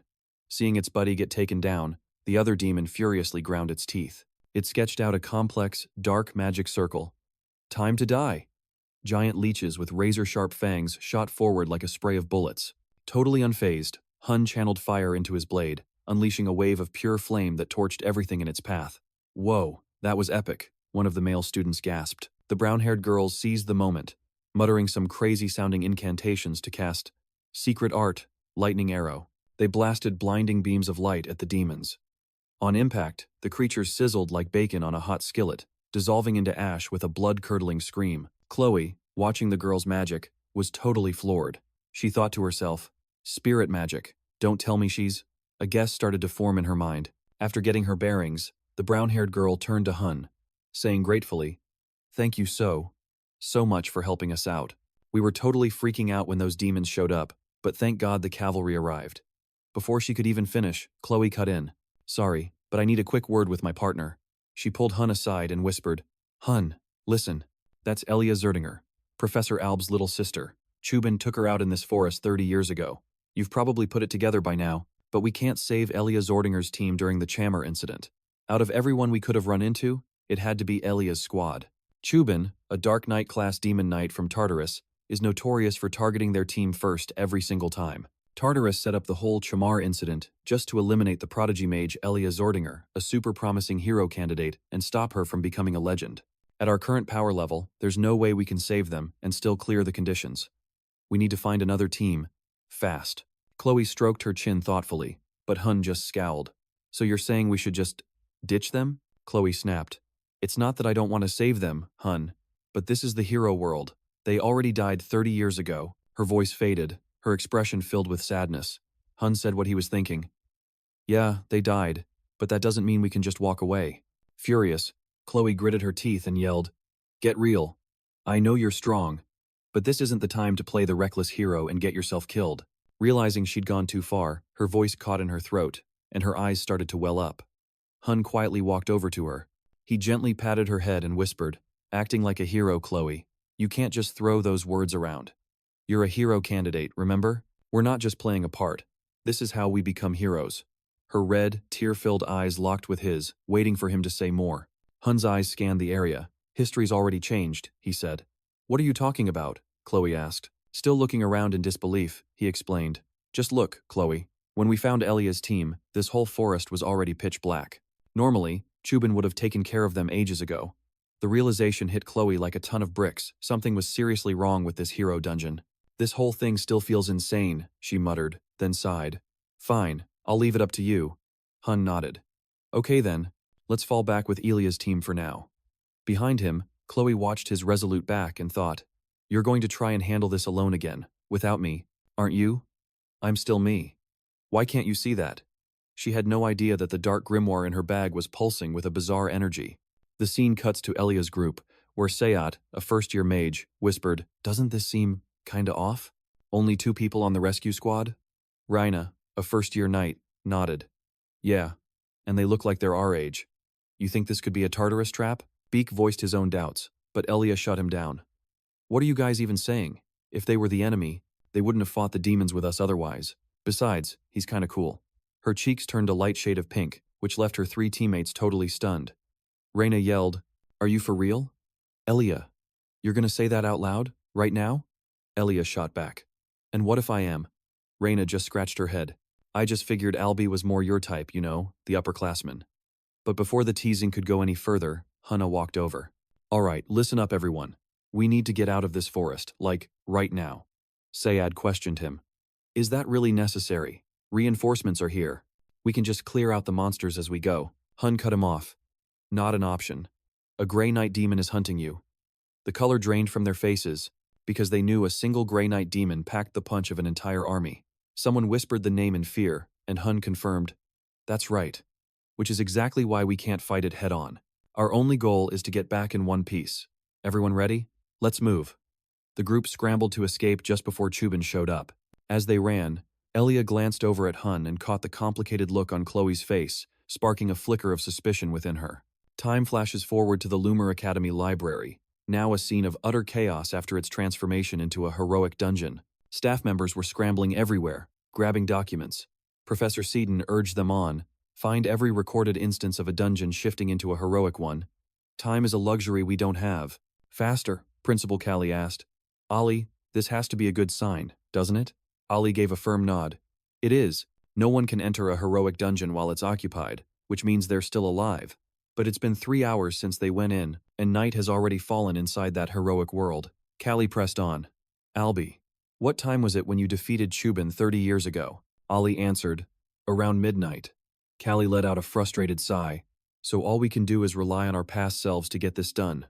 Just as he spoke, a staff member burst into the room, announcing, Principal, sir, we've identified the person who sold the demonic beast summoning catalyst to Senlu. But before she could even mention the connection to Tartarus, she froze. Albie's expression had turned terrifying, his energy flaring out of control. Startled, Callie placed a steadying hand on his shoulder. Get a hold of yourself, Albie. Callie's stern voice managed to pull Albie back from the edge, but he still needed a moment. He turned away. I'm stepping out for some air. And with that, he was gone. Only when he was completely out of sight did the staffer let out a breath she'd been holding. She said to Callie, that's what you expect from someone who reached the heroic rank, fueled by such a deep hatred for the demon race. Callie replied grimly, it's understandable. During the incident 30 years ago, they couldn't even find a keepsake of his sister, let alone her body. So, who sold him the catalyst? She replied, a black market dealer who operates in the back alleys of Lumer. Apparently, they're pretty well known among this year's freshmen. She handed Callie a ledger. As he flipped through it, Callie asked, are you suggesting a Tartarus spy has infiltrated Lumer? She shook her head. They're not on Tartarus's payroll. But Tartarus is their supplier. Callie stroked his chin, wondering what their endgame could be. He scanned the list of merchandise in the ledger, and his eyes froze on a single entry. Khloe Muller, Black Magic. Snapping the ledger shut, he told the staffer, Alina, get Professor Lou Allen in here. Immediately. Yes, sir, Alina replied, rushing off and leaving Callie alone with his thoughts. He stared down at his own scarred hands, lost in contemplation. The intuition I've sharpened through countless brushes with death is screaming at me, telling me the real danger is right under our noses. As the days at the academy pass, the scene cuts back to Hunne's group. Inside the heroic dungeon, night has fallen, and they're weathering a relentless onslaught of monsters. Hunne casually swung his sword, taking the head off a goblin, then glanced at the others. He thought to himself, I've been pushing super perception for way too long. Everyone's hitting their limit. He called out, let's take a break and recover. Nearby, Sayed and Beek stared at Hunne in utter disbelief, whispering, how is he not even breaking a sweat? That guy's a freak of nature. They found a spot sheltered from the wind to catch their breath. Meanwhile, Khloe tried to sneak in some reading from her dark grimoire. All of a sudden, Elia's voice cut through the quiet. Hey, Khloe. Startled, Khloe slammed the book shut, shoved it into her bag, and stammered, Elia, what's up? Elia just smiled and asked, I've got a question. What's the deal with you and Hunne? Khloe, are you two, like, a thing? The blunt question made Khloe totally flustered. She rushed to deny it. Of course not. Seeing her over-the-top reaction, Elia just nodded knowingly. All right. Your reaction just told me everything I need to know. As for Khloe, Elia's question threw her for a complete loop, and all she could do was let out a long sigh. She watched Elia, thinking to herself, there's something really familiar about her. Even though she was a legend from 30 years ago, right now she's just another first year, same as the rest of us. Khloe blurted out, why are you asking? You got a thing for Hunne or something? Elia glanced over at Hunne, resting under a tree, a faint blush on her cheeks as she admitted, well, my heart just starts pounding. You think this is love at first sight? Khloe felt a sudden surge of admiration for the story's leading man. Elia, the legendary mage people would still be talking about 30 years from now, actually had her eyes on Hunne. How epic is that? Completely oblivious to Khloe's thoughts, Elia tucked a strand of hair behind her ear and confessed, I'm not really sure if it's love. It's just. My heart goes haywire. It's like when my brother pulls one of his dumb stunts, or when I actually accomplish something big. Khloe's eyes went wide as she blurted out, you really think that little of that owl-eyed mage? Elia looked confused. Huh? Me? Oh, I meant Albie. Khloe quickly corrected her slip-up, and Elia explained, it's because he's always trying to do the impossible. Khloe said with a wave of empathy, challenging the impossible. Huh? Hunne is the same way. We just started out as friends, but now I find myself getting jealous of him. Elia gave a small smile. We're a lot alike, aren't we? You know, Khloe, I used to be jealous of my own brother. It sounds ridiculous, but I always felt that no matter how hard I worked, he was the one with the real talent. I'll let you in on a secret. He's the one who taught me the fundamentals of magic. I'm great at using spells that already exist, but I'm absolutely terrible at creating anything new. I actually failed the entrance exam for Lumer 2 times. I used to resent my brother for it, feeling like it was so unfair. But eventually, that jealousy turned into admiration. Khloe's eyes widened, realizing Elia's struggles were exactly like her own. But their heart-to-heart was cut short when Hunne, who was resting nearby, sensed something and shot to his feet, shouting a warning. Brace yourselves. Change of plans. We can't fall back now. The grim look on his face had the others tightening their grip on their weapons, preparing for whatever was coming. Sensing the fear in the air, Hunne encouraged them. Don't panic. Just remember, every single one of you has what it takes to be a hero. His words seemed to steady their nerves. They clenched their jaws, turning toward the source of the guttural roars. Moments later, the colossal figure of Chubin emerged. His massive feet slammed into the earth, cracking the very ground beneath them. "Found you, you wretched thing, seed of the great hero." He swung his massive axe, bringing it down directly toward Hunne. The blow created a massive explosion on impact, the deafening sound ripping through the air. Hunne deftly vaulted into the sky to evade it, but Chubin's words left him confused. During the Chamar massacre, Chubin's orders were to eliminate all the hero seeds. So why was he so hostile toward him, specifically? And why call him the seed of a times great times hero? The more he thought about it, the less sense it made. But Chubin's suffocating killing intent snapped him out of his thoughts. Beads of sweat formed on Hunne's brow as he screamed, "He's charging!" Khloe wasted no time, conjuring a massive, blue magical array across the ground. At the same instant, Chubin hurled his axe forward, but a colossal pillar of ice erupted from her array, blocking it mid-flight. Hunne enveloped his blade in a blazing aura and rocketed into the sky. Diving from above, he aimed straight for Chubin.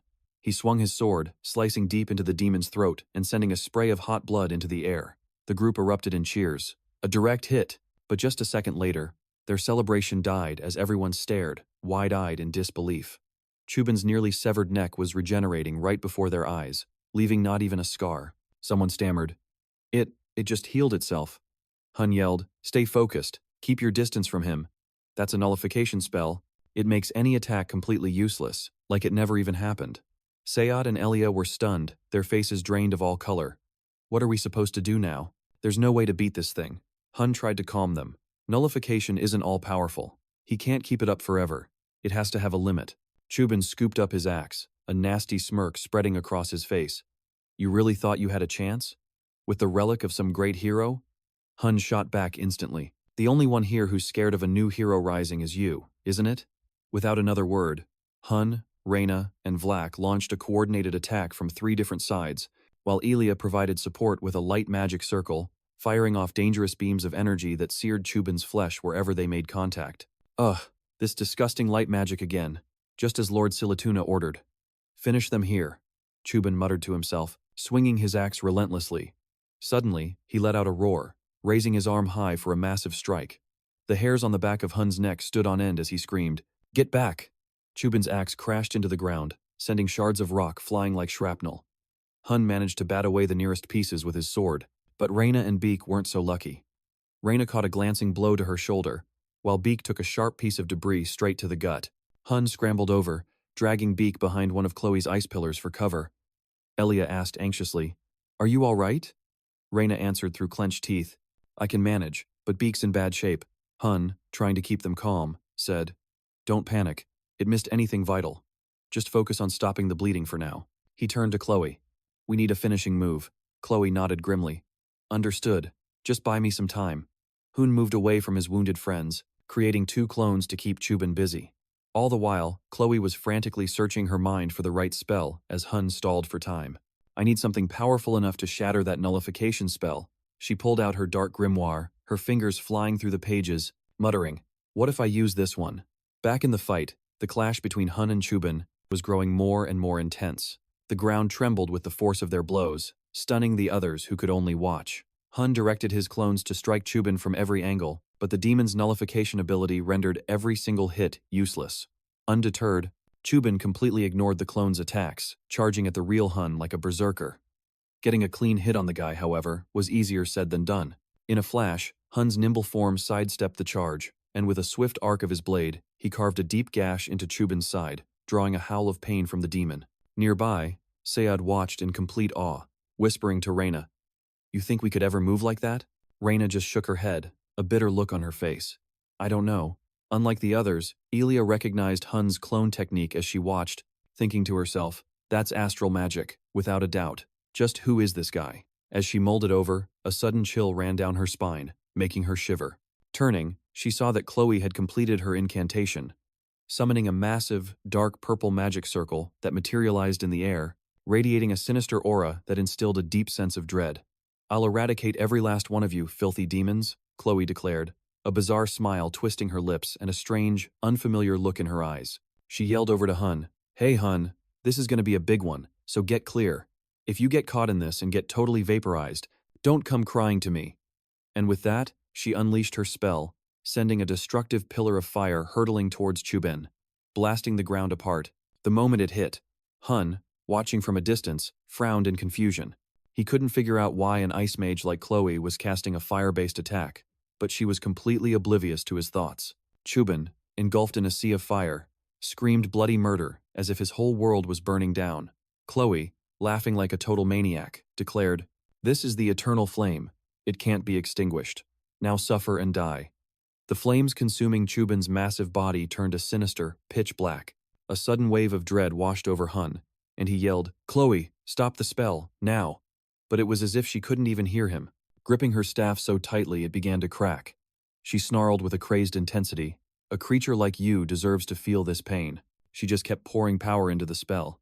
The look on her face told Hunne something was seriously wrong. Without a second's hesitation, he dashed toward her, and with a swing of his sword, knocked the dark grimoire right out of her hands. With the eternal flame spell broken, he gently caught her by the waist. Landing safely, Khloe stumbled as if she were drunk, her head still in the clouds. Hunne asked, "Khloe, be honest with me, is that unquenchable fire really your unique magic?" Unable to hide it anymore, Khloe miserably admitted, "No, it's a spell I found in an ancient grimoire." Hunne sighed internally. "So, it's the Flame of Urban." He looked her straight in the eye and said, "Listen, Khloe, that magic, it's a forbidden art." Her face went pale as she stammered, "What? A forbidden art?" Hunne nodded, explaining, "Yeah, that grimoire is a demonic artifact." Only then did the gravity of what she'd done hit her. Panicked, she cried, "What have I done? Hunne, I'm not worthy of being a hero." Her spirit was in a total nosedive. Left with no other choice, Hunne grabbed her by the shoulders and shouted, "Snap out of it. Listen, there are no records of Chubin having a magic resistance curse. That means he must have burned through his nullification ability fighting Elia's team. Get it? 30 years ago, even though they were terrified, they fought to the very end in a battle they couldn't win. What is the teaching of Lumer?" He stared her down. Khloe hesitated. "To push past all limits." Satisfied, Hunne nodded. As Chloe's mind cleared, she thought, "Now I get it. I can only admire him from afar. He's too cool for me to even be jealous of." Elia walked over, handing Khloe her staff. "Here, you'll need this." Switching back to Hunne's point of view, after getting Chloe's head back in the game, he glanced over at Chubin. Thanks to Chloe's spell, his magic resistance was completely gone. This was the perfect chance to finish him. Before Hunne could even move, Chloe's chant started up beside him. "I, Khloe Mueller, will surpass my own limits, so I don't let down the people who believe in me," she whispered as her incantations echoed. A magic circle materialized in the air. Hunne couldn't help but smile. The pure arcane language of a true mage. Man, this feeling is so reliable. Memories of fighting alongside his comrades back at Lumer, feeling this exact same sense of security, flashed through his mind. As for Chubin, realizing he could no longer nullify their attacks, he tightened his grip on his axe and charged, trying to stop Hunne's team from completing the spell. Closing the distance, he unleashed a brutal downward slash, forcing Hunne to parry with his sword. But Chubin, lost in his rage, was completely fixated on Hunne, as if he wouldn't rest until he'd personally crushed him. He roared, "Die!" and launched another attack. Even though Hunne blocked it, the sheer force cracked the very ground beneath his feet, sending him stumbling backward. Seizing the opening, Chubin balled his left hand into a fist and threw a punch that could shatter mountains with terrifying speed. Hunne raised his sword to block, but the blow sent his smaller frame flying like a cannonball, making him cough up blood from the impact. Chubin sneered, "Is that all you've got? Descendant of the great hero?" His cold voice echoed. Hunne struggled to get back on his feet, but then a single snowflake drifted down in front of him. A deep chill spread through the air, coating everything nearby in a thin layer of frost. Realizing what it meant, Hunne knew Chloe's spell was complete and said confidently, "It doesn't matter if it's the past or the present, you demons are no match for us. This ends now." High above Chubin, a five-pointed star formed inside a massive magic circle. In her mind, Khloe thought, "Thanks to you, I've finally perfected my fusion magic." "Hunne, Ice Dominion," she whispered, and countless razor-sharp ice spikes erupted from the ground. Under the immense power of Chloe's cryomancy, the Tartarus demon's body was frozen into a solid statue. Hunne stepped forward, tapping the giant block of ice with his finger, causing cracks to spiderweb across its surface before it shattered into a million pieces. Immediately after, he felt a wave of dark energy radiating from Chloe's grimoire, buried underground. Without a second's hesitation, Hunne enveloped his sword in a blazing red aura and plunged it straight into the book. Instantly, a notification popped up. Achievement unlocked. Rescued a first-year student in a critical situation. Multiple achievement rewards unlocked. Chubin has been subdued. Ignoring the alerts, Hunne turned to a bewildered Khloe at his side and praised her. Your unique magic is seriously impressive. If I tried a move like that in a real fight, I'd probably get wiped and have to respawn a few times before I got it right. Khloe avoided his gaze, looking away as she said, Hey Hunne, I'm going to confess everything to the Academy. I'll probably get expelled. Her face was tense, but Hunne was quick to reassure her. No way. Expel a hero candidate like you? I'm telling you, you're going to be a hero for sure. Nearby, Elia's group of geniuses rushed over. Seeing they had won, Elia exclaimed, You two are incredible. You look like real heroes. Hunne nodded. You guys did great too. He handed the staff back to Elia. We put this to good use. It helped us take them down. Elia smiled and refused it, pushing the staff towards Khloe instead. Khloe, you should keep it. Beak nodded in agreement. Yeah, and you saved us, Hunne. Take this too. He offered Hunne's sword, along with a necklace and a pair of gloves for both Hunne and Khloe. Suddenly, a panicked voice called out from a distance. This way, survivors. It was Professor Albie, his face drenched in sweat, showing just how fast he'd rushed there. Khloe was surprised by his youthful appearance, saying, That's Professor Albie.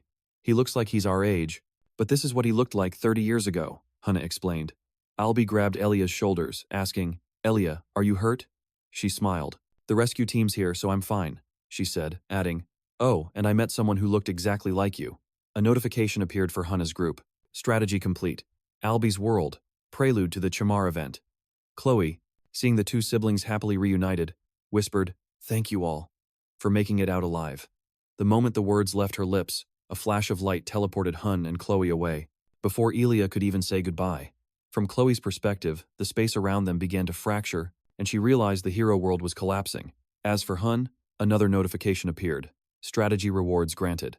After they vanished, even the ever-stoic Albie couldn't hold back his tears, relieved that his little sister was safe. Time flew by in an instant. When Hunne opened his eyes, he found himself in the infirmary. The moment he stirred, Professor Albie's voice cut in. You're awake, Hunne. Thank you for saving her. And tell Khloe I'm grateful as well. With that, he turned and left, his demeanor as cold as ever. At the same time, Headmaster, Callie walked in. Hunne tried to sit up to greet him, but Callie stopped him. Don't push yourself, just rest. How's your body holding up? Hunne waved a hand dismissively. I'm fine, sir, no problems at all. Callie sat down, getting straight to the point. What happened in there? This is about Chloe's grimoire, isn't it? Hunne asked, surprised. How did you know? Callie began to explain. Before I arrived, we tracked down the place where Senlu bought the summoning catalyst, which also happens to be where Khloe got her hands on that dark magic grimoire. I knew it. It's definitely a demonic artifact, Hunne thought to himself. A demonic artifact? A fragment of Urban's body? If demons ever got a hold of it, it would be an insane weapon of destruction, and for a normal person, it'd just drive them completely bonkers. Hunne then laid out everything that went down in the hero's dungeon. After hearing the whole story, Callie let out a long sigh. So, if what you're saying is true, that demonic artifact was messing with the hero's world, is that right? Hunne nodded firmly. After we destroyed it, the hero's dungeon went back to normal. So yeah, that's gotta be it. Right at that moment, Khloe started to wake up, jumping a little when she saw Callie was there. Huh, Professor Callie? Seeing she was a bit freaked out, Callie held up a hand to calm her down. Easy there. Now that you're both awake, there's something I need to ask you. Secretary Alina walked in, carrying a large, cloth-wrapped bundle. She unwrapped it, revealing the items Elia's party had given them. Chloe's eyes widened at the sight of the scepter, unable to believe it. That's Elia's staff. Callie's voice sharpened. Explain this. A reward that shouldn't even exist. How did you two end up with it? Seeing Chloe's reaction, Hunne figured she hadn't received any reward at all. It was just like the entrance exam and this whole Chamar event. There was never any explicit reward in a living hero's world. The whole system of rewards and punishments is tied to the world's master. That rule was broken. But why? It was the same with the reward from the Fairy King's oath. Why me? His thoughts were a tangled mess, but he couldn't voice them, so he deflected. It was a tactical reward, sir. Stunned, both Callie and Khloe whipped their heads toward him and asked in unison, There are rewards in Alb's hero world? Yeah, I guess so. Something unusual happened right when the hero's world stabilized. Hunne speculated carefully. He figured this excuse would be enough to get them off his back for now. But Callie, even as he seemed to accept Hunne's explanation, stroked his chin with a skeptical look. Khloe doesn't seem to have a clue. But why was it just you, Hunne? Before he could even finish, Khloe jumped in. It must be because Hunne had the biggest contribution. I've heard rewards are given out based on your level of contribution, right? Callie didn't press the issue. He just stood up and nodded. All right, I get it. We'll investigate this staff discreetly. The other mementos will be returned to the families after we've checked them out. And nobody, breathes a word about the demonic artifact. Khloe looked surprised and turned to ask why. But Callie just gave her a small smile. The enemy isn't always on the outside, you know. You two did a great job. Now get some rest. He and Alina left quickly. Alone now, Khloe glanced over at Hunne, hesitating. Hey, Hunne. I have something I want to tell you. Her cheeks flushed red. But before she could finish her sentence, Chelsea, Celia, and Carr burst into the room. Chelsea's eyes were all teary. Then, suddenly, Professor Callie popped back in. Oh right, hero candidates. There's a party tomorrow night. If you don't have any formal wear, you should head into Lumer City early to get some. You kids are something else. His announcement left Hunne and Khloe completely baffled, since it was clearly the first they were hearing about any party. Time flew by, and the scene shifted to the freshman welcome gala. The MC's booming voice echoed through the grand hall. Welcome, everyone, to the celebration ceremony, honoring the freshmen who passed their very first midterm at Lumine Academy. And first up, let's see our battle-hardened heroes make their grand entrance. So, tell me, who is going to be the brightest star of the evening? Over in a corner, Carlo and Carrie were smoothing down their hair, totally soaking in the moment. Carrie smirked. Man, this is the real reward for surviving that brutal midterm. Though, to be honest, it was kind of a piece of cake for us. The two of them snickered, plopping down at a table piled high with food and immediately started gossiping while they ate. Is it just me? Carlo muttered, looking around. Or is our class the only one that's missing people? Carrie nodded frantically. You know, Lumine Academy doesn't play when it comes to being late. Just then, the host's voice boomed, capturing everyone's attention. And now, representing the fifth years, Nella, Carvin, and Alina. As the two girls made their entrance, every single eye in the room locked onto them, and a wave of gasps swept through the crowd. They're absolutely stunning, someone breathed in awe. Carlo and Carrie froze mid-chew. Carrie did a full-on spit take, spraying her drink everywhere. They look incredible, Carlo stammered, completely starstruck. Noticing their reaction, Nella just let out a little laugh. Haha, did you two borrow your dad's suits or something? Carlos sighed, his confidence completely deflating. Ugh, what happened to my swagger from a second ago? Carrie nodded, just as mortified, ignoring the jab. The MC continued. Next up, the pride of the Rodran Empire. The Llewellyn siblings. As the dapper Avid made his way in, the girls in the crowd went absolutely wild. I would totally be his handmaiden, one girl shrieked. I'm fan club member number 94,348, no regrets. Even Carlo had to admit, wow, she looks like a real-life princess. Alina, standing among Rodran's elite, added, that guy is the real deal. The MC then made a dramatic announcement, and finally, a true power couple makes their entrance. Let's give a huge round of applause for Celia of House Zardinger and Hunne. But not everything was picture perfect. Celia, visibly annoyed, clicked her tongue and muttered, seriously, how did my grand entrance get totally upstaged by you, Hunne? Hunne just shrugged coolly, it's no big deal. As he stepped into view, the crowd absolutely erupted. That's our class president. Look, the pride of the fifth years, Hunne, he's number one. His classmates were beaming, swarming around their star player. But the festive mood was sliced in two by the sharp voice of a white-haired professor. An illusion of a terrifying beast hovered over her head as she spoke. So, are we all enjoying the party? Even though everyone was tense enough to snap, nobody dared to stay quiet. Wow. Yes, ma'am, we're having a blast. Haha. But inside, every student was thinking the same thing. We'd better look like we're having fun unless we want her to flip out. From the professor's point of view, the students looked incredibly enthusiastic, which brought a smile to her face. That's good to hear. Save that energy for the announcement of the midterm combat exam results. Over at Hunne's table, the mood instantly cratered. Well, so much for the party, Carlo grumbled. Ignoring the groans, she continued. I anticipated this sort of reaction tonight. We will be announcing the top 3 from each department. Your full scores will be released by your homeroom teachers tomorrow. No need to look so stressed, department heads. The floor is yours. Professor Elandu from the night department spoke up. The fire mage, Alina, squealed. It's him, Professor Elandu, the Frost Knight. The stoic professor began. You all performed admirably. The following are the top students from the night department. The hall went dark, and a screen lit up with the rankings. In first place, Celia Delans, followed by Chen Shaw, Celia looked confused, murmuring, Hunne's not in the top 3. Next, Professor Albie took the stage representing the Magic Department, and now for the Magic Department rankings. In first place, Avid Llewellyn. In second place, Chelsea Llewellyn. And in third, Emal Luchin. Chelsea glanced at Hunne, worried. How come your name isn't up there, Hunne? Hunne replied calmly, It's to be expected. Carlos scratched his head. I mean, I get it, but Khloe's name is missing too. Celia glanced over at Khloe, who was wearing a strange little smile. In Albie's view, Khloe's use of forbidden magic had earned her a 0 on the practical magic exam, even though her passion for the magical arts was truly admirable. Suddenly, Professor Sedan shot to his feet, yelling, As far as I'm concerned, the true top student of the magic department is Khloe. His passionate outburst made Professor Harlan chuckle. Would you please sit down, already? Celia gave Khloe a comforting pat on the shoulder. As the laughter in the hall died down, Professor Yura stepped forward, smiling warmly. All right, my summoners. Let's try a little harder next time, shall we? Agreed? Her list announced Warrid in first place, followed by Eliza and Jordan Rousen. Over at Hunne's table, his friends noticed his name was missing from every single ranking list. As if she could read their minds, the petite professor spoke up again. Everyone having a good time? Now, it's time to announce the top student of the entire class, and our freshman representative. With a beaming smile, she declared, The top student of the midterms and the official representative for this year's freshman class is Hunne. The entire hall erupted in disbelief.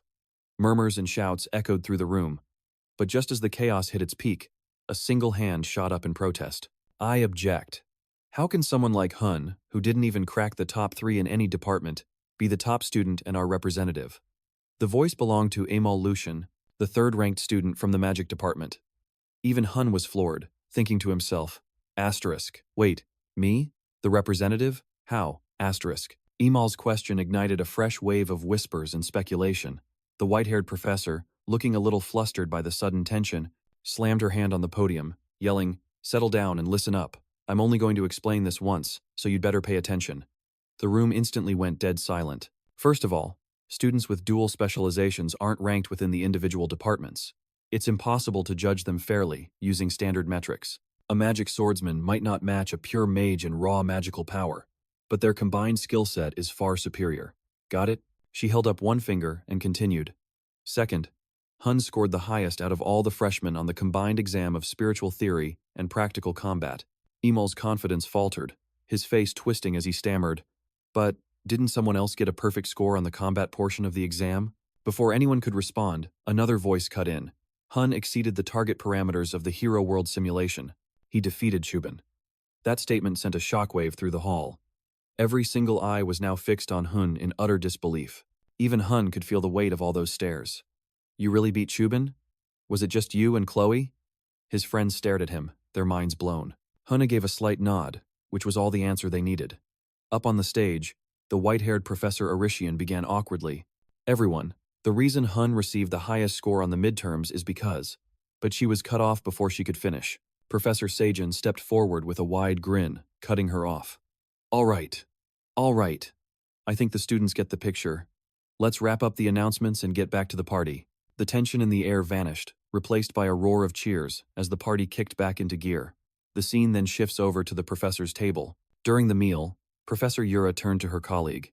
Hey, Llewellyn, if you were to actually place the dual specialty students into the departmental rankings, how much would things change? Professor Albie glanced over at her. It would completely upend the magic department's rankings. A lot of students would get knocked out of their spots. Yura blinked. Wait, don't tell me the number 1 student in the magic department would be. She trailed off. Orish nodded. Yep, it's Hunne. What? Yura's jaw dropped. The summoning department too. He'd be at the top of that list as well. Albie, ever the calm one, added, and the night department. Hunne would top all of them. Yura was completely floored. You have got to be kidding me. The kid is basically dominating every single department. Albie just shrugged. It's not just some hypothetical anymore. Across the table, 2 other professors slammed their hands on the table in protest. Absolutely not. Hunne must be trained as a first-rate mage. His talent for magic is. But before the professor could finish, Yura cut in coldly. Oh, please. You think a summoning talent like his just grows on trees? Albie just sighed, exasperated. Look, Hunne's greatest strength is with a sword. End of discussion. The 3 of them started arguing heatedly, drawing stares from everyone else at the table. Time flies, and the scene cuts to a fifth-year classroom the next day. The teacher hadn't arrived yet, but Carlos was already slumped over his desk, groaning about the party from the night before. Ugh, man, I drank way too much last night. Chelsea shot him a look. All I saw you do was chug 2 liters of orange juice. Right on cue, the homeroom teacher, Mr. Harlan, sauntered in with his usual laid-back vibe, giving a lazy wave for everyone to quiet down. All right, people, settle down. I've got the scoop on our school field trip. We're heading to the spirit realm. With that, he tacked a massive map onto the board. The second he said field trip, the entire class absolutely erupted with excitement. Alina and Carrie were practically bouncing off the walls. Heck yeah, we heard every class gets to pick their own destination, Alina cheered. Carrie jumped in. We totally put in a request for Dwan Forest, you know, the super warm forest famous for all its sweet, juicy fruits. But their dreams were instantly crushed when Mr. Harlan pointed to the map. We're going to Elsbeckia. The red-headed mage, Alina, just blinked in confusion. Meanwhile, Carlo, the class bookworm, was already frantically flipping through a textbook to explain. Elsbeckia is a small northern nation within the spirit realm, characterized by its year-round permafrost. Hearing that, the once giddy duo looked like they wanted to curl up and cry. Why would we go to some desolate frozen wasteland? This is a total disaster, they whined, but Mr. Harlan just casually cleaned out his ear, completely ignoring them. Hey, if you've got a problem, take it up with your class president. He's the one who picked the spot. Instantly, every head in the room swiveled toward Hunne, a mix of curiosity and confusion, but he offered zero explanation. Instead, he just stated calmly, we should probably stock up on supplies in Lumer before we go. Fine, Alina grumbled, still totally bummed out. Sniffling, guess I'll have to go shopping for gloves or something. Meanwhile, Chelsea the Ice Mage was absolutely beaming. Finally, it's time to break out my winter collection. But of course, Hunne wasn't dumb enough to pick a destination like that without a very good reason. Elsbeckia might look harsh on the surface, but it's the sacred land that conceals the elven kingdom of Silron.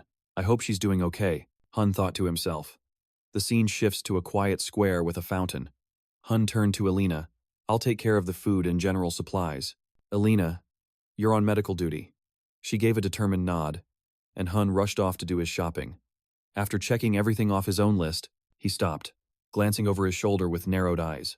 13th Street, Kuraju District.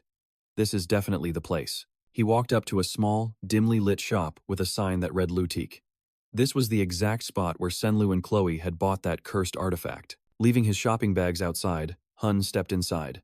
The place was a complete wreck, looking like it had been abandoned for years. But Hunne didn't even flinch. Lumer's investigation team already swept this place clean. There shouldn't be anything left. So, why is there a teddy bear sitting here? He froze. A doll. Hold on. Everything in here should have been confiscated as evidence for the investigation. It has no business being here. His eyes narrowed. The door locked on its own when I entered. Is this some kind of cognitive warping curse? And just as he suspected, the teddy bear's head swiveled to face him. A thick, inky black liquid suddenly shot out from its button eyes. On high alert, Hunne dodged just in time.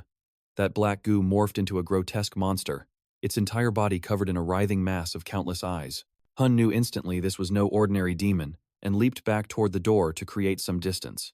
He thought, this thing does more than just mess with your senses, it lays a curse on whatever it targets. The monster's form then shifted, coiling into the shape of a massive serpent. It spoke with a chilling voice. Well now, a clever little boy. You actually figured out my curse. Hunne recognized it instantly. Silotuna, a demon lord, one of the very generals his party had failed to eliminate 5,000 years ago. This wasn't her true physical form, however, but a clone manifested from the curse itself. Completely unaware that Hunne knew exactly who she was, Silotuna continued. Light and magic. A spell sword, are we? A rare talent, I'll give you that. But those ridiculously sharp senses of yours are just infuriating. Suddenly, countless tentacles erupted from the monster's body, whipping furiously toward Hunne.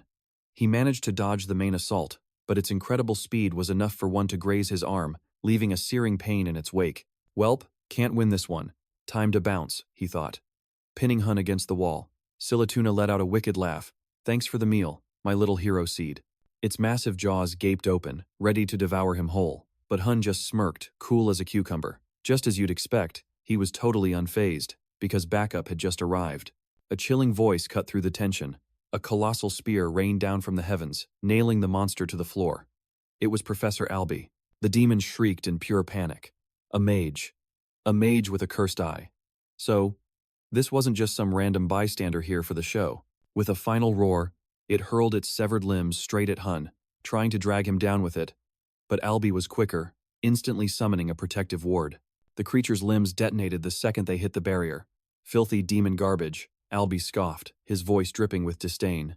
Meanwhile, on the other side, Silatuna's clone screamed like a rabid animal. Those disgusting elves. The day will come when I'll rip out their eyes and devour every last one of them. Still shrieking, it lashed its tentacles at the two professors, but the attack was completely useless against Albie. In a voice as cold as ice, he said, "I have no time for a cheap knockoff. Begone." He raised his hand, unleashing a devastating blast of magic that instantly obliterated Silatuna's form into a million pieces. Watching this unfold, Hunne thought to himself, Albisarin, the Cursed Eye Mage, also known by the title Tartarus, the Destroyer. The rumor is he only became a professor at Lumer, so he could freely cross borders while hunting his targets. Looks like I owe this generation's hero a big one. Hunne sighed, shaking the thought off. Albie turned to him, asking, Hunne, what exactly is going on here? Hunne picked up the teddy bear's head and explained, it showed up while I was investigating. This bear has a perception-distorting curse on it. Albie took the head, saying, Lumer's investigation team will take it from here. I'll let your little solo investigation slide. This time. From now on, if you need anything, come to me. I'm grateful for what you did for me before. And with that, he teleported away. Hunne stepped outside, grabbed his bag and thought, the Zarin family is one of the 3 great houses that controls Lumine Academy. With his backing, I might actually get into the Forbidden Library. A little while later, Hunne ran into Nella, who chirped happily, Hey Hunne, I got the stuff. Noticing his injured arm, she rushed over and started healing it with her magic. What happened? She asked. Hunne just shook his head. It's nothing major. Thanks though. Still, Silatuna's appearance left him feeling on edge. So, Silatuna was the one behind the Beast Tamer and that dark magic scroll. What are they planning? 1 week later, the scene shifts into the teleportation gate, where everyone was gathering for the trip to Elsbeckia. Hunne called out, Everyone got their stuff and ready to go? Alina and Nella both nodded. Yep, we're all set. The swordswoman, Celia, piped up. Hunne, why Elsbeckia of all places? It's freezing there. It's scorching hot right now, Hunne shrugged. Think of it as a summer getaway. Celia waved. Sure, but it's killer cold at night. You guys have fun. After telling Celia to be safe, Hunne turned to the 5th years. All right, get ready. We're heading to Elsbeckia, the land of the spirits. They all step through the portal. The scene shifts to Secret Academy, the elite elven military school. Over by a fountain, a young couple was cornering someone. What is with that pathetic outfit? How did an elf like you even get into the prestigious Secret Academy? With blood like yours, maybe you should stop flaunting that worthless heritage, huh? A boy with white hair just trembled in silence, unable to say a word. But then, a sharp voice cut in. Stop bullying your classmate. Start acting like the heirs of Sirin you claim to be. The red-haired girl was Lunia El Lunda, a noble from the esteemed house of Lunda and the valedictorian of Sirin's entering class. But instead of backing down, the two of them snapped. Seriously, you're not bothered by a Sirin half-breed? The fact that he even exists is an insult. Just look at that tacky outfit. Lunia dropped her prim and proper act, bristling like a stray cat. Fantastic. Here we go with this song and dance again. If you hate his clothes that much, why don't you strip and give him yours? If you're not going to help, then shut your mouths. Stunned by her ferocity, the two of them just stammered. Lunia, you come from a noble family. You can't be so vulgar. So what? Lunia shot back, rolling up her sleeves, ready to teach them a thing or two. Aren't you ashamed, ganging up on one person? If you've got a problem, try taking me on solo. Seeing how ready she was for a fight, they tucked tail and ran, screaming, Get us out of here! Help! Ignoring them, Lunia turned to the boy. Why are you dressed so lightly for this weather? You just make me want to look after you. She gently draped her own scarf over his shoulders. The boy gave her a radiant smile. Well, fun fact, someone actually made off with all my stuff. That boy was Luca Eneris, who ranked 3rd in the Sirin entrance exams and was, in fact, a half-breed. As for Lunia, her anger flared right back up thinking about Luca's stolen belongings, but a sudden sneeze cut her off. Luca said worriedly, Lunia, you should take your scarf back. You'll be cold. She just waved him off. I'm totally fine. Don't worry about it. Noticing her unusually cheerful mood, Luca asked, You seem to be in a great mood today, Lunia cleared her throat. Haha, my spirit contract has finally blossomed. Luca gave her a warm smile. Congratulations, Lunia. That's fantastic. I'll head out first. After returning home, Lunia rushed to her father's office, asking, Dad, my spirit contract it blossomed, right? The brown-haired man, Ellen Lunda, head of the prestigious Lunda family and the one who made a pact with Fina, smiled. Lunia, at the academy. You're to call me professor. Answering his daughter's question, Ellen gave a slightly awkward nod. Yes, it appears that Fina's child has indeed blossomed. Lunia trembled with excitement. I knew it, so when can I meet it? Her father sighed. There's a complication. Your spirit contract's memories are linked to another person. I'm going to look into what Perforina said. But before he could even finish his sentence, Lunia's fiery temper erupted. She slammed her fist on the desk, yelling, Who's the thief that stole my spirit contract? The scene then shifts to Velia, the capital of Elsbeckia. Hunne's group arrived through a teleportation gate, instantly shivering in the biting cold. Carlo, who couldn't stop shaking, whined, I think I'd rather just die. Professor Harlan, bundled up in a shawl, cut in. All right, stop your groaning and line up. This is Velia, capital of Elsbeckia. Can anyone tell me about its history? Chelsea eagerly shot her hand up. Velia was founded by and named after Velia, a spirit knight who was the disciple of Lunia, the astral priestess. Her words stirred a memory within Hunne, or, to be more precise, he had been the disciple of both Lunia and Aaron. That provocative name, Velia, was now being honored as an elven knight. Harlan nodded, adding, Precisely. The Airsar family, descendants of the elven knights, hold the highest station here. Suddenly, the sound of approaching footsteps echoed, capturing everyone's attention. The snowy sky obscured the figures drawing near, prompting Carlo to blurt out, Wait, they have muggers in the spirit realm? Harlan just shrugged. You'll find bad seeds everywhere you go. A voice rang out. How have you been keeping, Professor Harlan? An impossibly handsome elf appeared, flanked by his guards. His presence alone was enough to make the female students swoon, their eyes practically turning into hearts. The elven leader spoke again. Greetings, Professor Harlan.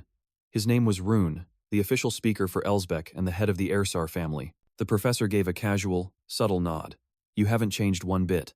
Nearby, Alina the mage, her eyes glazed over dreamily, wiping a bit of drool from her face, she gushed, I think I just found my soulmate. Even her pink-haired friend had to let out a little cough, embarrassed for her.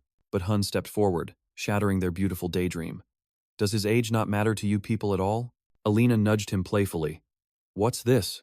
Is the class president getting jealous? Hunne shot back coldly. In your dreams. You know elves are long-lived and barely age, right? Why don't you take a guess at how old he really is? Alina just fumed at his words. Run, noticing the whole exchange, just smiled. This batch of students is certainly lively. It's a shame Harlan's groups are always as disciplined as an army. Harlan shook his head. They're just a bunch of freshmen, green kids looking for any reason to test their own doubts. Alina then stepped forward to ask, Excuse me, sir, may I ask for your name and age? Run turned, giving a slight bow. My apologies for not introducing myself. I am Run Ursar, and I am 97 years old. His words left the fire mage completely speechless. Meanwhile, Carlo scrambled over, shoving Alina out of the way. So, you're our guide? Run replied warmly. I am the patriarch of the Airsar Clan, and the official speaker for Elsbeckia. Internally, Carlo was screaming. He mechanically stuck out a hand for a limp handshake. It's an honor to meet you, sir. Harlan glanced over. Carlo was completely hooked. We'll talk later. Fast forward to their lodgings for the field trip. To be honest, the place had been abandoned for so long it was a total wreck, covered in cobwebs and crawling with rats. The students' faces went pale as they groaned. Are we seriously supposed to stay here? No way. I can't handle this. Hunne, crossing his arms confidently, said, Oh, really? Then I guess you'll have to sleep outside. Alina's eyes lit up. I knew it, class president. You've got a plan, don't you? But contrary to her hopes, Hunne just pointed to some tents outside.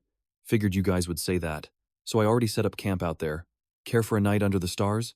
Seeing the blizzard raging outside, Carlo did a complete 180, shamelessly saying, What is everyone just standing around for? Let's get our stuff unpacked. This is our new home. It's like a work of art. You see that weather out there? One step outside, and you'll be a human popsicle. Meanwhile, Carlo was sneaking upstairs with little Eliza, both of them wearing foxy, mischievous grins. You know what the best part of this trip is? They were plotting to sneak into the girls' dorms, but before they even reached the stairs, Chelsea shot them a fiery glare and cast a wind magic circle. Their screams echoed through the building. Hearing the commotion, Hunne just nodded to himself. Sounds like everyone's having a good time. Guess I should go check it out. Opening the door, he found a blonde elf girl waiting for him. Class president, the patriarch wishes to see you. She led him to Run's office. Seeing Hunne, Run said a bit sheepishly, "Welcome, Hunne. Sorry for the sudden summons. An urgent matter has come up. Could you wait just a moment?" Hunne replied. "Not a problem, sir. There's plenty to look at in here. Would you mind if I browse a bit?" Run nodded. Of course. As Hunne's eyes scanned the weapons and equipment on the walls, he thought to himself, "These are definitely ancient holy relics." His gaze then landed on a particular dagger, and he blurted out, "Quit." Run, startled, couldn't hide his astonishment. "How do you know about Quit? Its history is passed down only to the patriarchs of the Airsar Clan." Hunne, caught off guard, quickly came up with a lie. "I read about Quit in the ancient manuscripts at Lumer's Grand Library." Run bought it immediately. That makes sense. The library at Lumer really does have everything. Hunne touched the dagger, thinking it held the power of the stars. But this wasn't the original. Memories flooded back of a radiant comrade showing him her dagger, which was later passed down to her disciple.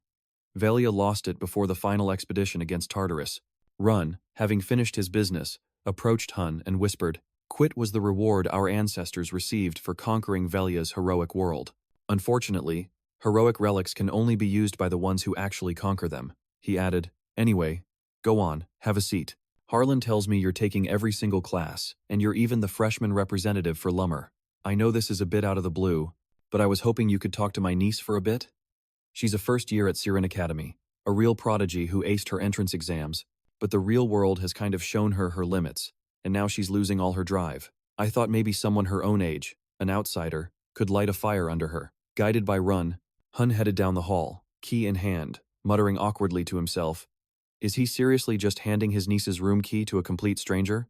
Is this even okay?" He knocked on the door. It swung open to reveal a room that looked like a bomb had gone off. Books and clothes were strewn everywhere. The dust was so thick it made Hunne cough and sputter. As his eyes scanned the room, he spotted pictures of a heroic party from 5,000 years ago. Realizing the girl who lived here was a total superfan of the great hero, he thought, "I know some collectors, but this is on another level. Is that seriously a Lumine Academy uniform over there?"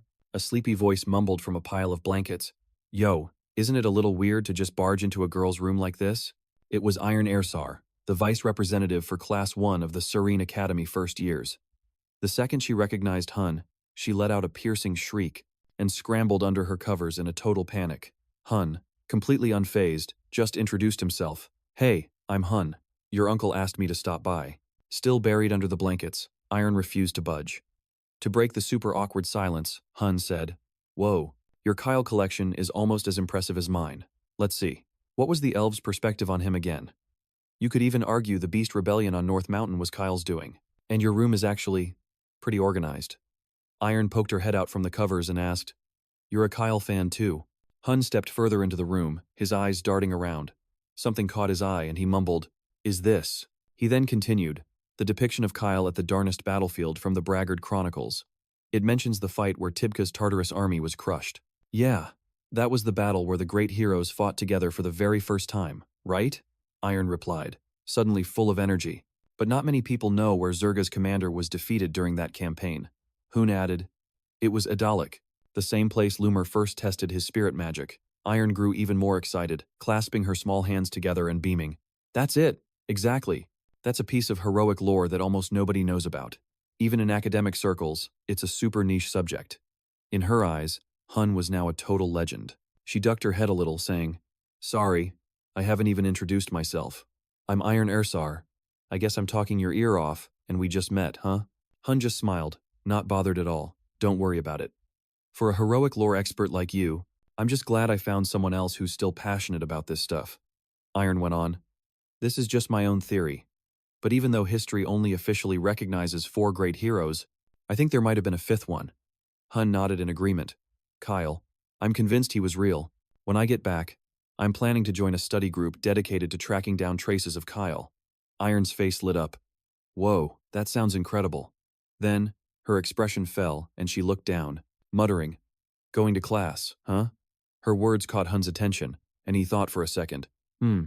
So she's shy and withdrawn. "But that's fine," he asked. "Iron, why haven't you been going to class?"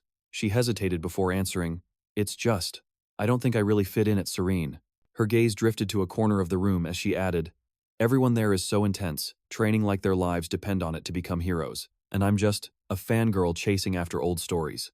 Hunne's eyes fell on her uniform, neatly put away in her closet, a clear sign she hadn't completely given up yet. He asked, Iron, it's not just me wandering around Elsbeckia, you know. My whole class is here on a field trip. I bet if they heard your story, they'd be totally stoked to meet you. The girl just froze. Huh? Hunne stood up and said, You know, humans have academies for training heroes too. Just like Siren, right? Aaron's eyes completely lit up with interest. As Hunne headed for the door, he called back to her, If you're curious about the students from Lumer Academy, you should totally come check us out. Outside, Run was waiting. The moment he saw Hunne, his eyes lit up with eager anticipation. He jumped, yelling, Whoa, you scared the daylights out of me. Run leaned in close and whispered, Don't tell me you actually talked to Aaron and managed to snap her out of it that fast. Hunne nodded. Yeah, something like that. Run's eyes started welling up with pure joy. Wiping away his tears, he said, It's been so long since she's talked to anyone for that long. Smiling, he placed a hand on Hunne's shoulder. It seems she's really opened up to you. As her uncle, I want to properly repay you. How about a magical artifact? I'm sure it could be useful to you. Hunne's heart started pounding, but he just mumbled, Well, it would be rude to refuse. After they relocated to the Airsar family treasure vault, a room overflowing with gold and silver, dazzling gems and magnificent jewels, Run said, Go ahead, pick anything you want. Hunne scanned the room, and then his gaze locked onto one specific item. He thought, That's the one.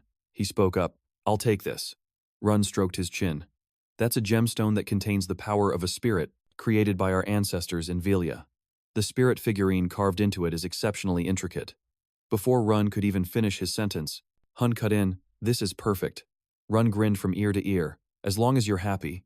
Staring intently at the gemstone, Hunne thought, This is no fake. This is a real spirit. After everyone had settled in, Harlan led the students to a room and announced, All right. Listen up. I'm going to run you through the schedule.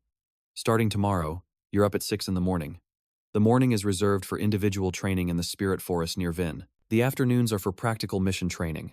Alina raised her hand. Wait a minute. Don't we do enough individual training back at the academy? We have to train even on a field trip? Harlan replied. This trip is focused on hammering out your weaknesses. Nobody actually thought this was a vacation, did they? He added firmly. And just so we're clear, your class president is the one who set this schedule. Carlo, who was fuming in the corner, snapped. That jerk. Chelsea chimed in. Why would you do that? Hunne just offered a slight smile. The spirit forest is crawling with monsters. It's the perfect setup for real combat training. We'll train until we collapse. First one to drop is the loser. Alina interjected. The class president must have a noble reason. To become true heroes, we need this. After providing a few more details, Harlan concluded, Enjoy it. This is the last bit of free time you're going to get. Back in his room, Hunne held the gemstone, muttering, Sealed with the magic of a spirit king. He thought, No wonder Mr. Run thought it was just a little statue. After the great catastrophe, those with pacts to the void vanished, and not a single living elf has seen that kind of magic since. To Hunne, however, it was incredibly familiar. This is Silrod's magic. He channeled his golden mana into the gemstone, thinking to himself, It's time to use the Spirit King's oath I received. Mana surged into the gemstone like a tidal wave. Cracks began to appear, and then a brilliant flash of light erupted, illuminating the entire room. A tiny spirit appeared in the palm of Hunne's hand, mumbling, Father, have I finally been unsealed? Looking up at Hunne, it asked, Why is there a human in front of me? How strange. Hunne leaned in closer. Who are you? A vein popped on the spirit's forehead as it screamed, You dare to call me you? Puffing out its chest, it declared, I am the firstborn son of the great golden spirit King Silrod, the heir to the throne. You are in the presence of Kieran, the silver spirit. Kieran continued his grand speech, but Hunne just gave him a sharp flick on the forehead, making him yelp. He rubbed his head. Kieran was furious. How dare you? What was that for? Hunne's eyes turned menacing. Watch your tone. Even your old man had to show me some respect. Who the hell do you think you are, punk? Kieran screamed. How dare you disrespect the Fairy King, Silrod? But he barely got the words out, before Hunne flicked him on the forehead again. Kieran roared, You little brat. Another flick sent Kieran right to the edge of losing his mind. This went on for a solid 15 minutes until Kieran finally broke, stammering, No way.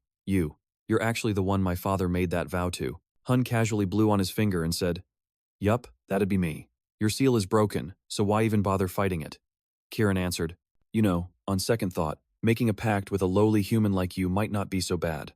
Hunne jabbed him in the head, reminding him of Silrod's so-called kindness. He stripped you of 6 pairs of wings and sealed you away. You must have been a real piece of work. Right, Prince Kieran? Hitting a little too close to home, Kieran stroked his chin. You know about that too? Guess the Chosen One really is something else. Hunne sighed. Whatever. Just get to the fairy realm and summon Silrod for me. Kieran crossed his arms and sighed. Can't do it. I need all 6 pairs of my wings to get back there. Hunne asked. So where's the first pair? Kieran replied. I believe they're in the Elven Forest, our old homeland. A small smile crept onto Hunne's face. Silrod, it seems fate itself has delivered your son right to my doorstep. Annoyed by Kieran's bossy tone, Hunne flicked him on the forehead again, snapping, Who do you think you're talking to with that tone? A few days later, the group headed into the Elven Forest to train. Surrounded by a landscape of snow-covered trees, it was a sight that left Carlo's group in awe, though Harlan seemed unfazed. Right in front of them, Chelsea was slumped on the ground, muttering to herself, No way. They won using just wind magic. A hand reached out in front of her, making her jump. It was Hunne, offering a warm smile. Looks like you could use some extra training, too. A few minutes before, Alina had come up to Hunne and said, Class rep, you said my sword skills and my magic aren't in sync. Can you tell me what I'm doing wrong? She clenched her fist and sighed, a mixture of frustration and embarrassment washing over her. Is that why you had me training on my own today? Hunne didn't answer immediately, his eyes looking off into the distance. Carlo and Eliza flinched. Eliza spoke up. I'm still having trouble controlling my summoned beasts. Carlo yelled out in frustration. Hey, alchemy is the one thing I'm actually good at. I thought I made that pretty clear during the entrance exam. Right, Hunne? Another figure walked up, saying, That would be me. I still haven't fully mastered wind magic. Hunne turned to see Chelsea, her hand clenched around her weapon. She challenged him. Then why don't you show me how it's done? Hunne smirked, slipping one hand into his pocket with an air of total confidence. Fine by me. Chelsea muttered to herself. Everything Hunne does is completely unexpected. Who knows what else Trixie is hiding up her sleeve? Her gaze hardened with resolve. No warm-up needed. Bring it on. She twirled her staff, unleashing a massive tornado. Unfazed, Hunne simply muttered, Tempest, and thrust his hand forward, conjuring a vortex of his own to match Chelsea's. The two tempests crashed into each other, letting out a piercing shriek that sent a shiver down everyone's spine. Alina, watching from the sidelines, had to brace herself against the violent gust of wind, yelling, Isn't instant casting supposed to be Chelsea's specialty? He countered her faster than she could even cast. Without a moment's hesitation, Chelsea yelled, Chains of wind. Ethereal chains materialized behind her and shot toward Hunne. He spoke calmly. Chelsea, I told you this the first time we met. That's not how you're supposed to use wind magic. Crimson gusts of wind swirled around him, completely nullifying her attack. Her chains shattered instantly against his gale. Before she even had time to react, Hunne pointed to the sky, forming an arrow of wind aimed directly at her, leaving her completely frozen in place. The entire forest trembled from the aftershock.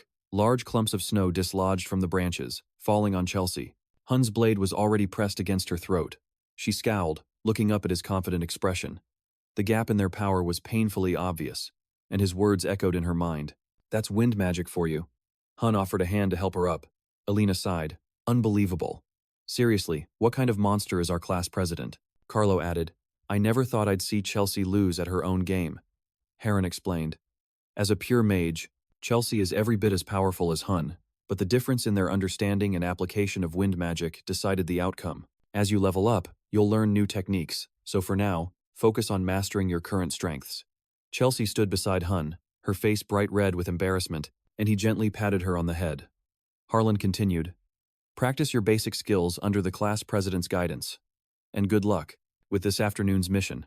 The whole group groaned, Yes, sir. Shivering from the cold and hunger, Hunne ventured deeper into the forest alone on his herb-gathering mission.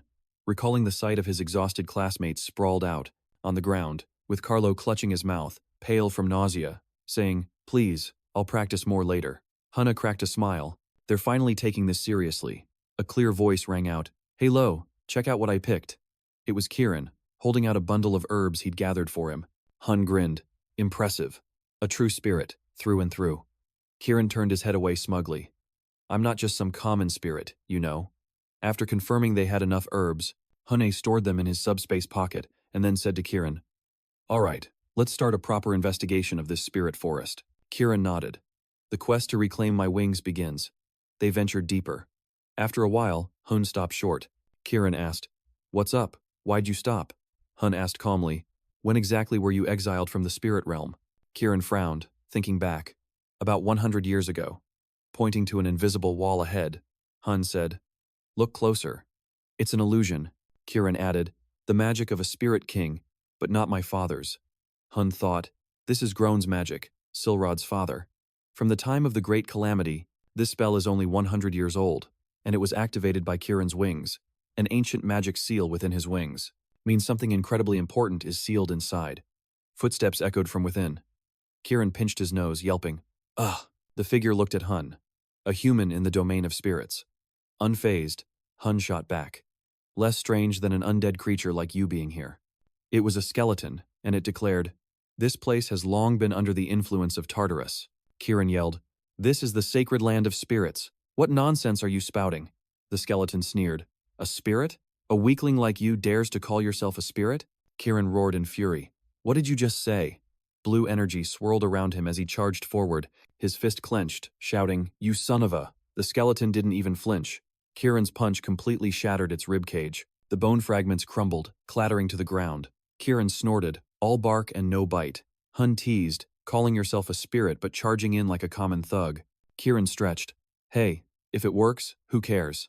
The powers of spirit and undead clashed. Suddenly, Kieran's eyes widened. "What the?" The skeleton's body was regenerating. It spoke, "I see now. Though you're a lesser being, you are a spirit nonetheless." A foul stench assaulted Kieran's nose, forcing him to cover it. "Ugh, you're filthy and persistent. This guy probably hasn't bathed in a millennium." The undead creature gripped its sword, radiating immense energy. Kieran charged again, yelling, "I'm going to grind you into dust." As he closed in, Hunne's eyes shot open, and he screamed, "Kieran, dodge!" The skeleton slammed its sword into the ground, and a red magic shield erupted from the earth. Sensing the threat, Kieran dodged to the side but slammed right into Hunne, yelling, "Ag! What the heck was that?" "Whoa, calm down," Hunne grunted, slinging Kieran over his shoulder. "That's a Death Knight, an ancient monster from Tartarus." The skeleton declared, "I am Kargor, a henchman of the Spirit King." He lunged at Hunne with his sword, but Hunne immediately countered, his own blade clashing to block the deadly strike. Kargor pressed his attack relentlessly, snarling, "I'll drag you to the afterlife myself." His voice was like ice, practically radiating bloodlust, forcing Hunne to meet his gaze, his heart hammering against his ribs from the sheer force of that terrifying aura. Before Hunne could even recover, Kargor unleashed a devastating strike, his blade descending with terrifying power, aimed straight for Hunne. The immense pressure tore through the very air. Hunne's eyes flashed with determination as he summoned a brilliant, glowing blue magical shield to block the attack. Even though he managed to stop it, the force sent him stumbling back a few steps, his legs trembling as sweat beaded on his forehead, before he could regain his footing. Kargor, a sinister grin spreading across his face, closed the distance, his eyes like daggers as he sneered. "Throwing up a light aura that fast? Not half bad." Gripping his sword tighter, he charged forward like a tornado, his eyes burning with a lust for battle. He raised his blade high and brought it down in a devastating arc, the air itself screaming. Already exhausted, Hunne's reactions were slow, and he struggled to fend off the relentless barrage. They locked eyes, growling, neither one willing to give an inch in the tense deadlock. Kargor let out an arrogant laugh. "Your resistance is pointless. Ha." Seeing his master in a tough spot, Kieran, driven by loyalty, rushed forward, yelling, "Hunne, I'll help you." The kid threw a punch right at Kargor, but his bony frame was way too tough, and Kieran went tumbling to the ground, a big red lump already swelling on his forehead. Clutching his head, he mumbled, "Ow, I really gave it my all. Man, if only I had wings." Hunne, exhausted but far from beaten, he gritted his teeth, his eyes blazing with defiance. In a deep, commanding voice, he chanted the name of his pact-bearer. "Answer my call." The moment the words left his lips, brilliant sparks erupted around him, startling Kargor and forcing him to take a cautious step back. As the incantation finished, Hunne's entire body began to glow, and a fierce inferno, like something straight out of hell, engulfed him. Majestic phoenix wings erupted in flames from his back, the intense heat warping the very air around him. He tightened his grip on his sword, staring down Kargor without a shred of fear. Stunned, Kargor stammered, "What is this?" as his gaze shot upwards. Kieran's eyes went wide as he muttered, "Wait, what? He has another pact-bearer besides me?" Without a shred of hesitation, Hunne swung his sword, unleashing a world-shaking slash. The blade itself transformed into the head of a fiery phoenix, rocketing toward Kargor at blinding speed. The fiery attack connected, triggering a massive explosion of energy that ripped Kargor's body in two. and from within the inferno, a tiny phoenix landed on Hunne's shoulder, chirping innocently like a baby chick. Kieran bounced over, totally amazed. Whoa, a phoenix. The bird shot him a look of pure contempt, making Kieran scratch his head awkwardly. But Kargor wasn't finished yet. He let out a furious roar, a phoenix and some little pixie. I won't let either of you leave here alive. He plunged his deathly sword into the ground, and deep red blood began to gush out like a flood, spreading in a pool around him. He screamed, "Army of the dead, devour these living souls," and his call echoed ominously. And from the ground itself, skeletal warriors began to claw their way up, advancing on them. Hunne stared straight ahead, muttering with concern, "It's a curse, an endless undead summoning." Kieran, panicking, yelled, "What? You're just going to give up? Why aren't you using your light aura?" Alina, who had been listening in, gave a confident smirk. Hunne braced himself, his voice firm. "Not a chance." Stepping forward, he whispered to himself, "Could this be Kyle's mana? It's been a while since I've had to tap into this." He then unleashed an earth-shattering skill. Magical energy flowed from his hands into the ground, causing it to shatter and stopping the undead wave in its tracks. Kargor, observing from afar, was completely stunned by Hunne's attack. Before he could even react, Hunne blurred forward, closing the distance and raising his sword. He unleashed a whirlwind strike that mowed down the zombies blocking his path. Seeing Hunne carve through his minions, Kargor roared, "Stop! If you have any pride as a knight, then face me with honor." Hunne just tightened his grip on his sword and kept advancing, his voice ice-cold. The guy who summons a horde of flunkies wants to talk about honor? With a burst of power, he leaped clean over the remaining zombies, launching himself into the air. Thinking Hunne was making a run for it, Kargor bellowed, "He's getting away! Get him!" Mid-air, Hunne glanced back at Kieran, his voice low but reassuring. "Kid, you two stop fighting now. Get inside." After finding a new spot, Hunne landed with a sigh. This should be safe enough. But the sound of heavy, dragging footsteps drew closer. He looked over to see a single zombie groaning. Without a second's hesitation, he drew his sword, thinking, "A stray, huh?" His blade made short work of it, dicing it into pieces. Instantly, another sword lunged toward him. A voice shouted, "You're the one who summoned it, aren't you, human?" Hunne parried the blow. "No, I'm a student from Lumer. I've got nothing to do with those things." Recognizing the attacker's uniform, he muttered, "That's a Secret Academy uniform." The other student completely ignored him, swinging his sword wildly and screaming, "Lame excuses. Die, you filthy necromancer." Hunne deftly dodged the strike, then jabbed the pommel of his sword into the attacker's gut, making him yelp in pain. A gentle voice called out from the shadows, "That's quite enough." A girl with red hair stepped out. "I sincerely apologize for his abrasive behavior. My name is Ruina El Randoa, a first-year student at Siren. I promise, not all of us from Siren are like him." Nodding at her polite demeanor, Hunne replied, "Apology accepted. What brings a student from Siren all the way out here?" Ruina gestured vaguely. "I'm here for training exercises in Burka." "And you?" Hunne said. "Field training. I need to get back and report to my professor." As he turned to leave, Ruina said softly, "May the Burkia forest keep you safe." While walking away, Hunne mumbled to himself, "Ruina Elandoa, why does that name sound so familiar?" Elsewhere, Ruina was laying into the other guy, "You're the absolute worst student in the advanced class. All you're good for is bragging and causing trouble. You idiot, you're a total embarrassment." It seemed this sort of thing happened a lot in Burkia. The scene changes to Hunne and Professor Harland meeting with Rune. After hearing the story, Rune said thoughtfully, "A death knight in the Holy Land. A tragedy or a monster. But the corruption doesn't seem to be that advanced yet."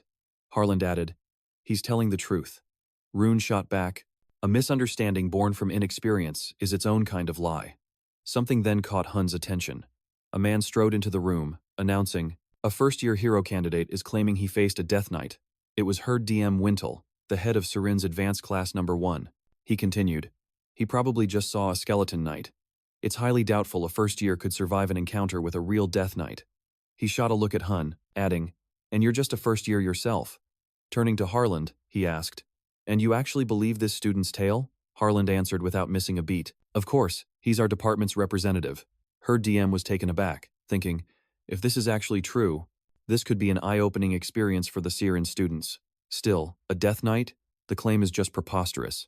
He said aloud, "Well, if he's the department rep, then he must be quite confident in his abilities.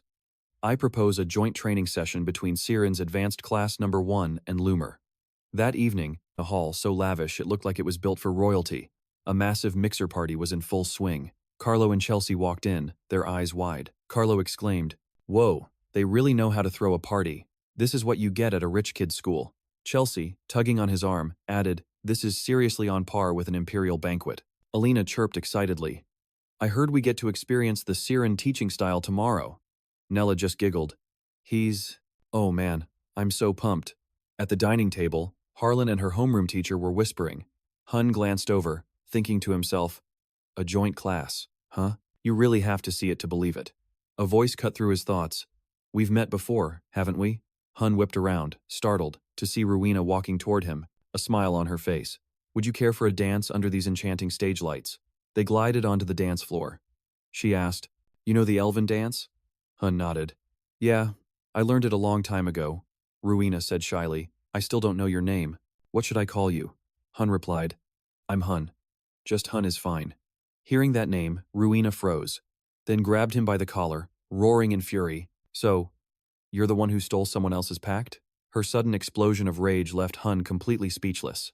Leaning in close, she snarled, "I'm going to kill you." The threat made Hunne recall the trembling, regret-filled voice of his mother, Fiora, and his heart twisted in his chest.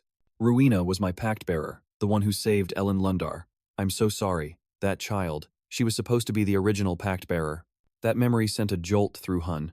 A chill shot down his spine, and his eyes widened in shock as he thought, "So this girl, she's Fiora's original pact bearer?" Before him stood Ruina, her face flushed with fury, her eyes blazing with enough heat to incinerate him on the spot.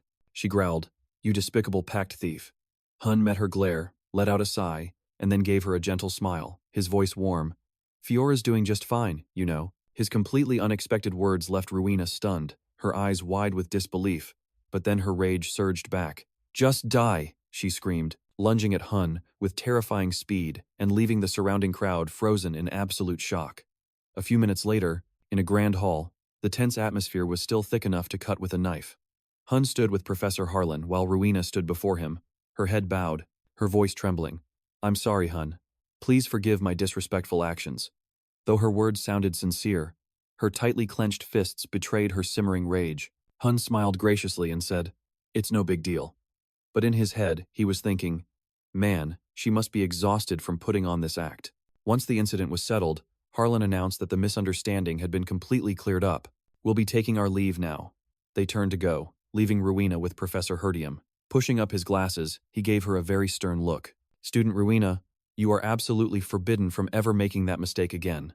As the first-year representative for Siren, Ruina's face darkened, and she nodded slightly. "Yes, sir, I understand." Her homeroom teacher continued, his voice full of conviction. "In tomorrow's joint class, we must prove it." He placed a hand on her shoulder, his eyes blazing with intensity. "Siren is far superior to Lumer." Then he let out a loud laugh, correcting himself. "No, we surpass all other academies." His fanaticism stirred something inside Ruina, not fear, but the smoldering embers of her anger, now reignited. She thought to herself, her eyes flashing with contempt, "These Lumer commoners. If they have no bread, let them eat cake." Then Herdium, after his bombastic speech, rubbed his chin with a flicker of worry. "Did I maybe push her a little too far?" Clearing his throat, he started to say, "From now on," but Ruina clenched her fists and screamed, cutting him off. "I will never lose to that bastard again. I will crush him. Don't you worry, Professor, for the honor of Siren." Her ferocity was so intense that it actually startled her own teacher, his eyes reflecting a hint of terror at the sheer force of her rage. The next day, in a large lecture hall, students from both academies faced off, the air buzzing with anticipation. Harlan stood at the podium, her voice warm and welcoming. "It's wonderful to see you all, first-year students of Siren. I am Professor Harlan from Lumer Academy. Today, you'll get to experience a Lumer-style lesson." Her words sent a ripple of whispers through the Siren students, their eyes lighting up with curiosity. Harlan then called out, "Eliana, Carlo, Tide, please come up. You three will be leading today's class." The trio froze in place, utterly dumbfounded by the unexpected command. Harlan then added, "You are the best of the best from Lumer, the very face of our academy. Show everyone what you've learned." The praise seemed to take the edge off their nerves, their eyes shimmering with emotion. Chelsea, perched next to Hunne, chirped, "So they picked one from each department, huh?" Hunne just scowled, thinking to himself, "I'll bet old man Harlan was just too lazy to do it himself, so he pawned it off on them." A dazzling display of magic kicked off immediately after. Alina commanded pyromancy, her flames dancing with a life of their own. Carlo manipulated metal, twisting it into intricate shapes. And Tide summoned mythical creatures, completely filling the auditorium. The Serin students were all scribbling notes like their lives depended on it. Professor Hurd, arms crossed, smiled to himself, thinking, who knows, this might inspire some new techniques. But then his brow furrowed as he glanced over at Hunne. It was weird, the class president hadn't even stepped up yet. Meanwhile, Hunne was completely zoned out, staring dreamily at the chair Carlo had just conjured. Ruina, sitting across from him, shot him a death glare, practically seething, all while cheering on her own team's performance. Chelsea yelled, "You guys were awesome." The trio took a bow and headed back to their seats. After Lumer's showcase, Professor Hurd stepped up to the podium and praised them. A truly fascinating demonstration, Lumer students. I can tell each of you has honed your expertise to an incredible depth. He picked up a piece of chalk, sketched out some properties on the board, and explained, Siren's approach is quite different from Lumer's. All Siren students learn foundational magic, aiming for a well-rounded education, rather than over-specializing in one type of magic. Hunne, sitting in the audience, scowled. Well-rounded? Yeah, right, he thought. That's just a nice way of saying they're a jack of all trades, master of none. It's all just boring theory. It's just a dog and pony show, he muttered, letting out a huge, bored yawn, which totally shocked the students around him. Professor Hurd turned back, continuing, and that is how we arrive at the final solution. Glancing at Hunne, he thought, what is with this kid's attitude? And he's the one who's been running his mouth about fighting a death knight. How pathetic. He raised his voice. But that's enough theory. He lifted his hand, and a brilliant golden crystal materialized in front of his chest. Behold the true essence of Siren. We are a race born of magic. Channeling his mana, he sent the crystal soaring upwards, where it shattered into countless smaller crystals that lit up the entire auditorium. As the crowd murmured in awe, he added, This is crystal arts, the original magic of our ancestors. It is the very core of our being. It is crystal magic. Pointing to the board, he said, This formula, a legacy from Luna, is the foundation for all crystal arts. The spell I just performed is but one of its many variations, correct? A single hand shot up from the audience. It was Hunne. Professor Hurd looked his way. Yes. Class president? Hunne sighed and gave a small smile, thinking, I couldn't care less about crystal arts. But still, he spoke up. That explanation is wrong. His words left Harlan and Ruina completely stunned, and every single eye in the room swiveled to him. Professor Hurd's brow furrowed. What did you just say, Hunne? Hunne stated plainly, that spell is impossible to activate. A wave of whispers rippled through the Siren students. Professor Hurd, planting his hands on his hips, shot back. Of course it's incomplete and can't be cast. Our ancestors deciphered Luna's legacy and restored it to its current form. Hunne thought to himself, even so, the true art was lost. No wonder he doesn't know Luna originally created it for Kyle. Professor Hurd, his eyes turning icy, said, It seems this student is quite the expert on crystal arts. If our explanation is wrong, then by all means, show us the correct way. Sensing the situation was spiraling, Harlan sighed, about to step in. But he froze when he saw Hunne get to his feet with an air of complete confidence. As he strode toward the podium, Hunne thought, Your elven magic is nothing but a cheap imitation. I'm the one who inherited Luna's art in its entirety. I just happened to check out before I could pass it on to any of your kind. Maybe this was just fated to happen. Harlan was in despair. Crystal arts was the pride and joy of the elven race, the founder's legacy. This could easily blow up into an academy-wide incident. Hunne walked up to the desk, using just his fingertip to manipulate the flow of mana. The Siren students started whispering amongst themselves again. What kind of technique is that? It looks like crystal arts, but I've never seen that formula before. Once he was done, Hunne turned to Professor Hurd. I'm finished, Professor. Witnessing the flawlessly perfect flow of mana, tears welled in Hurd's eyes as his body trembled with emotion, and he stammered, This magic. What in the world is it? Have you ever used this before, in the past? As Luna cast the spell, Kyle, standing opposite her, asked, This magic is? Before Luna proudly cut him off. Look, I've perfected it, and I'm only going to teach you, Kyle. This is flower transference. Now, in the present, a golden flower bloomed in Hunne's hand, glowing brilliantly and recreating Luna's miracle. The demonstration left every student completely slack-jawed, their eyes wide and mouths hanging open in total shock. Down below, Alina couldn't hide her astonishment, shouting with excitement, Our class president just did something insane. Right? Beside her, Nella just smiled and nodded, her eyes sparkling with pride. Meanwhile, Ruina, who absolutely despised Hunne, was startled, thinking to herself in disbelief. What is with this over-the-top reaction? What's wrong with that professor? She secretly glanced over at Professor Herdium, who was down on both knees with tears streaming down his face, completely captivated by the exquisite masterpiece. His eyes glistened, his voice trembling with pure admiration. Magnificent. So much of elemental magic originates from this. Don't you dare tell me this is just some spell to make a flower bloom. Hunne, standing nearby, smiled confidently and began to explain, his voice calm yet utterly captivating. It's not quite that simple, sir. During the Great Calamity, flowers were pushed to the very brink of extinction. To Nebula's founder, the question was, aren't flowers something truly special? His words cast a hush over the entire room. In a past life, Kyle, his eyes filled with doubt, reached out to touch the radiant golden flower before him, muttering, "What kind of magic is this supposed to be? It's completely useless in a fight, isn't it?" Beside him, Luna turned, her eyes sparkling like the night sky, and asked with a soft but passionate voice, "Do you have any idea just how beautiful flowers are? Someday, I'm going to see a world filled with them." Returning to the present, Herd's gaze seemed glued to the magnificent flower as he murmured in sheer awe, "The founder." He truly imbued it with the very essence of truth. Snapping back to reality, he turned and demanded, "But who is this student? How could he possibly know such things?" Hunne, with a relaxed demeanor, leaned in and whispered warmly, "My name is Hunne. I've researched the nature of magic on my own through ancient texts. I'm a multidisciplinary major, and I'm a naturally gifted mage." His modest yet self-assured introduction left Herdium stunned. He stammered, his eyes wide with disbelief. "Could it be? You're of elven descent?" Hunne shook his head with a slight smile. "Not at all, sir."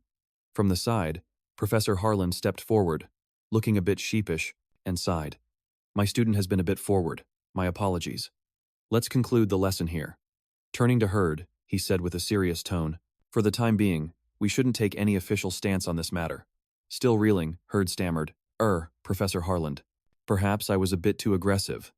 Suddenly he grabbed Harlan's hand, his voice buzzing with excitement. "But could we possibly arrange a transfer for Hunne to our academy?" The abrupt offer made Harlan jump. "What?" he exclaimed. After the class was over, the group headed back to their dorm. The atmosphere in the dorm was more lively than ever. Full of energy, Alina and Chelsea decided to show off their culinary skills. Chelsea, grinning from ear to ear, brought out a pot of vibrant purple fish whose overpowering smell forced everyone to take a few steps back. She proudly announced, "Ta-da! It's a Lewin specialty." Not to be outdone, Alina placed a bizarrely shaped salad on the table, keeping it covered to hide it from prying eyes. She chirped with a huge grin, "And this is the Rado Grim Reaper. It's super tasty. Only one person has ever survived it." The sight of these dishes made Hunne, Tide, and Nella recoil in horror. Hunne whispered to Tide, his voice trembling, This is my worst nightmare from Lumer all over again. Is there really no other choice?" Tide replied, his face pale. Behind them, Nella frowned and muttered, "I think I might still have some of that elven bread from our last mission." Before anyone could react, Alina, quick as a flash, shoved a heaping spoonful into Carlos's mouth, grinning from ear to ear. Try it," as the food went down. Carlos started twitching uncontrollably, sweating buckets with his eyes rolling back in a panic, scowling at his own wild reaction. Alina asked, "What's the big deal, you doofus?" From a distance, Run, one of the elders, witnessed the students' shenanigans and couldn't help but let out a hearty laugh. It's good to see them so full of life. Harlan, standing nearby, just scratched his head and muttered. The class president, Hunne, looked like he understood and turned back to the group, but just as he took a step, Run called out, "Hold on a second." His voice had turned serious. "You should know about this. The High Council of Berkia has issued a decree concerning the Death Knights." Hunne's heart started pounding. Noticing his surprise, Run continued. "To put it simply, we've confirmed the presence of numerous undead and Death Knights in the Elven Forest. Lumer and Siren will be investigating these anomalies together. But for a bunch of green first years, this is extremely dangerous." Overhearing this, Alina, Chelsea, and Nella, who were standing just outside, flushed with excitement, their eyes sparkling as if they were ready to charge in right then and there. Run went on, "Therefore, we've made a proposal to Siren. When the mission begins, the kids will investigate alongside Siren's upperclassmen." "Without missing a beat," Hunne replied. "An elder from the council came all this way just for that?" Run shook his head, smiling mysteriously. "No, I came here for you, Hunne." Just then, Iron, who was standing shyly outside, peeked in, her cheeks flushed. Hunne stepped outside with a friendly smile. Hey, Iron, how are you doing? Flustered, Iron replied, I said I'd come, so they made a special exception for me. Spotting the new girl, Chelsea squealed from inside. Oh my gosh, she's so cute. The girls immediately swarmed her, chattering with questions. Chelsea asked, what's your name? How come you didn't join the mixer event? Alina turned to class president Hunne, curious. How do you know her? Nella smiled gently and whispered, she really is adorable. The girl's intense energy was overwhelming for Iron. The look on her face said she just wanted to turn to stone right there. After a barrage of questions, her eyes started to spin. Finally, she mumbled, sorry, and bolted upstairs. Iron's sudden escape left Chelsea and Alina bewildered. Chelsea frowned. Did we do something wrong? Alina scratched her head, saying, she's super shy. Having seen the whole thing, Run turned to Hunne and said in a low voice, Hunne, I'm counting on you. Hunne nodded, his gaze shifting to the balcony where Iron was sitting all alone. A jacket was gently placed over her shoulders, startling her. Hunne stepped out, smiling warmly. Iron asked timidly, but Hunne, aren't you cold? Hunne replied confidently, I'm fine, don't worry about it. Then he asked gently, so, why did you run away from Secret Academy? The question made Iron freeze, her gaze distant as she whispered, because I don't have what it takes to be a hero. Surprised, Hunne pressed. Why would you say that? In a soft but emotional voice, Iron explained. When things at Siren felt suffocating, I met someone who was like sunshine that was Ruina. She was so confident, kind, a true hero. I admired her so much, I wanted to follow in her footsteps. I tried so hard to get into Advanced Class 1, but during the evaluation match, I made a terrible mistake. I thought for sure Ruina would hate me after that. Looking at the small girl, Hunne considered this. She's not the type of person to hate someone for that. Ruina isn't that petty. Smiling, he asked, do you like the story of Berkia? Iron's eyes lit up, and she nodded eagerly. Yes, it's the story of our ancestors. Hunne continued warmly. Then you also know that Berkia admired great heroes and followed them. That's how she became a hero herself, right? Don't worry so much about what other people think. Just walk your own path. His words hit Aaron right where it counted, and her eyes lit up with sudden understanding. Hunne gently held out his hand. Come on down. My class is seriously cool and a ton of fun. The next day, Professors Hurd and Harland led both classes out to a forest blanketed in white snow. Ruina, her fiery aura practically blazing behind her, turned to Hunne, totally curious. So, how'd you actually convince Iron to join? Hunne replied casually. I just told him you're not scary at all. Ruina's eyes shot wide open. Scared of times me asterisk? Why would he be? Hunne began to explain. He said you looked crazy intimidating during the placement match, so he thought you hated him. It suddenly dawned on Ruina. She muttered, Cha, Iron's just so powerful. I had to give it everything I had. Hunne smiled. Take care of him, all right? He needs you. From a distance, Herdium called out. Looks like everyone's here. A group approached, led by a guy with purple hair and a seriously composed vibe, Ra Algra. He was the third-year representative from Serene. He shook Herdium's hand, speaking smoothly. Greetings, Professor Herdium. Professor Hurd grinned back.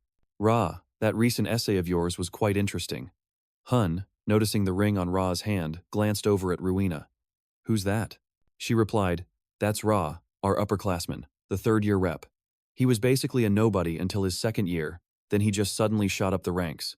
He was the talk of the entire semester. Hunne muttered to himself, thinking, asterisk, a sudden power-up, huh? Asterisk. Once everyone was fully gathered, Harland announced. Since we're all present, we'll get started with the group mission. Each team will have between 2 and 3 first-year students and 1 third-year student. Holding the list in his hand, Herdium read aloud, Team 1, Hunne, Ruina, and Ra. Hearing that, Hunne froze solid, muttering, no way. Feeling like this was no coincidence, Hunne and Ruina cautiously ventured deeper into the thick forest, where the canopies of ancient trees blotted out the sunlight, creating a gloomy and mysteriously creepy atmosphere. Hunne led the way with a steady pace, his sharp eyes scanning every bush and picking up on the slightest sound. A sense of unease crept into his chest, as if the forest itself was whispering warnings. Ruina, trailing behind, didn't share any of Hunne's composure. Her lips were pursed tight as she muttered under her breath, God, this is such a drag. She remembered Professor Herdium's taunt. I hope you two fail miserably this time so you'll finally see the light. A fresh wave of anger boiled up inside her, her brow furrowed, her eyes flashing with rage. Suddenly, she snapped. Why do I have to be on a team with a thief? Without missing a beat, Hunne glanced back. a sarcastic smirk spreading across his face. "Still calling me a thief?" he replied, his voice a mix of casual and taunting. Ruina clenched her fists, her cheeks flushing red with anger. She nearly yelled, "Of course I am. I still don't recognize you as Fiora's contractor." Hunne just shrugged and kept walking. "Suit yourself," he said dismissively, and his unreadable tone made Ruina pause, totally confused. "To give you a clearer picture, here's the deployment map for the forest survey." Deep inside were Hunne and Ruina. Chelsea's group was stationed in the giant octopus's territory, where the air was both damp and reeked of brine. Alina's team was carefully gathering rare herbs in their sector. Nella's group was surveying the ancient cypress grove, while Tide's team was holding the line at the forest entrance. Ruina, looking around, realized they were short one person. Frowning, she asked, "Hey, where'd our upperclassman Ra wander off to by himself? Aren't we supposed to be moving as a team?" Hunne crouched down, brushing a layer of snow off the ground with his hand, his eyes narrowing as he searched for something important. He recalled Ra's words. "I'm going to go solo for a bit. Let's meet up in the center of the forest." He muttered to himself. Probably went to take care of some personal business. His fingers brushed against the thick snow, and he felt a strange, purple, magical energy radiating from it, hinting at some ancient and threatening power. Ruina, still a little ways back, continued to look around, completely puzzled. We're this deep and no one's been taken out? Last time, this place was a graveyard. Lost in thought, Hunne muttered. It looks just like before, but something's different. He remembered the moment he'd touched an invisible wall. Kieran, who had been right beside him, had said, "It's an illusion, the Goblin King's magic. But it's not like my father's." Hunne realized, a curse is covering this whole area. That wasn't here last time. A death curse. Only survivors of the Great Calamity would be able to recognize it. A shiver ran down his spine as he thought of Tardis, Ibos's loyal commander from the time of Hell Kaiser's reign. But Tardis wouldn't act alone, Hunne mused. Karger, the Death Knight. He's the real pawn in this game. Suddenly, Hunne shot up, his eyes flashing as he sensed something. "There's something over there," he whispered. They were in the goblin territory. The Silode protects. Ruina, noticing his strange behavior, tilted her head. "What's wrong? You sense something?" Before he could answer, the sound of heavy footsteps echoed from deep within the forest, making Hunne flinch, his eyes wide with alarm. "Something's coming!" he yelled, drawing his gleaming sword and dropping into a ready stance. A warm, steady voice cut through the tension. "Whew, how's the investigation going?" Ra emerged from the shadows with a gentle smile. Hunne and Ruina shouted in unison. "Senior Ra." He walked closer, still smiling, and asked, "So, run into any zombies?" Ruina let out a sigh of relief and shook her head. "You scared the life out of me. And no, we haven't found a thing." Hunne sheathed his sword, his eyes never leaving Ra. As he shook Ra's hand, he felt a strange pulse of energy from the black ring on his senior's finger. "This ring," Hunne thought. But Ra cut him off. "You're mistaken." His smile was laced with a hidden meaning. "There aren't any zombies here, let alone a death knight. But you first years are always so eager, aren't you?" Ra continued in a smooth, even tone. High-level undead like a death knight would vanish if the summoner lacked the mana to sustain them. Where there's a death knight, there's a demon summoner. Ruina frowned. "You mean there's a demon in this forest? But this is Berkia, the capital of Elsabikia." Ra stepped closer, raising a single finger with a smile. "I'm sure all students of Siren know about Berkia's astral magic barrier, right?" The girl nodded eagerly. "Grandmaster Luna created it. No demons can get in." But Hunne cut in sharply. "There's no rule that says the summoner has to be a demon. Other races can use dark arts too, like goblins." His words left them stunned. Ra's smile only deepened. "An interesting theory.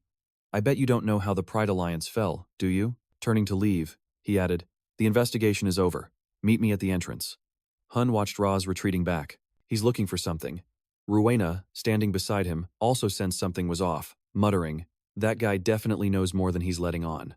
That night in the student dorms, the dim yellow light of a small room cast shadows on tense faces.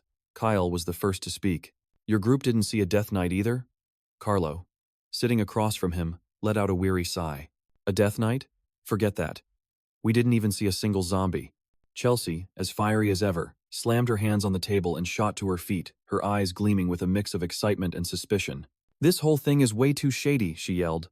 "The president said zombies were appearing, but the moment we go to investigate, they've all vanished. Something is definitely up." Carlos smirked and shook his head. "I'm heading to bed. I'm dead tired." But Chelsea wasn't letting him go, grabbing him by the tie, yanking him back. "Hold it right there." At that same moment, Hunne was already slipping out of his dorm window, landing as quietly as a shadow on the ground below. He made his way to the Lumine Academy's guest lodge, where faint moonlight filtered through the window of one room, and skillfully slid it open. Stepping inside, his sharp eyes scanned the room, landing on a desk where Ra's notebook lay. Just as I thought, he's already snuck out. Hunne thought to himself, his eyes glued to the map where a single red dot marked the entrance to the Elven lands. He muttered, "So this is the spot?" A sudden shriek made him jump out of his skin. "What in the world are you doing here?" Ruina, appearing out of thin air, stood there with a look that was half furious, half curious.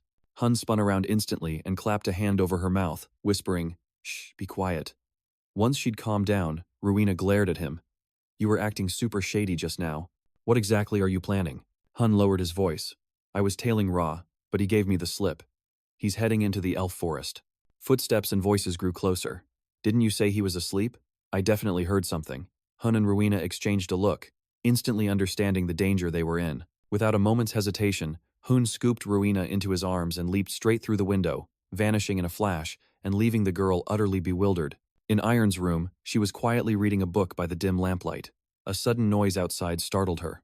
Moving closer to the window, she froze, at the sight of Hunne carrying Ruina. "Hunne and Ruina," she whispered, her hands trembling so much she dropped her book. A romantic scene flashed through her mind. Hunne, more radiant than a flower, gazing at Ruina with such affection. "Oh, I guess I'll just go join the Lonely Hearts Club with my books then." Ruina returned his gaze with pure adoration, the two of them lost in a dreamlike moment. Iron's face turned beet red as she clutched her burning cheeks. A secret date in the Elven forest. Hunne and Ruina ventured deeper inside, the air growing colder. Ruina trudged along behind, shooting him an occasional glare. "Are you just going to follow me all night?" "Go back to the dorms," Hunne said, his voice laced with annoyance. Ruina snapped back. "You still suspect Senior Ra is involved, don't you? He just got here this morning, but the Death Knight was spotted days ago." A voice cut in. "Stop right there." Iron appeared, panting for breath with her hands on her knees. Ruina's jaw dropped. "Iron, what are you doing here?"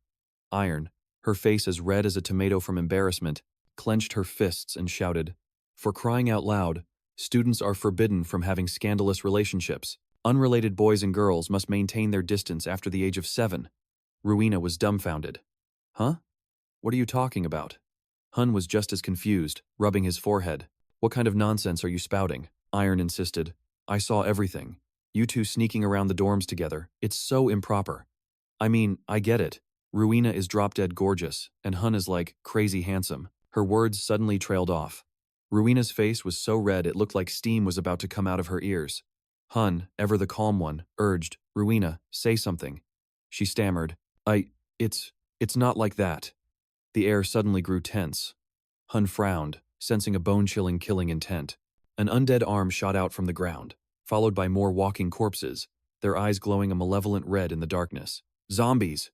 Hunne roared, drawing his sword, ready for a fight. From deep within the forest, a low, cold voice echoed, "Welcome to the forest of the elves." Seeing the horde of undead clawing their way from the earth, their eyes glowing like hot coals in the night, the group immediately snapped to high alert. Hunne tightened his grip on his sword, the steel blade flashing under the moonlight as his sharp eyes scanned ahead. "They're skeleton soldiers, a high-level type of undead," he yelled, his voice low but firm. Beside him, Ruina clenched her fists so tightly her knuckles turned white, her lips pressed into a thin line. Turning to Hunne, her voice trembled with disbelief. "Where did these things even come from?"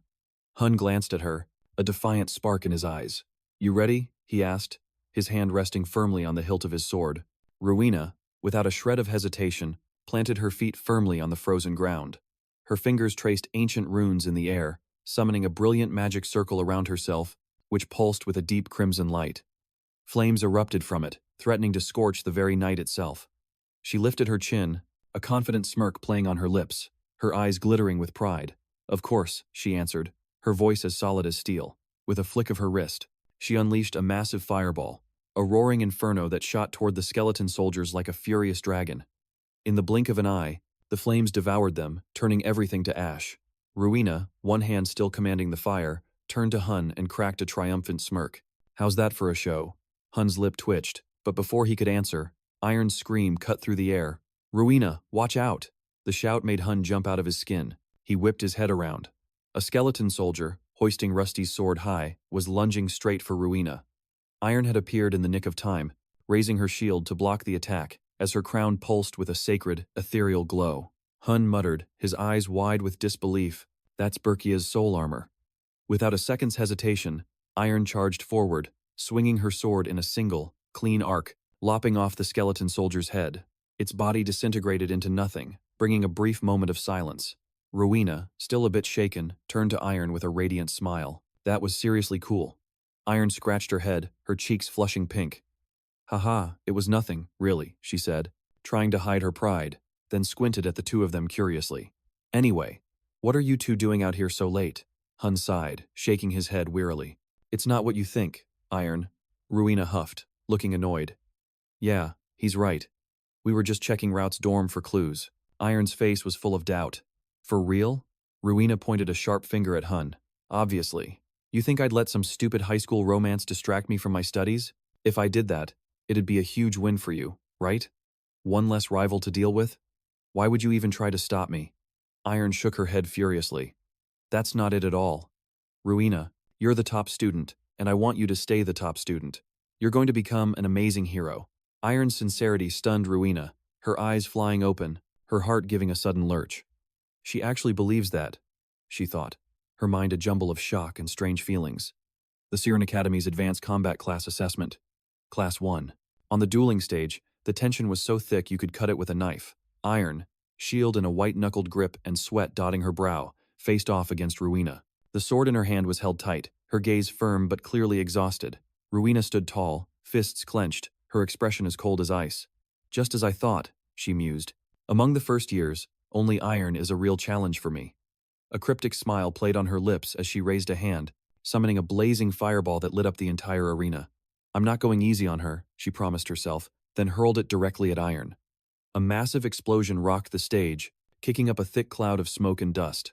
Iron, staggered by the incredible force, quickly braced herself behind her shield, her eyes flashing with resolve. Seeing that look in Iron's eyes made Ruina pause. That look. Now I understand, she thought, a heavy feeling settling in her chest. But why on earth did she drop out? Back in the present, Ruina grabbed Iron's hand, her voice earnest. I want you to come back to the academy. You're my friend. Iron stammered, completely floored. Wait, Lady Ruina. We're friends? I thought you couldn't stand me. Ruina let out a rare laugh, one that was as bright as sunshine. We are friends. You didn't realize? As my friend and my rival, I need you to keep challenging me. Iron's eyes lit up, her face glowing with pure joy. A friend? And a rival? She whispered, her heart hammering in her chest. But then her expression shifted back to suspicion. So, you two really aren't a thing? Ruina, trembling with fury, shrieked. I already told you we aren't. Hunne, standing off to the side, just sighed and rubbed his temples. They're such kids always fighting, he thought, the corner of his mouth twitching. Deep within the elven forest, a grim, bone-chillingly cold atmosphere hung over everything, broken only by the mournful caw of a crow. An undead figure, its eyes glowing a visceral blood red, stood in a small clearing, apparently speaking to someone. You're surrounded by mages, it growled. A figure stepped forward, pulling back his hood to reveal Rout's face. He sneered. Is that a fact, Warrior Kager? Kager's face twisted in a mask of fury. You piece of trash, you think you can treat me like some common servant just because of the king's corpse control order? Completely unfazed, Rout raised his hand, the black ring on his finger glinting with a menacing light. It seems you've forgotten that I am the one the king chose, he said, his voice calm but dripping with authority. As he turned to leave, he added one last thing. Once this summoning circle is complete, I'll have no more use for TARDIS. Until then, I'm counting on you. In the shadows, Kager smirked wickedly, a cunning glint in his eyes. Of course, he murmured, his voice dripping with conspiracy. Back with Hunne's group, the three of them ventured deeper, the air growing colder with every step. Iron shivered, rubbing her hands together for warmth. You said the path our seniors took had something to do with the elven forest, she asked doubtfully. Ruina, pointing a thumb at Hunne, shot back. That was just a wild guess on his part. Don't take it as gospel, Iron. But Iron insisted. Even so, doesn't it feel way colder in here than before? Berkey was always chilly, but this feels wrong. Now that you mention it, I guess it is kinda hard to notice. But Hunne, his expression grim, cut in. I can feel a curse.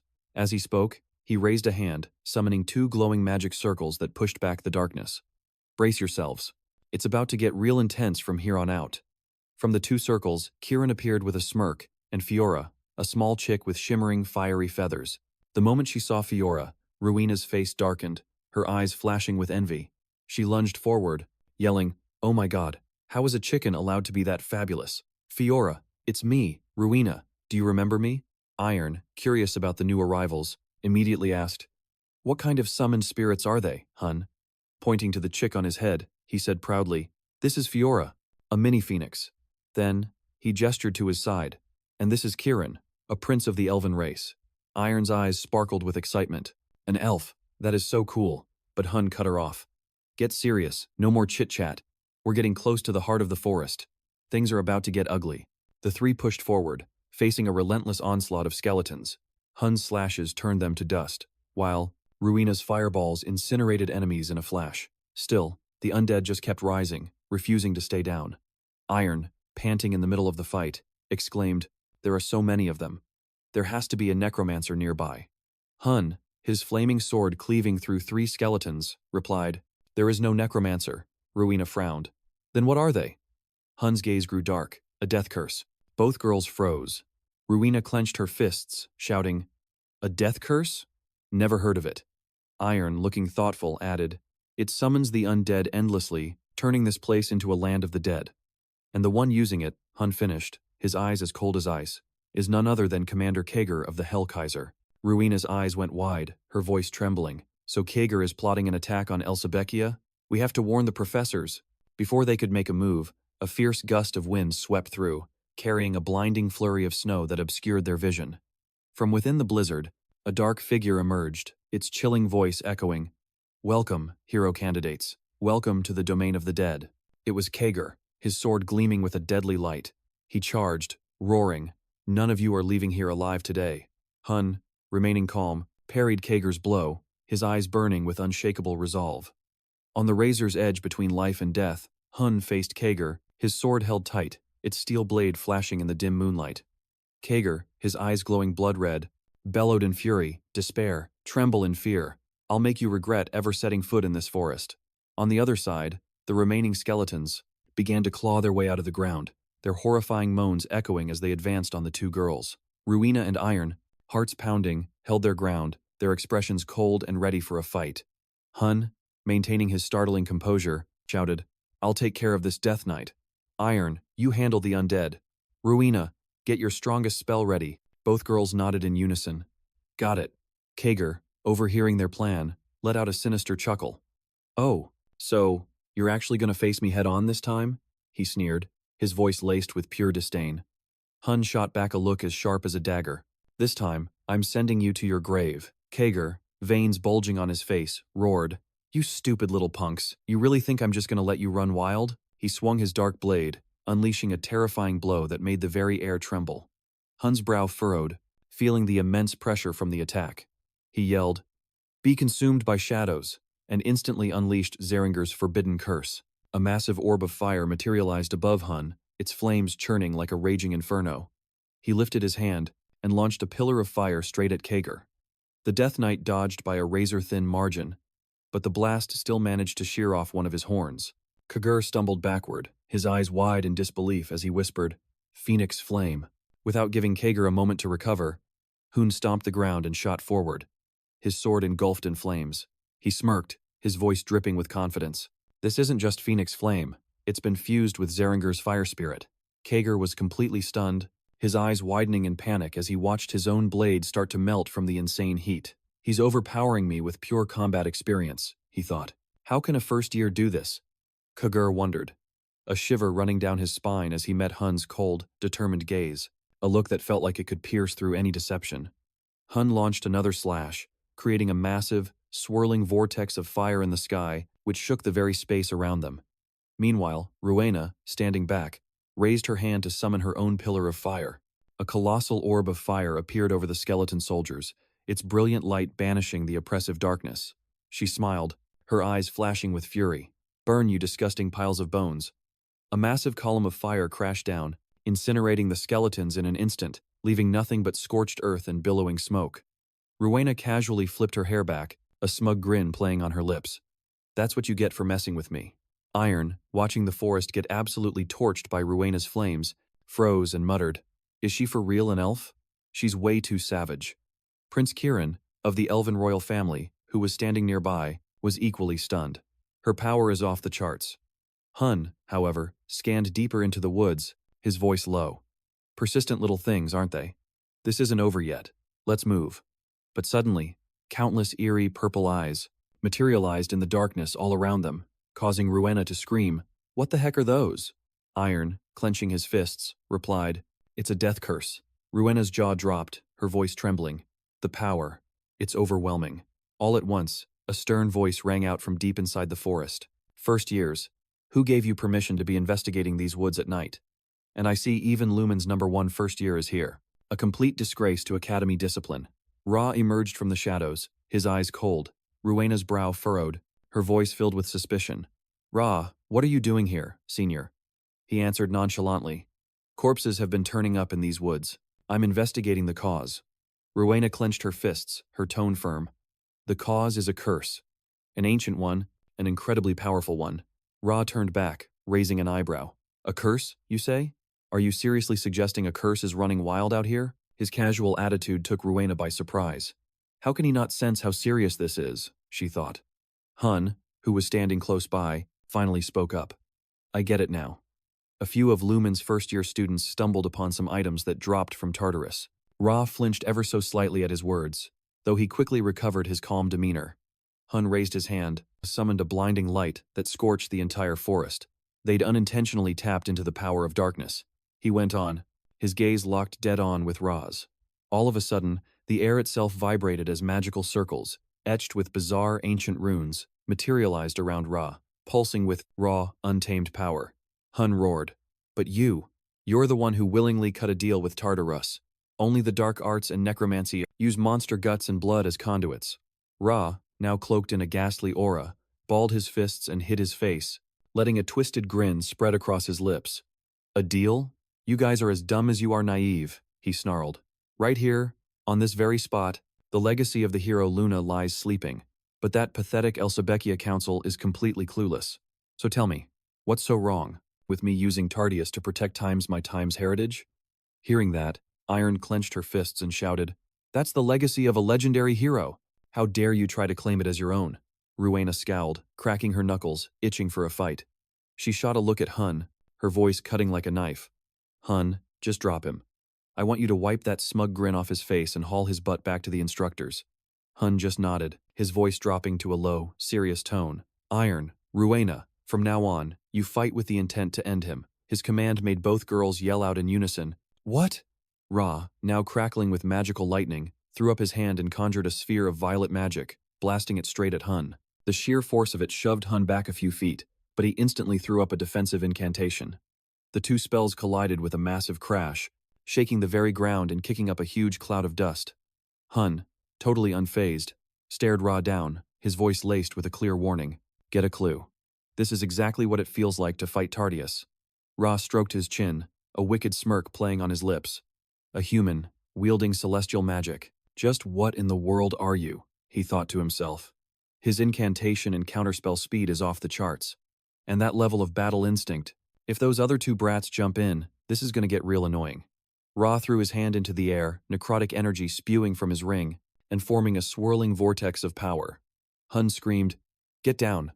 A massive explosion ripped through the air, knocking Ruina and Iron flat on their backs. Ruina, struggling back to her feet, grimaced. "You've got to be kidding me. All that power from a basic level spell?" Her eyes frantically scanned the area, and then went wide as she saw Ra closing in on Hunne. 3 violet orbs of magic were now hovering over his palm. Ruina shouted to Iron, "We've got to help him." Iron nodded, tightening her grip on her sword and shield as she stepped up. "I'm on it."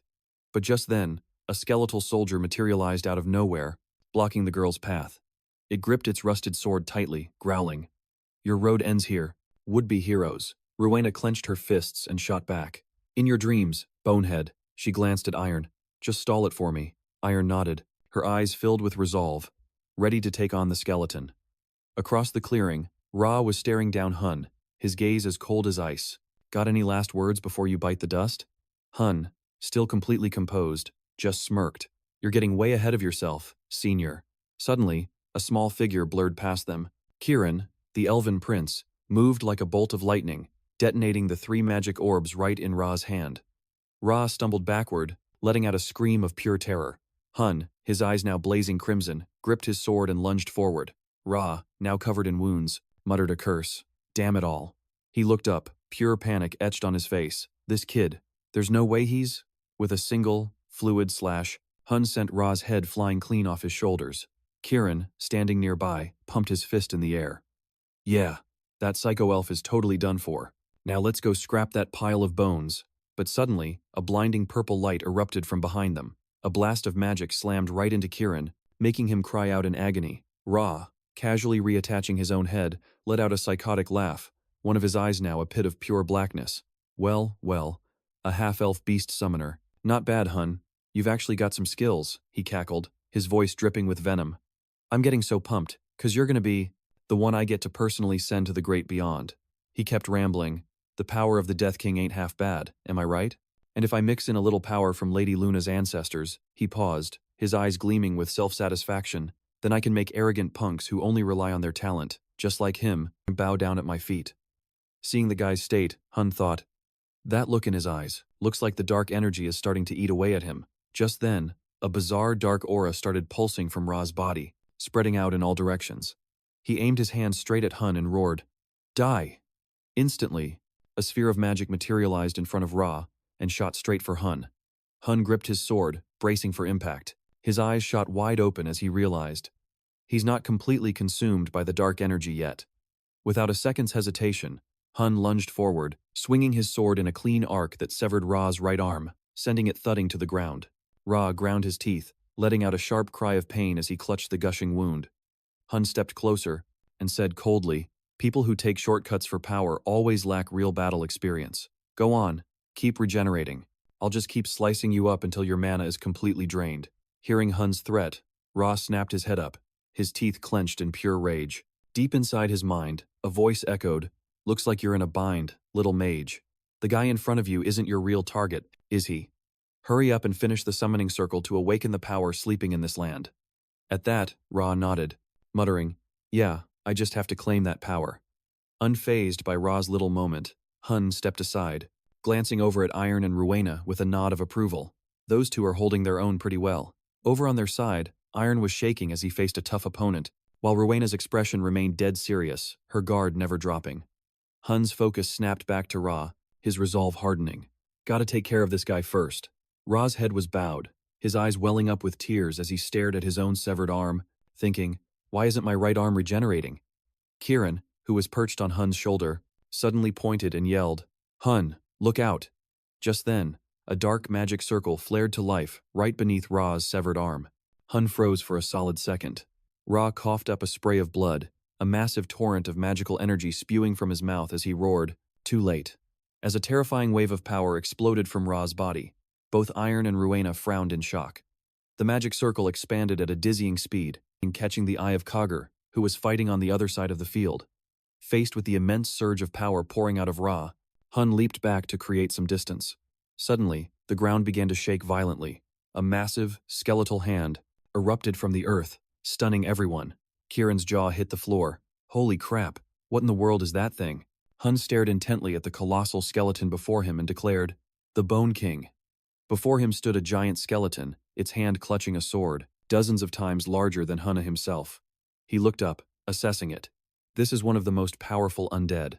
Ra's arm started to regenerate. He laughed maniacally. Haha, I can feel it. Unlimited power. Is this the strength of my ancestors? Without a moment's hesitation, Hunne charged the skeleton, ready to strike. He thought, the moment he finished that summoning circle, he completely gave in to the dark magic.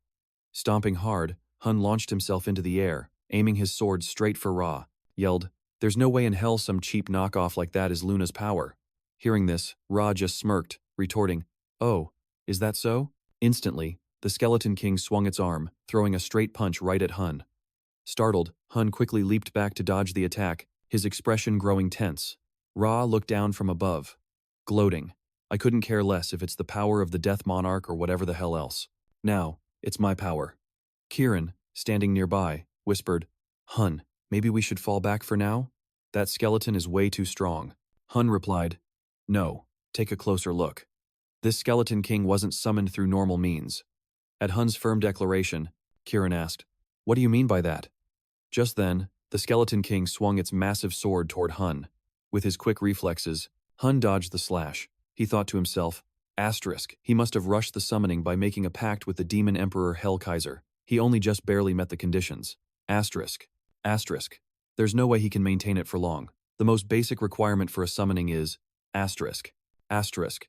To have enough mana to sustain the summoned entity. We just have to hold out until his mana is completely drained. Asterisk. Hearing this, Kieran nodded in agreement. Got it. Let's do this. Hunne turned and yelled, "Kieran, cover me." Kieran looked a little surprised, then a confident grin spread across his face. You got it. With Kieran providing cover, Hunne thrust his hand forward, unleashing a blast of light magic aimed right at the skeleton's head, causing a massive explosion. But the attack didn't even scratch the Skeleton King. Its eyes flared red as it tightened its grip on the sword and brought it crashing down on Hunne. Given its slow speed, Hunne easily leaped away to dodge, muttering, "Just as I thought. The power gap is huge, but all we have to do is stall." Ra, watching from above, smirked victoriously and shouted, "Resurnia!" Instantly, countless magic projectiles shot toward Hunne, making him curse under his breath, "Damn it!" But then a clear voice called out, "Phoenix!" Ruina had stepped in front of Hunne, unleashing her own spell to block the attack. She glanced back, saying, "You just focus on the Skeleton King. I'll handle this Psycho Senior." Hunne immediately asked, "What about the Death Knight? Is Iron fighting him all by herself?" She gave him a wide grin and replied, "Don't tell me you don't have faith in Iron." Iron had volunteered to take on Kager one-on-one. Over with Iron, Kager tightened his grip on his sword and swung it straight at her head. She raised her shield, taking the blow head-on, but the incredible force of the impact sent her sliding back several feet. Kager looked at her and sneered, "Haha, how arrogant. You really think you can take me on all by yourself?" He swung at her again. Despite his cocky attitude, Iron thought to herself, asterisk, can I really do this? Asterisk, but she quickly shook off the doubt. Asterisk, if I don't, everyone else is in danger. Asterisk, with renewed determination, she swung her sword to attack. But the blade passed right through Kager's body.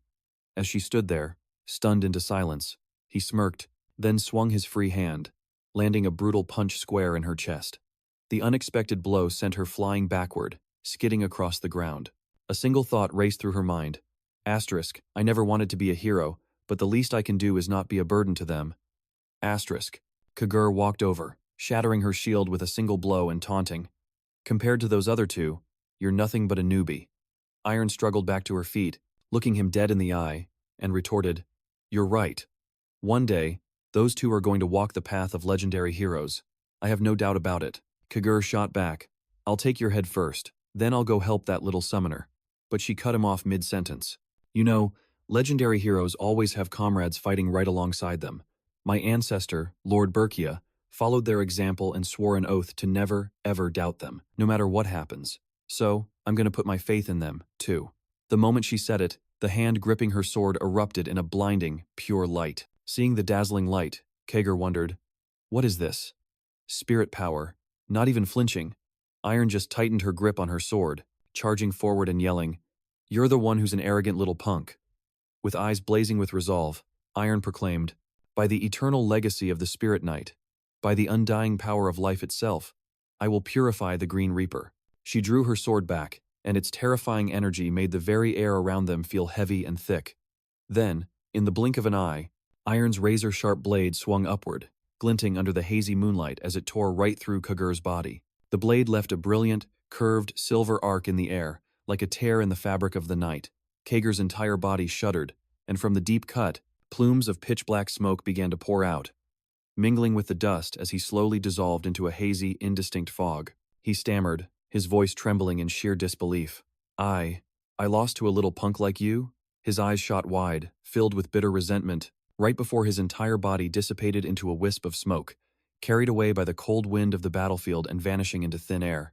After unleashing that devastating attack, Iron was completely spent. The heavy sword trembled in her grasp, its blade plunging into the rocky ground just to keep her upright. Her body shook, and sweat poured down her face, drenching her blood-splattered silver armor. She was panting, each ragged breath feeling like it was tearing her lungs apart as her parched lips whispered, Gotta hurry and help them. I have to save them. But her vision was already blurring, and her consciousness was slipping away. The world in front of her grew dim, shrouded in a thick fog, leaving only blurry shapes in her sight. Meanwhile, on the other side of the battlefield, Ruina stood her ground against Ra's relentless barrage. Under the flickering light of shattered magic, she stood as unmovable as a mountain, her fiery red hair whipping in the wind. Ra, a wicked grin spreading across his face, jeered, his patience wearing thin.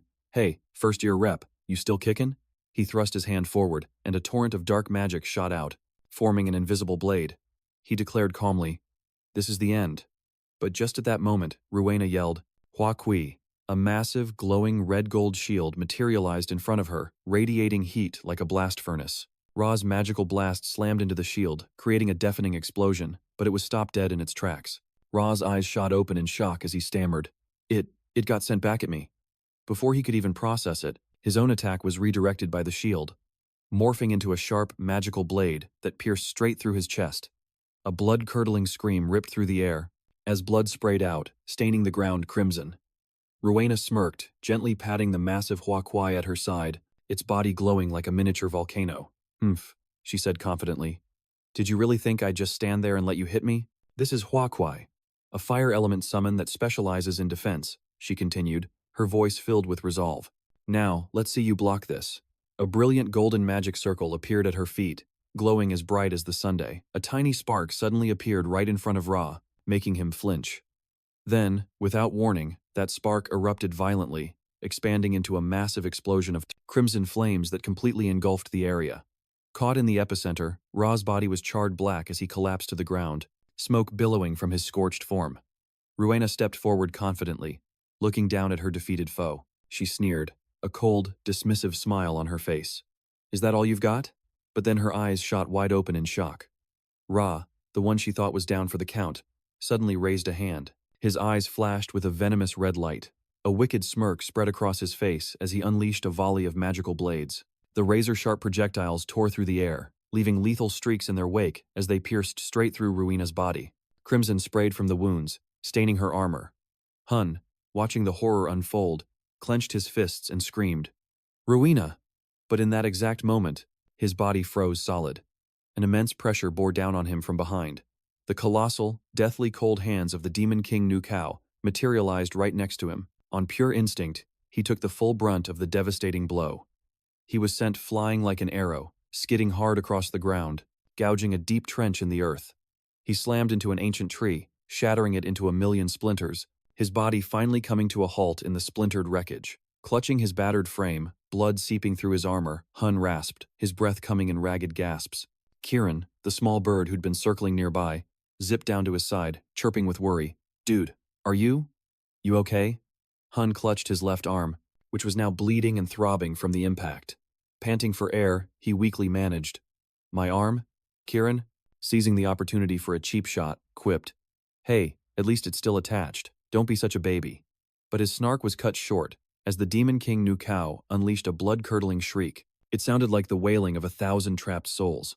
The unearthly cry shook the very ground, and an immense pressure crashed down on everyone. Hunne grabbed his head, writhing in agony, and muttered, "In this situation, this is the absolute worst kind of curse to have." Without a second's hesitation, he summoned his chick, shouting, "Fiora, let's go."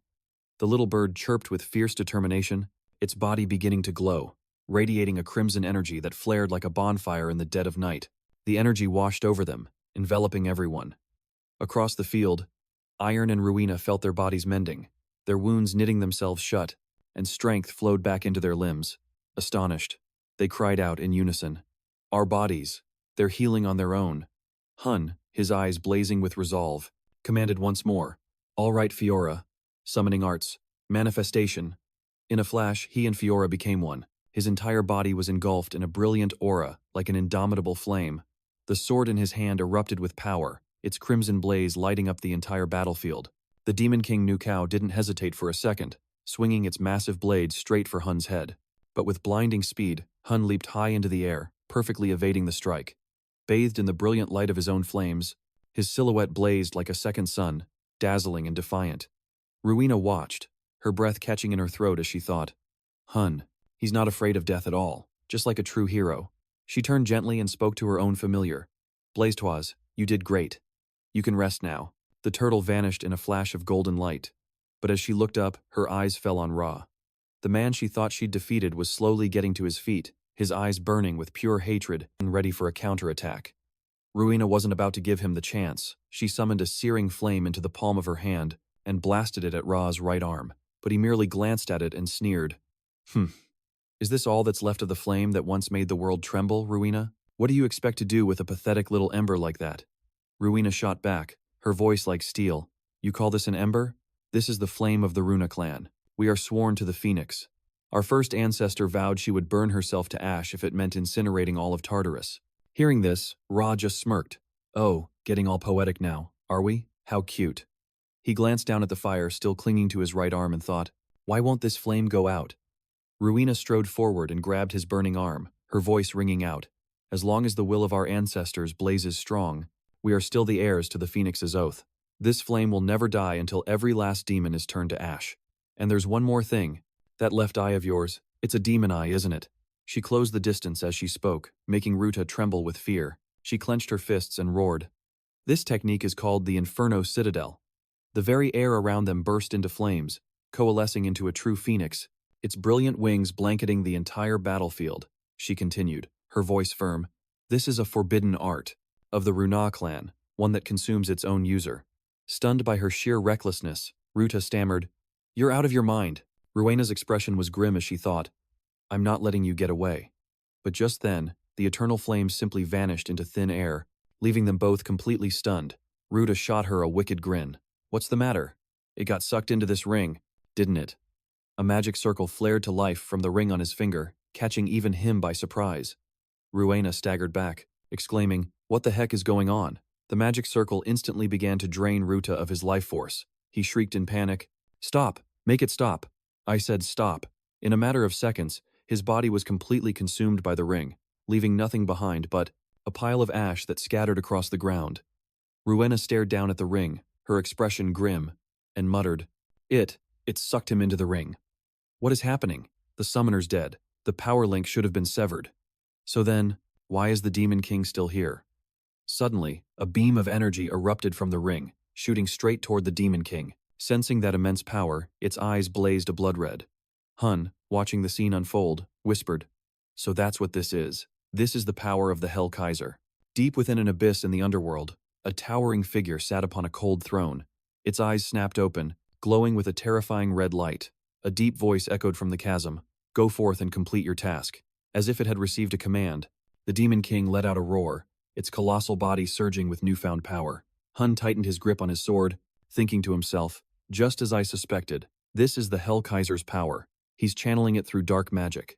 Ever the quick thinker, he spun around and yelled to Kieran, "Kieran, back me up." Kieran nodded, channeling his power into Hunne. He lunged at the Demon King, his sword blazing with fire. Without hesitation, the Demon King swung its massive blade. The impact let out a deafening shriek of metal, as if it were tearing the very fabric of space. Hunne's body shuddered under the force of the blow. He thought, "This barrier, it's about to shatter." The moment the thought crossed his mind, the shield he'd conjured exploded under the Demon King's assault. His body was sent flying like an arrow, slamming into a crumbling structure in the distance and disappearing into a massive cloud of dust. As the dust settled, there was still no sign of Hunne.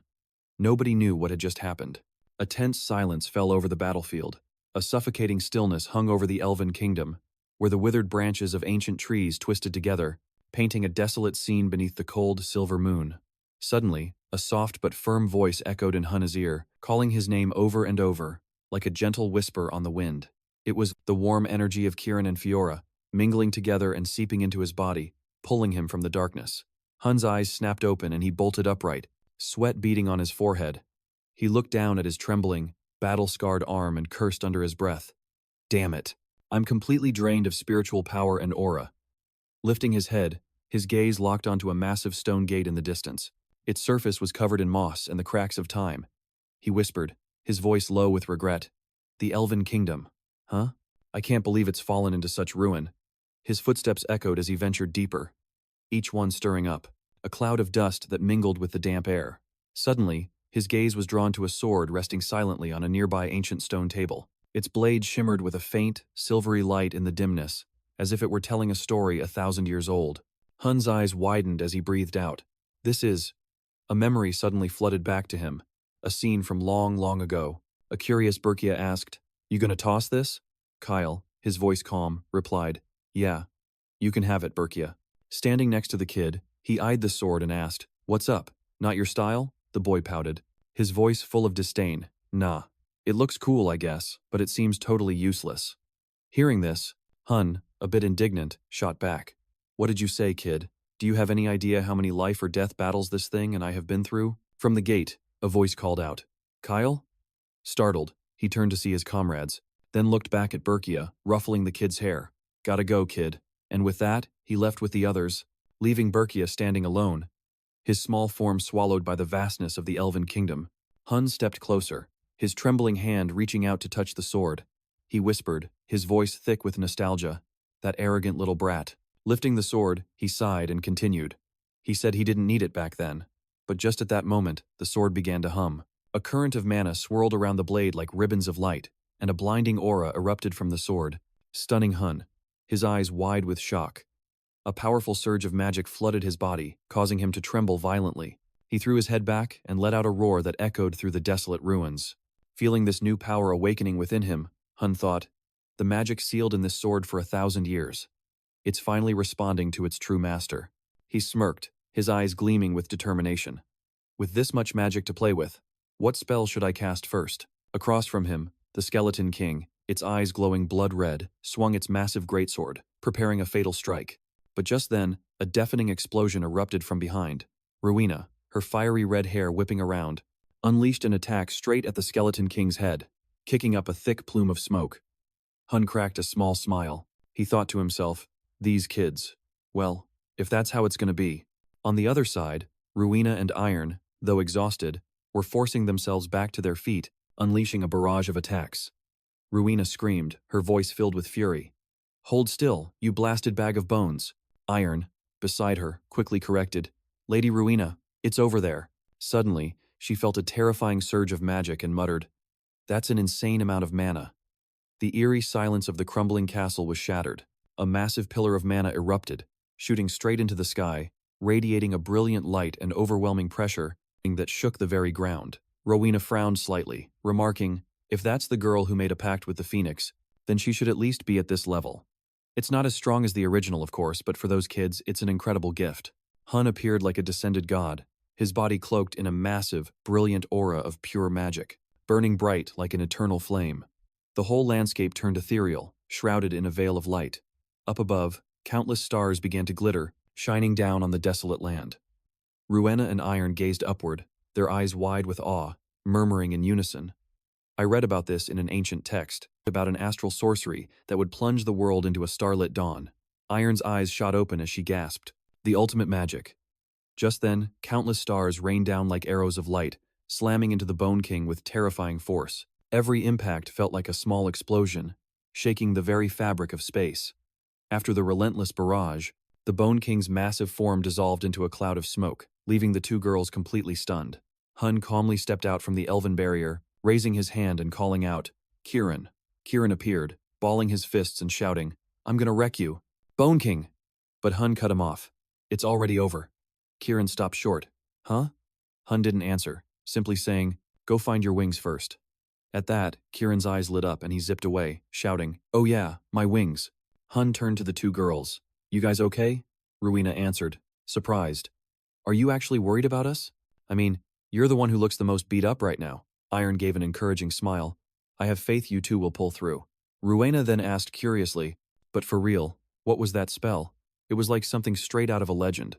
Holding the dagger in his hand, Hunne explained, "I could feel it came from the magic sealed inside this dagger." "It's definitely connected to some great hero," Iron asked, intrigued. "A great hero's treasure?" Ruina frowned. "You don't think Tardius targeted this place just to get his hands on it, do you?" After a bit of searching, Kieran returned with something in his hands, showing it off excitedly. "Hey, Hunne, check it out. I found the wings the old man hid for me." Perched on Hunne's hand, he fumbled with the cloth wrapping, shouting in frustration, "Arg, can you help me get this thing off?" Hunne smiled and replied, "Sure thing." Looking at the little guy, Ruina wondered aloud, "Wait a second. Isn't that a hero's memory fragment?" Her words left both Hunne and Kieran completely stunned.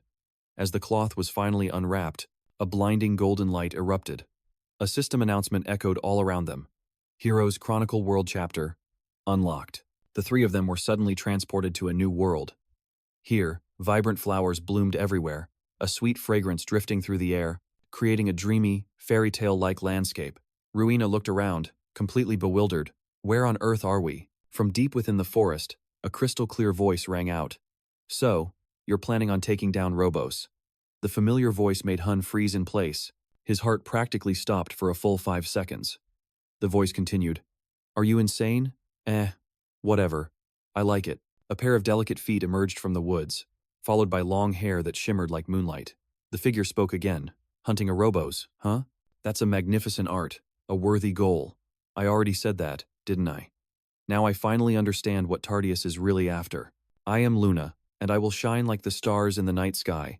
So, you should consider it an honor to have me on your team. Got it? Seeing the girl of his dreams standing right in front of him, Hunne stood there, completely frozen, a storm of emotions swirling inside him.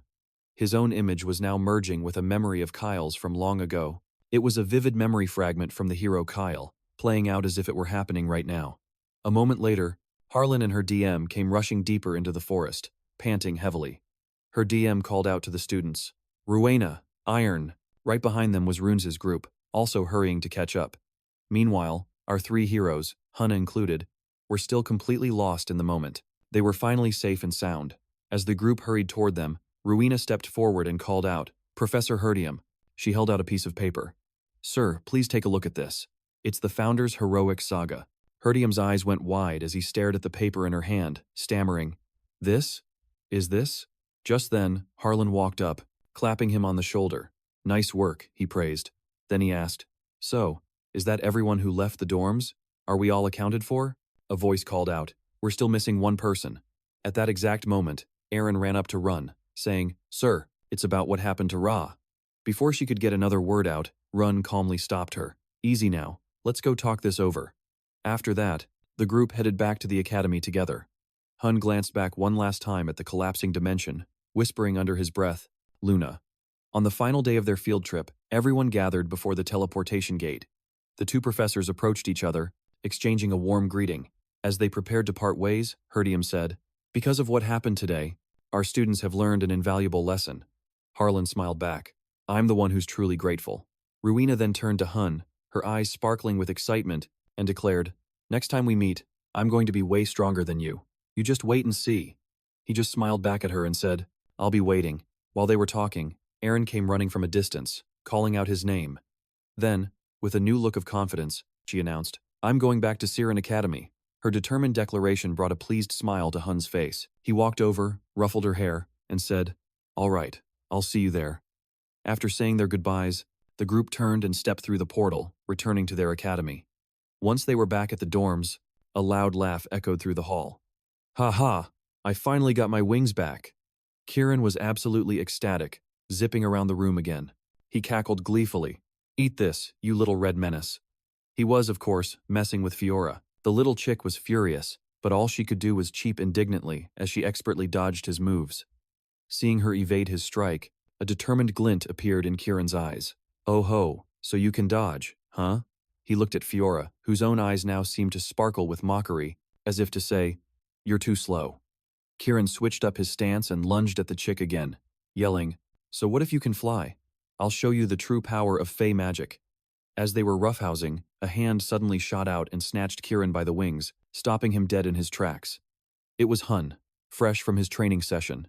Looking down at the squirming fairy in his grasp, he warned, Do you cause this much trouble every time I'm gone? You want me to clip these wings permanently? Kieran immediately started shaking his head frantically. No, don't. They're the only pair I've got. Don't you feel bad for me at all? And just then, a voice called out Hunne's name, drawing his attention. He glanced over and saw that the little chick, Fiora, had transformed into a little girl, maybe 5 or 6 years old. She gave a polite bow and said, It is a pleasure to make your formal acquaintance. I am Fiora, the Phoenix. Recognizing this kind of magic, Hunne turned his glare on Kieran. Kieran, this was your doing, wasn't it? Kieran puffed out his chest. What do you think? My power is pretty awesome, right? Hunne just looked at the little girl and said, You don't need the formal introduction, Fiora. But she continued with the same prim politeness. My mother always told me, that one must show the utmost respect to the person with whom they share a pact. Kieran then swooped in, playfully grabbed her by the hair, and yelled, "Ha ha. So, what now? How are you going to squirm out of this one? This time's a whole lot different from before."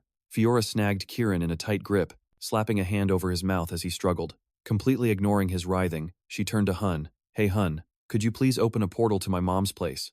I really want her to see me in this form." He agreed. "Sure thing, and make sure you drag that loudmouth with you." As he spoke, he raised a hand, conjuring a spatial gate. The portal slowly shimmered into existence, just wide enough for them to step through. Without a moment's hesitation, Fiora marched forward, dragging a yelping Kieran behind her. "Whoa, hang on, wait a sec." His words were cut short as they were both warped away, the portal vanishing right after. After finally getting rid of those two, Hunne let out a huge sigh of relief. Finally, some peace and quiet. He walked over to his bed, sat down, and started to mull over everything that had happened recently. There was the Chronicle of Heroes and that dagger he'd found back in Berkia, the one he'd given to Siren to look after. In Lumine, you had the Monster Queen Silatuna, and over in Siren, the Deathlord Hellkaiser was pulling all the strings. It was obvious Tartarus had wiped all records of the great heroes clean. And as for the enemies within, they were still playing the same old dirty games. There were still Tartarus agents in Lumine that hadn't been dealt with yet. And in Siren, you had outright traitors like Ra. Lumine definitely has someone like that, too. He had to find them, and fast. A traitor was hiding right under their noses. The scene cuts to the next day at Lumine Academy, inside the main lecture hall. Students were lined up in neat rows below the stage. Up at the podium, Professor Analandu announced, "As we mentioned before, all first-year students are to line up by your department. The headmaster will be joining us in just a moment." Down below, the students started whispering, totally confused. "Why are we grouped by department instead of our homeroom?" someone muttered from the back. Just then, the headmaster stepped forward and asked, "Did everyone enjoy your field trip? The reason I've gathered all you first years here today is to prepare for a major upcoming event between the departments, the Interdepartmental Sports Festival." Hearing the headmaster's announcement, Khloe asked, "An interdepartmental sports festival?" Chenshaw added, "Oh, so that's why they had us group up by department." Chelsea's point of view. Here at Lumine Academy, every year, they pick the top department for each grade level. The Interdepartmental Sports Festival, where each department's honor is on the line, is a seriously huge deal. The headmaster continued, "To get you all ready for the festival, your professors will be guiding you. However, we've also brought in some special instructors to give you more intensive training." Down in the crowd, this got Chelsea super excited, her eyes practically sparkling. Special instructors. In stark contrast, Carlo, who was standing nearby, let out a massive yawn. "Ugh, am I the only one who's already exhausted by this?" All of a sudden, someone approached from off stage and called out, "I've read your report on qualitative magical alchemy, Carlo Thomas." Hearing his name called out of the blue, Carlo's eyes shot over to the speaker. A woman with tan skin stepped forward and sneered, "That report was absolute garbage. You know that, don't you?" Faced with her brutal criticism, Carlo didn't even try to defend himself. He just trembled in fear, stammering, "Senior Toru-yan." Toru-yan introduced herself. "Hello, first years. I'm just going to be blunt. As mages, I think every single one of you is absolutely pathetic." This was Toru-yan, a fifth-year student from the magic department at Lumine Academy. "I've read all the midterm magic essays you guys turned in. Most of them were just cookie-cutter responses with zero creativity." As the students were suffering through her lecture, one kid raised his hand to ask, "Ma'am, you said you've already read all of our papers, correct?" That was Emil Luchin from the magic department. He challenged her. "In that case, do you recall my study on the efficiency conversion of fire attribute mana into light attribute mana?" Brimming with confidence, Toru-yan turned to him and said, "Oh, you mean that 17-page paper? The content was pretty unremarkable. It's just using thermal energy to boost the power output. Magic is a field that demands creative thinking and should reflect the researcher's individuality. It's pretty hard to achieve that with such a cookie-cutter approach like yours." What followed was a verbal takedown that left the first-year students completely stunned. Cutting through the gloomy atmosphere, a handsome guy stepped forward and introduced himself. "It's great to meet you all. I'm Lee Jamua, a fifth year in the Knight Department at Lumine Academy." He held up his knight's emblem and rallied the students, saying, "A knight overcomes any hardship and crisis through sheer physical strength. Forging your body is the very foundation of the knight's code. I'll be training with you all until the interdepartment tournament. I'm seriously looking forward to it." The students below roared, throwing their hands in the air and yelling, "Yes, sir." Then another guy with blonde hair stepped forward and asked the underclassmen, What do you think is the most important quality for a summoner? This was Altergetitian, a 5th year from the summoning department at Lumine Academy. Eliza answered, the strength to control your familiars. Ulta shook his head. Nope. Warren chimed in, overwhelming power. And Ulta replied, that's not it either, he explained. The most important quality for a summoner is love. This super cheesy line left the two of them speechless for a few seconds. The headmaster then spoke up. All right, these top 5th year students from Lumine Academy will be your mentors. Then, noticing Hunne standing off to the side, he asked, Hunne, why are you standing way over there? That spot isn't part of any department section. Hunne was standing in an area all by himself, drawing everyone's attention. He declared loud and clear, this is the section for the entire grade level. In response to his bold claim, Toru Yan yelled, what? An all-department section? She warned, Hunne, have you lost your mind? Can't you see how many people are here? This is an inter-department competition, you know. Every single eye in the place was now on him. Celia called out eagerly, hey, come join the night department. Chelsea had to remind her, Hunne's in the magic department. Don't you remember? Watching the boy, the headmaster stroked his chin and chuckled. Haha, an all-department section. Eh? You've got a point there, Hunne. But being mentored by a Lumine 5th year is a rare opportunity. You're not planning on wasting such a golden opportunity, are you? He answered confidently. I'm not saying I don't need the seniors' help. I just plan on attending all of their training sessions, that's all. This only seemed to amuse the headmaster more. Haha, I like it. Let me ask you one more thing. His tone turned colder. If you stick with this decision, you do realize you'll have to face all of them by yourself, don't you? Unfazed by the warning, Hunne calmly replied, of course I do. The students below started murmuring among themselves, debating which department to join for the training. Watching the first years, Toru Yan said to Gil, who was standing beside her, we should focus on magic research. Wasn't he the one who analyzed a spell left behind by the Zodiac's founder during the field trip? G smiled softly, remembering what Hunne had said. Professor Gill's class is my absolute favorite. He nodded in agreement. I think so too. It's gotta be the magic department. Li Jamu's eyes were glued to Hunne, fascinated, as he mumbled to himself, with that perfect posture, you've got the makings of a true knight. Meanwhile, Professor Yura had Alta in a headlock, scolding him, you're a 5th year student. You're supposed to be teaching your underclassmen to work harder. Her little stunt made the students behind them tremble in fear. But then the headmaster's voice boomed, stunning everyone. I have made my decision. This year's interdepartment event for the first years will be a survival battle. The scene shifts to the headmaster's office, where a professor voiced his confusion. Headmaster, with all due respect, I don't understand. I was under the impression that the tournament was meant to foster unity between departments and growth through team battles. But a survival battle is an individual fight. There's no precedent for this. The headmaster replied. As you are all aware, we have a rather special student this year, don't we? Anandu responded. You mean Hunne? The headmaster nodded. Precisely. Hunne. At first, everyone was shocked when he enrolled in every single department. We all thought he'd hit his limit eventually, right? And yet, he's maintained a near-perfect rank in every field. That is why the Academy's council has taken a greater interest in him. This left the 3 professors stunned. Anandu explained that they want Hunne, as an all-department student, to be recorded in the annals of heroes. The headmaster confirmed with a nod, exactly.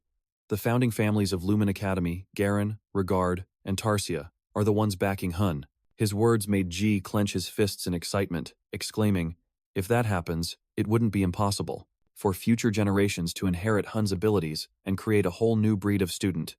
Amid the professor's enthusiasm, the headmaster interjected, of course, he will still have to choose one department in the end. The scene cuts to the next day at the Academy Stadium, where students are shivering before a giant block of ice, complaining, what is this? It feels like we're walking into a freezer. What even is that thing? Amid the students' chatter, Anandu cleared his throat, grabbing their attention, and announced, all right everyone, listen up. I have created this ice wall to teach you about mana circulation, a technique vital for the interdepartment tournament and for conquering the world of heroes. He turned to Celia and said, Celia, draw your sword. He then asked, do you think your flames can break that wall? She gripped her sword, her prophetic abilities enveloping both her blade and her body. Her voice was filled with confidence. Piece of cake. She unleashed a cross-shaped slash straight at the ice pillar. The impact caused a massive explosion, sending smoke and dust everywhere. Hunne, watching from the back, observed her attack closely. But to everyone's surprise, the block of ice was completely untouched, without a single scratch. This made Celia absolutely furious, and she muttered under her breath, "This thing's hard as a rock." Seeing her deep in thought, the professor spoke up. "The technique I'm teaching today is the hero's breath. It originates from the unique breathing method of the beastkin, adapted to suit human life force." He stepped forward, walking past Celia, and drew his own sword, gripping it tightly. The blade began to glow with brilliant flames. Once he was ready, he unleashed a powerful slash at the giant ice pillar, causing a massive explosion. Watching the blast, Duran narrowed his eyes, thinking to himself, "That's some insane destructive power. So that's how much this breathing technique amplifies ki." The other students, just as stunned, wondered, how can he just create fire like that? But Professor Anna Landu's attribute isn't even fire, Duran explained. He's a dungeon conqueror. It's not surprising that one of the heroic powers he inherited is fire-based.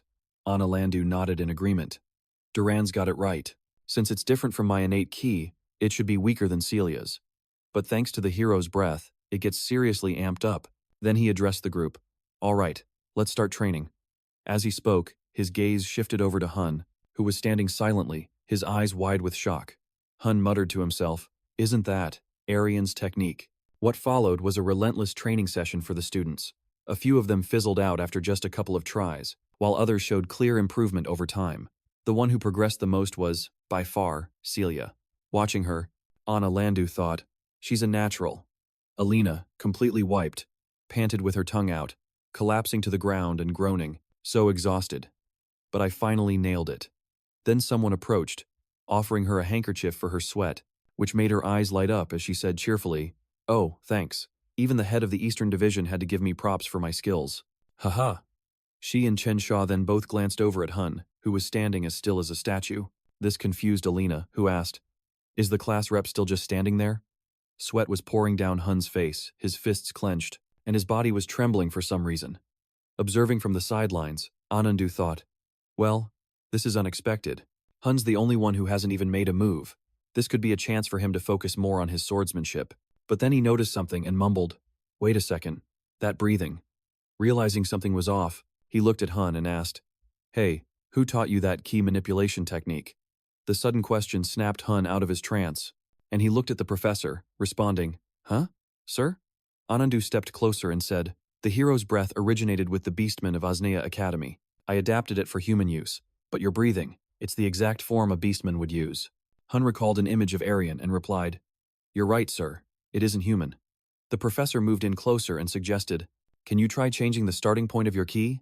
Ignite the mana directly from your breath with the technique I taught, but this time, imagine you're an actual beastman." Following Anandu's instructions, Hunne unleashed a massive torrent of fiery ki from his body, leaving Duran completely stunned. As the dust settled, the students started buzzing with excitement. What was that? How did he do that? The incredible result had Analandu absolutely thrilled, grinning as he said, "Haha, Lioplo, you are one special case." Hunne looked down at his own glowing hands, exclaiming happily, "Thank you, Professor." "Sir, I did it."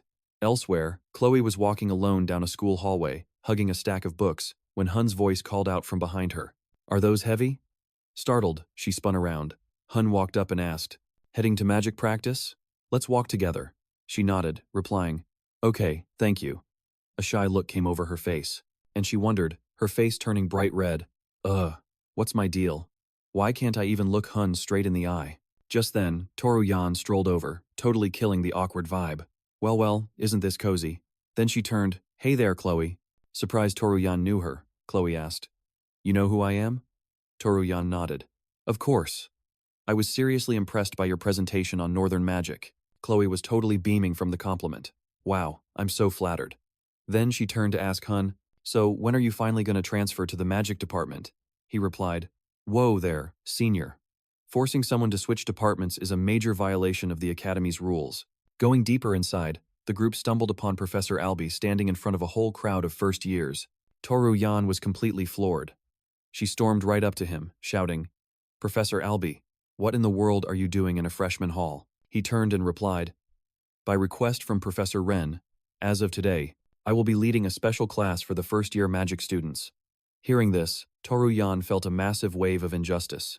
She shrieked, "What? That is so not fair. Professor Albi, we've begged you for a special class like a million times, and you always said no. And we're seniors, the professor just chuckled. Haha, I've just been too busy.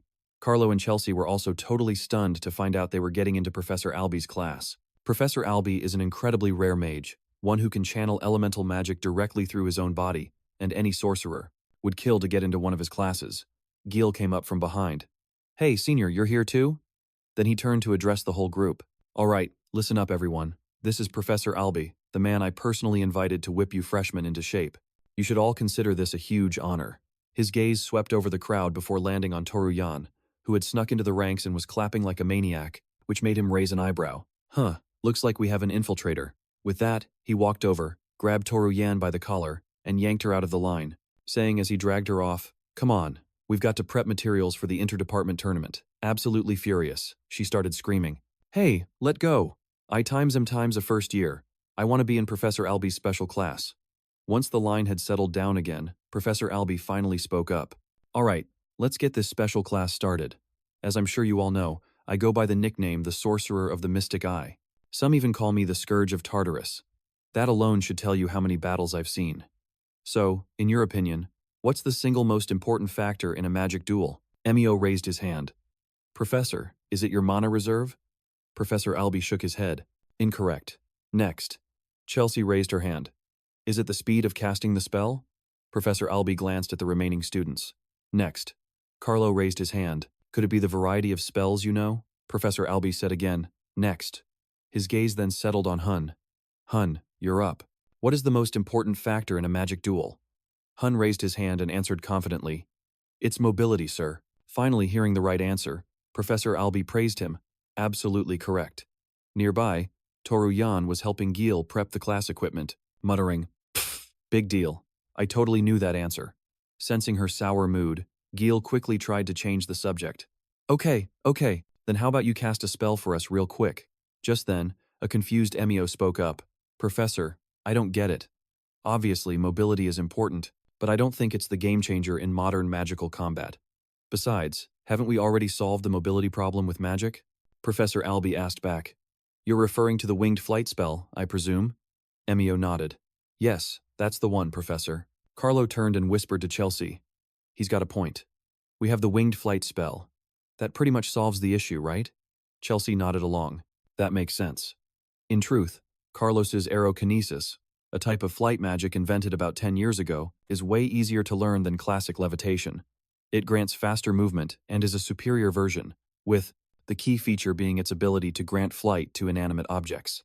To demonstrate, Professor Alby called out. Hunne and Emio stepped forward. As they both moved up, Emio shot Hunne a dirty look, seething internally. What's this clown even doing here? He's not even a magic major. Such a pain, he muttered. Sensing the hostility, Hunne thought to himself, Man, have I been going about this whole school thing the wrong way? Professor Alby then turned and asked, Hunne, do you happen to agree with Emio's assessment? Hunne replied bluntly, No, sir. The answer made Emio jump, and he yelled, What? Professor Alby continued, Well then, let's put your mobility to the test. We'll soon see who's right and who's wrong. Do you both have your own aerokinesis gear? Emio nodded. I do, Professor. Hunne shook his head. I do not. This only seemed to pique Professor Alby's interest even more, and so the professor said, In that case, just use whatever means you have available. Hunne smiled. Yes, sir. Professor Alby then briefly explained the rules. The turning point will be at Beast City. First one there wins. Hearing the rules, Emio's face lit up with excitement. For real? Then get ready to be my personal lackey. As he spoke, a surge of magical energy erupted from his body, enveloping the flight board beneath his feet, lifting it into the air. Without a moment's hesitation, he shot forward, shouting, I'm outta here. He glanced back at Hunne, his voice dripping with mockery. A guy with no gear thinks he can even. Before he could finish his sentence, a bolt of lightning struck Emio's position, causing him to scream, What the heck was that? Carlo, equally shocked, yelled out, Hey, Hunne, what was that for? Hunne turned back to explain. Since this is a duel to understand why mobility is crucial for a mage, isn't it? Perfectly logical to impede my opponent's mobility? Professor Alby just smiled. But of course. Then, Hunne created a vortex of fire at his feet, stomped down hard, and used the explosive force to launch himself into the air, one fiery step at a time. Carlo, completely stunned, said, That's battle aura. You can use that stuff in a magic class? Professor Alby explained. Carlo, think about it. Who will you be facing in the interdepartmental tournament? Some of the most formidable names from the other departments. This left Carlo speechless for a moment. Emio, still rocketing along on his flight board, noticed it was smoking after Hunne's attack.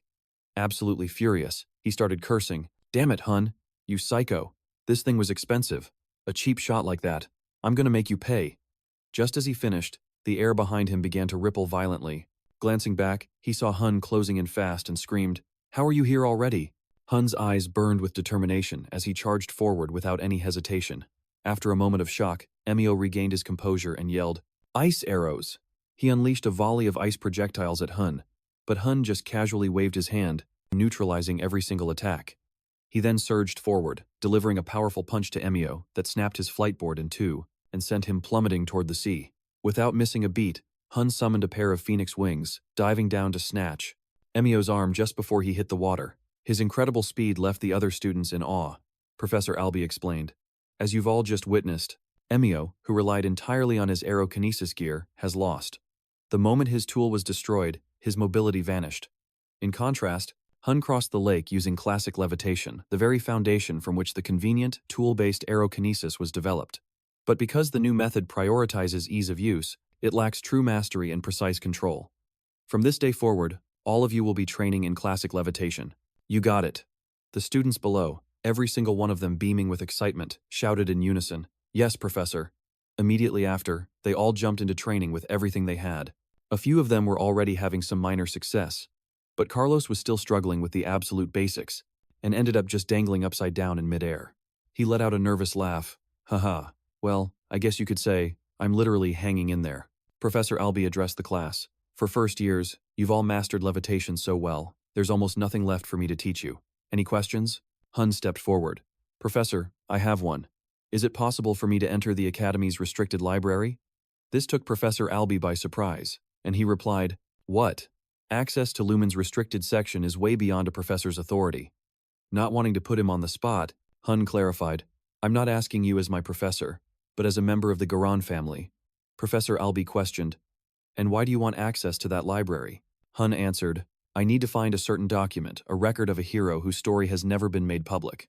Hearing this, Professor Albie summoned a piece of parchment and said, In that case, I'll write you a letter of introduction.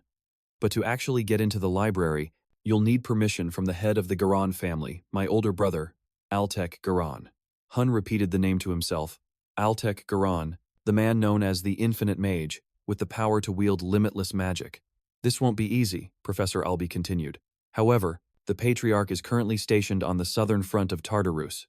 You'll need to meet with his proxy. Hunne asked. His proxy? Professor Albie added. You can meet them right here at the Academy. It's one of your upperclassmen. Hunne asked, intrigued. Who would that be, Professor? Professor Albie sighed, adjusting his glasses. She's a third-year student. Elena Garin. My niece. Scene cuts to Illusionary Beast Island.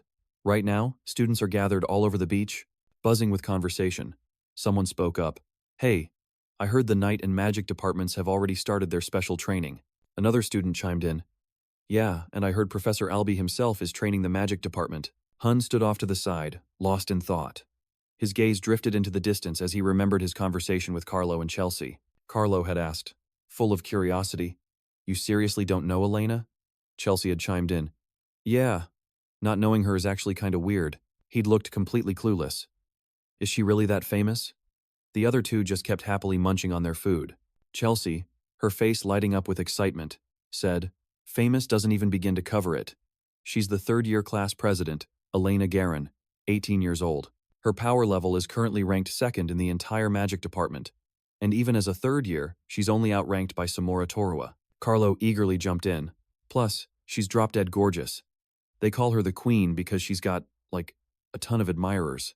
Even though she's only a third year, she's already a shoo-in candidate for the next student council president. Snapping back to the present, he thought to himself, a ton of admirers, huh? How am I supposed to even approach her? While he was lost in thought, Professor Yura grumbled from behind them. Where is that kid? Another instructor replied, I'm sure he'll be here any minute now. A curious student asked, Professor, who are we waiting for? She answered simply, Ulta. Hearing the name, the students' faces lit up. This meant it was finally their turn for the special training session for the interdepartmental tournament. a special session led by none other than Ulta herself, the one who bears the Pegasus Oath. But another voice cut in, "Wait, but that upperclassman." Just then, from deep within the forest, the sound of footsteps echoed, along with a voice. "Sorry for the delay, Professor Yura." Hearing that voice, Professor Yura was completely stunned, turning toward the voice. Ulta emerged, juggling an armful of bug-catching nets and grinning. "What's up, freshman?" Seeing this guy, the first years just stared at each other, totally bewildered, whispering, "Okay, that guy's a total weirdo." The second he showed up, Ulta started waving the net in his hand like a maniac, which made Yura totally lose it. "What is this circus act? Are those butterfly nets?" Ulta just explained. "I'm sure you've heard the news, Professor. Fairies have been spotted on Phantom Beast Island." That statement left the entire class stunned. "Fairies?" they echoed, picturing little Tinkerbell types like Kieran. Hunne, though, narrowed his eyes, muttering, "You've got to be kidding me." Ulta's announcement just poured gasoline on Yura's fire. She stalked closer, her voice dripping with ice. "So let me get this straight. You're planning on making the freshmen go fairy hunting?" He beamed back. "You got it." And that was it. Yura's last nerve officially snapped. Flashbacks of training Ulta hit her like a ton of bricks, her stomach churned, just thinking about dealing with this lunatic again. She absolutely roared, "Like hell you got it. You absolute psycho. How long are you going to play dumb? We are drowning in prep for the interdepartment tournament, and you pull this stunt?" Seeing her completely lose her cool, another instructor tried to step in. "Professor, please, calm down." But she was way past calm, screaming, "Letting you handle this training was the single biggest mistake of my entire life." On the other side, Ulta completely tuned Yura out. He turned to the freshmen and said, "All right, my first-year summoners, you all dream of meeting one of the 3 great mythical beast bloodlines, don't you? Well, do you want to see one?" The entire class roared back in unison, "Yeah, we do." Yura screamed over their cheers, "Stop getting them all hyped up over some baseless rumor." Taking a shaky breath, she reminded Ulta, "The tournament is right around the corner. You're not seriously going to go hunt for fairies, are you?" He just gave her this super confident smirk and replied, "Of course not." Flashback to a few days earlier. Ulta stood before the entire student body and asked, "Can anyone tell me what I said the core philosophy of a summoner is?" Eliza raised her hand. "To be accepting?" Ulta shook his head. "Nope, it's love. Not just loving the beasts you have a pact with. You have to love all summoned beings, to become one with them, human and spirit united, in total harmony with nature. That is the true love of a summoner." His little speech got some students fired up, while others just looked totally bored out of their minds. Hunne glanced over at him, sighed, and thought to himself, he might be a total oddball, but the guy really gets the heart of summoning. Yura cut in, translating his rambling. "What he's trying to say is that we need to work on our compatibility to communicate with beasts you don't have a pact with." Ulta confirmed, "It's a little advanced for freshmen, but we're going to give it a shot." Professor Yura added, "You'll all be staying on Phantom Beast Island for 3 days to take part in a special training session." Ulta jumped in excitedly, "And I already cleared your absence from the dorms, so you're all good to go." This sudden bombshell sent the entire class into an uproar. "What? No way. I have plans in Laya this weekend. How are we supposed to survive out here for 3 days? Eliza, on the other hand, seemed kinda into it, whispering, 3 days living with mythical beasts. Doesn't sound half bad." Ulta then walked over, handing each of them a net, which just made everyone even more confused. He explained, "For the next 3 days, summoning is strictly forbidden. Same goes for aura and any other magic. You have to survive in that forest using nothing but your own wits and strength." This absolutely bizarre rule sent them over the edge. "What the heck is this?" Completely ignoring their freaking out, Ulta turned and walked straight into the woods, waving over his shoulder. "See you in 3 days. And hey, try to catch a fairy with those nets." The students on Emerald Island started freaking out. "That forest is crawling with wild beasts and untamed spirits." Duran asked, "Professor Yura, are you planning to?" Before he could finish, Yura cut him off. "I told you from the very beginning, we are not like the students from other departments. We summoners commune with entities that hold the power of nature itself. Therefore, we must learn to adapt to and control nature. That is why our predecessor Ulta spoke of tolerance.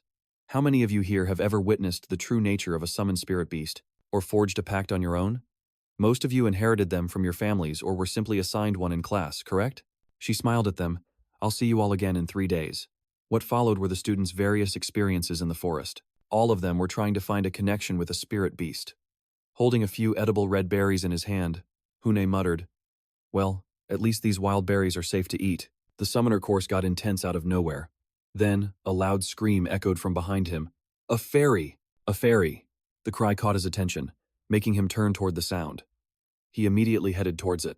The scene was a student half swallowed by a giant plant monster, struggling but unable to break free. A student below scoffed. What a total noob. He just charged in without even realizing that was a plant monster. Eliza sighed in disappointment. I think it's so dumb to just rush in like that. Hunne noticed something on the monster. It was Kieran. Turns out, he was the mastermind behind these ridiculous pranks. Furious, Hunne thought. Looks like this guy needs a serious beatdown to knock some sense into him. Meanwhile, Kieran, who was thrilled with his own prank, skipped through the forest, cheering. All right, who should I mess with next? In his excitement, he was suddenly snatched up by a net. The one who threw it was Hunne. Panicked at being caught, Kieran yelled, "What the heck is this? Impossible. Getting caught in a butterfly net?" Hunne approached him coldly. I told you to learn your place. Grabbing the kid, he raised his fist, asking, You think I came here to play games? Terrified, Kieran stammered. It's all a misunderstanding. I was just investigating the strange phenomena on this island. Hunne asked curiously. Strange phenomena? He replied. That's right. There's something really weird going on here. After hearing his explanation, Hunne realized something, saying, So, you're saying the beasts on this island are becoming aggressive, and you're investigating the cause? You got it. Seeing the meat skewer in Hunne's hand, Kieran's eyes lit up with excitement.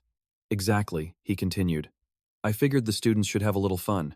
I didn't expect to become so famous for it, Hunne asked irritably. And you think I'll believe this is Purina's domain? There's no way she wouldn't have noticed something like this. Kieran gritted his teeth. That phoenix. Fiora isn't even on the island. For real. Hunne was confused, repeating what Kieran had explained. So when we arrived, things were already like this. In the letter sent to the kid, it was written, If you are reading this, it means you have returned to Phantom Isle.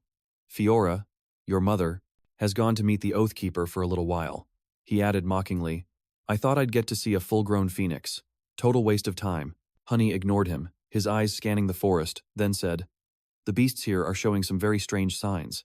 He spotted pairs of glowing red eyes staring right at him. Sensing danger, he released Kieran, saying, There's definitely something happening here. We need to go check it out. Feeling left behind, Kieran scrambled after him, yelling, Hey, wait for me!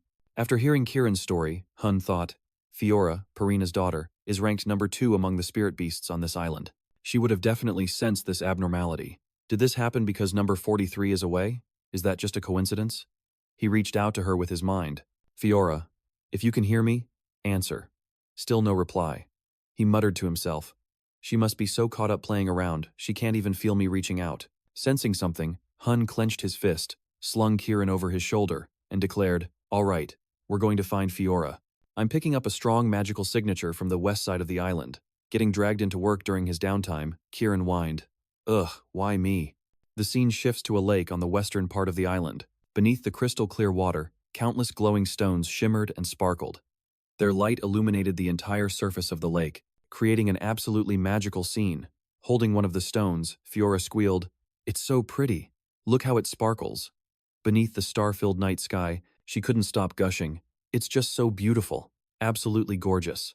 Then, she popped a magic stone into her mouth and started chewing it with glee, pressing her hands against her puffed-out cheeks in delight. Suddenly, a voice cut through the air. What do you think you're doing over here? Hearing the voice, her eyes darted towards the sound. She said, Oh, hey, Hunne. This is just the fishing village. He stepped closer and asked, Have you just been sitting here snacking on magic stones this whole time? He glanced out at the lake before them, thinking to himself, in places inhabited by spirits and magical beasts, these stones form naturally where energy converges. Young magical beasts and fledgling spirits absorb them to grow. To prevent people from just taking them all, this area is supposed to be off-limits. She looked totally confused. Huh? But when I was little, they told me that if you eat a lot, you'll grow up big and strong.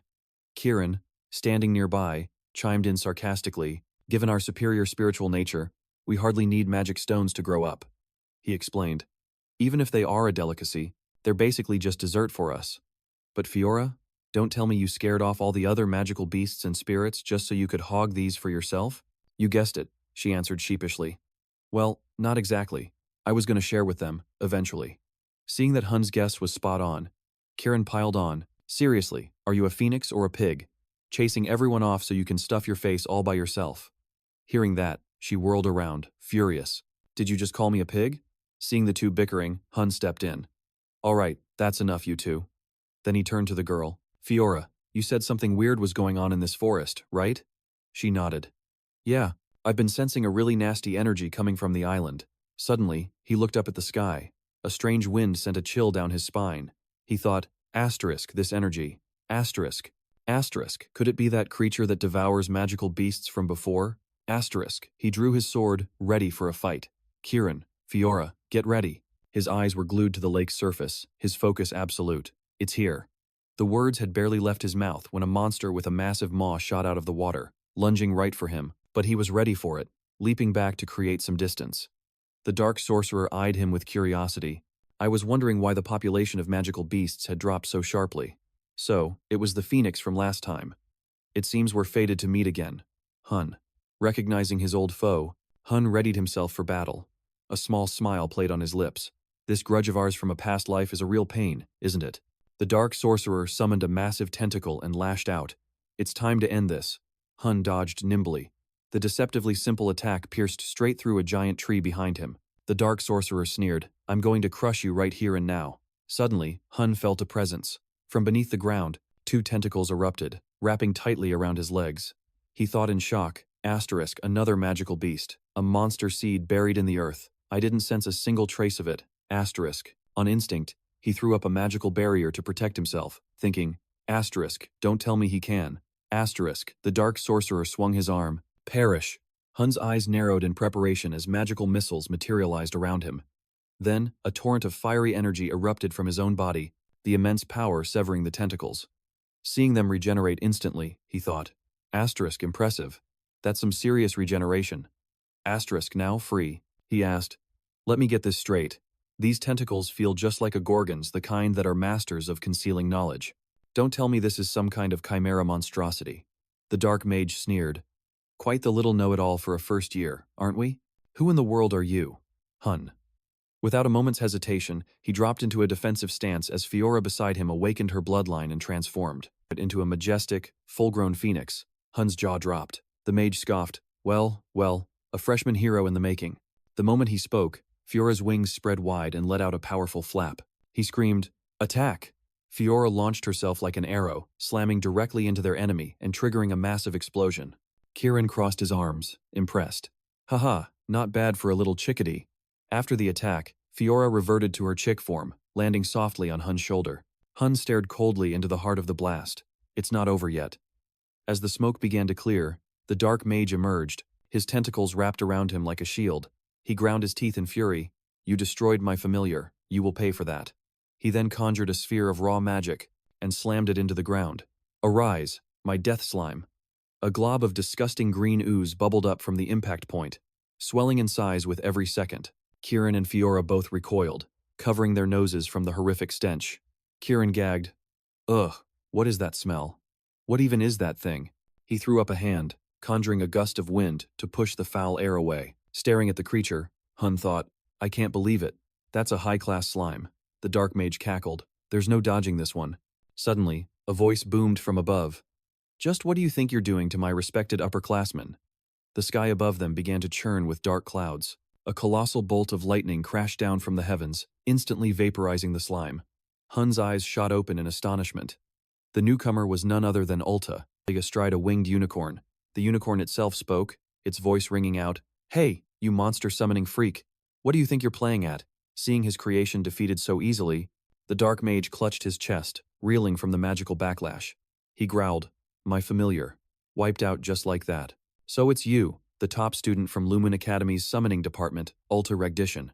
Seeing the hovering horse, Kieran asked, What's with the winged horse's monologue? Can't it just land already? Hunne explained.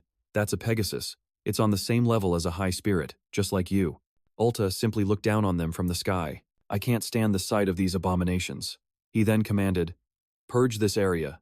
Cleanse the filth that dares to pollute this world. The dark mage snarled, thinking to himself, I just need to buy some time for my tentacles to regenerate. He summoned the death slime once more, and it lunged directly at Ulta. Another bolt of lightning descended from the sky, vaporizing it all over again. Kieran turned to Hunne, asking about the creature's power level. Hunne explained, It's not just the Pegasus. The summoner's domain is amplifying its power. A single, casual strike was enough to take care of it completely. The dark mage seethed. I was hoping for a real challenge. Perfect timing. Now the real fun begins. Let's see how you handle this. A massive, crimson magic circle erupted beneath his feet, but there was another surprise in store for Hunne. Professor Yura materialized in front of him, her gaze locked on the dark mage. You think this is fun? You're about to be 6 feet under, she screamed. How dare you use familiars to create a chimera? Ignoring her completely, he continued the incantation. From within the magic circle, a gargantuan monster began to rise, making the mage giddy with excitement. Arise, my Cyclops, the summoning is complete. He laughed triumphantly at Hunne. Haha, what kind of familiar do you have to counter this? Whatever it is, my Cyclops won't go down easily, Hunne said with concern. Professor Yura. Seeing that her summon was just a single field mouse, the invisible Kieran couldn't help but wonder. Just a mouse? Is this a joke? But Hunne explained. It's an all-devouring mouse. It might look cute, but then countless magic circles flared to life, summoning hundreds, then thousands more just like it. Yura pointed forward with unshakable confidence. They will devour everything, leaving not even a single bone behind. Hunne thought, such a tiny, yet vicious, monster. The swarm of mice surged forward like a tide, ready to tear the dark mage to pieces. The massive rodent tide washed over the battlefield, immediately beginning to gnaw away at the Cyclops' flesh, making it let out a pained roar. Standing off to the side, the dark mage started getting antsy, totally freaking out. He frantically pulled a magic teleport scroll from his storage space, thinking to himself, man, at this rate, all the magical beasts I had ready are going to get totally wiped out. High above, a few more bolts of lightning crackled into existence. A second later, they slammed right into the dark mage's head, sending a bone-shattering pain through his entire body. He struggled desperately to open the teleport scroll in his hands. Without a second of hesitation, the guy ripped the scroll in half and instantly teleported himself somewhere else. Watching from above, Ulta let out a disappointed sigh and said, "Aw man, he got away again?" After the intense battle, the whole forest fell silent. The two of them walked over to Hunne and immediately started to chew him out. Yura got right in his face and yelled, "You little punk! What were you thinking, coming into a restricted area?" He just pointed at Fiora and explained, it was for Fiora. She was eating magic stones down in the lake. The professor's whole attitude did a complete 180. Her face completely lit up as she squealed, "For our little Fiora? Oh my gosh, that's the cutest thing ever." Ulta, who was also incredibly touched by what he did, stepped forward and said, "To risk going into a restricted area for a summoned beast. That kind of loyalty is truly admirable." Seeing them both make such a big deal out of it, he thought, geez, talk about pressure. Once everything seemed to have settled down, Professor Yura got back on her mount and said, "It looks like that beast tamer was trying to corrupt the magic stones. I'm going to report this to Headmaster Call right away." And with that, she shot up into the sky and took off, calling back over her shoulder, "Ulta, you be careful and continue with the special training." He nodded in reply. "Yes, ma'am." Then he turned to Hunne and asked, "Hunne, are you the one who formed a pact with the Phoenix?" Hunne glanced over at Kieran and said, "It's a little more complicated than that." Ulta nodded, seeming to understand. Then Hunne noticed the horse behind Ulta and asked, "Is that your Pegasus, Senior?" Ulta looked fondly at his steed and said, "Hey Ira, come and say hello to Hunne." The horse stepped forward and spoke gently, "I am Ira. It is an honor to meet you, the one contracted to the Phoenix." Hunne smiled back, reaching out to pat the horse's head. "It's great to meet you too. I'm Hunne." Seeing how happy Ira looked, Ulta asked curiously, "Pegasuses don't usually let strangers touch them. You have some experience with this, Hunne? Or have you ridden a Pegasus before?" Hunne answered bluntly, "Nope, never." But he thought to himself, back when I was Kyle, the divine beast I formed a pact with was also a Pegasus. As he thought that, a flood of old memories came rushing back. Looking at Hunne, Ulta said, "You don't seem to be seriously hurt. In that case, let's get back to your special training. I'll let it slide that you used your powers during that fight. Just this once." Hunne replied cheerfully, "Yes, sir, understood. Judging by the power of that beast tamer from earlier, the enemy who snuck into Lumine Academy isn't a student, but most likely a high-level master." Cut to a few days later at the Eric training grounds. One student commented, "This is the first time all the students have been gathered together like this since the opening ceremony. Yeah, we can never just have a normal day around here." In a corner, looking at his friend who looked like a total zombie, Carlo asked, "Hey, so how'd that special training for the summoning department go?" With tears welling up in his eyes, his friend replied, "It was brutal, man. I didn't even have time to take a shower. Alina just rolled her eyes, was looking for someone, asking, Yo, where's the class rep? Carlos sighed and said, You mean the summoning division rep, don't you? Man, what a drag. Seeing he was about to raise his voice, Alina turned back and gave Carlos a few playful knocks, making him yelp. The scene shifts to a tent somewhere. Hunne steps inside. The moment he appeared, someone called out, Ah, Hunne, you made it. Another person added, Looks like all the division reps are finally here. The girl with the pale green hair stared at him, starstruck, thinking to herself, So that's the legendary prodigy. He's even more impressive in person. Suddenly, I feel like doing more than just my usual healing duties. This girl was Lucer, the second-year representative for the summoning division at Lumine Academy. The guy laid out on the cot was Hark Leard, the fourth-year rep from the night division at Lumine Academy. Hunne, completely ignoring them, scanned the tent for someone else. Asterisk, where is she? Asterisk, he thought. And then, from behind him, a girl moved closer, gently placing a hand on his cheek with a smile. Well, hello there. This was exactly who he'd been looking for. Elena, the one with access to Lumine's restricted library. She purred. So, you're the infamous freshman rep I've heard so much about? Without missing a beat, she asked, How would you like to be my boyfriend, cutie? The sudden offer left Hunne completely stunned, and he just stared for a few seconds before calmly replying, I'm going to have to pass. She leaned in even closer, brushing a stray hair from his forehead. And why is that? I'd spoil you rotten, you know. Hunne didn't hesitate, delivering a stone-cold shutdown. Because you're too old. Her eyes flew open, completely taken aback by his brutal honesty. Then, she burst out laughing, breaking the awkward tension. You've got some nerve, kid. I like it. Watching the whole exchange, Lucer thought to herself, Asterisk, wow, he's not intimidated by a senior like Elena in the slightest. Asterisk, he's really living up to his reputation as the top freshman. He's definitely not someone to mess with. I really wish I could step in. Just then, a handsome guy strolled in with a grin. Elena, long time no see. How'd the mission go? She let out a bored sigh. An absolute snooze fest. He chuckled. Haha, figures. Then he walked over to the guy on the cot and called out, Rise and shine, Hark. Hearing his name, Hark jolted awake, shooting upright. Senior, let's go, right now, 1 round. The guy just smiled back. Maybe next time. I'll give you a match then. From across the tent, Elena cut in, barely conscious and already itching for a fight. You guys are a bunch of savages. He shot back with a sarcastic sigh. Someone who leads a bunch of political snakes like you wouldn't understand the honor of a true warrior's duel, would you, Elena? Her eyes narrowed dangerously as she retorted, Are you implying I'm not a real warrior? He shot back with a smirk. Well, is there another Elena in the room? As the tension in the tent ratcheted up, Lucer started trembling, stammering. Oh gods, if these 2 seniors throw down in here, it'll be a total catastrophe. Somebody's going to get taken out.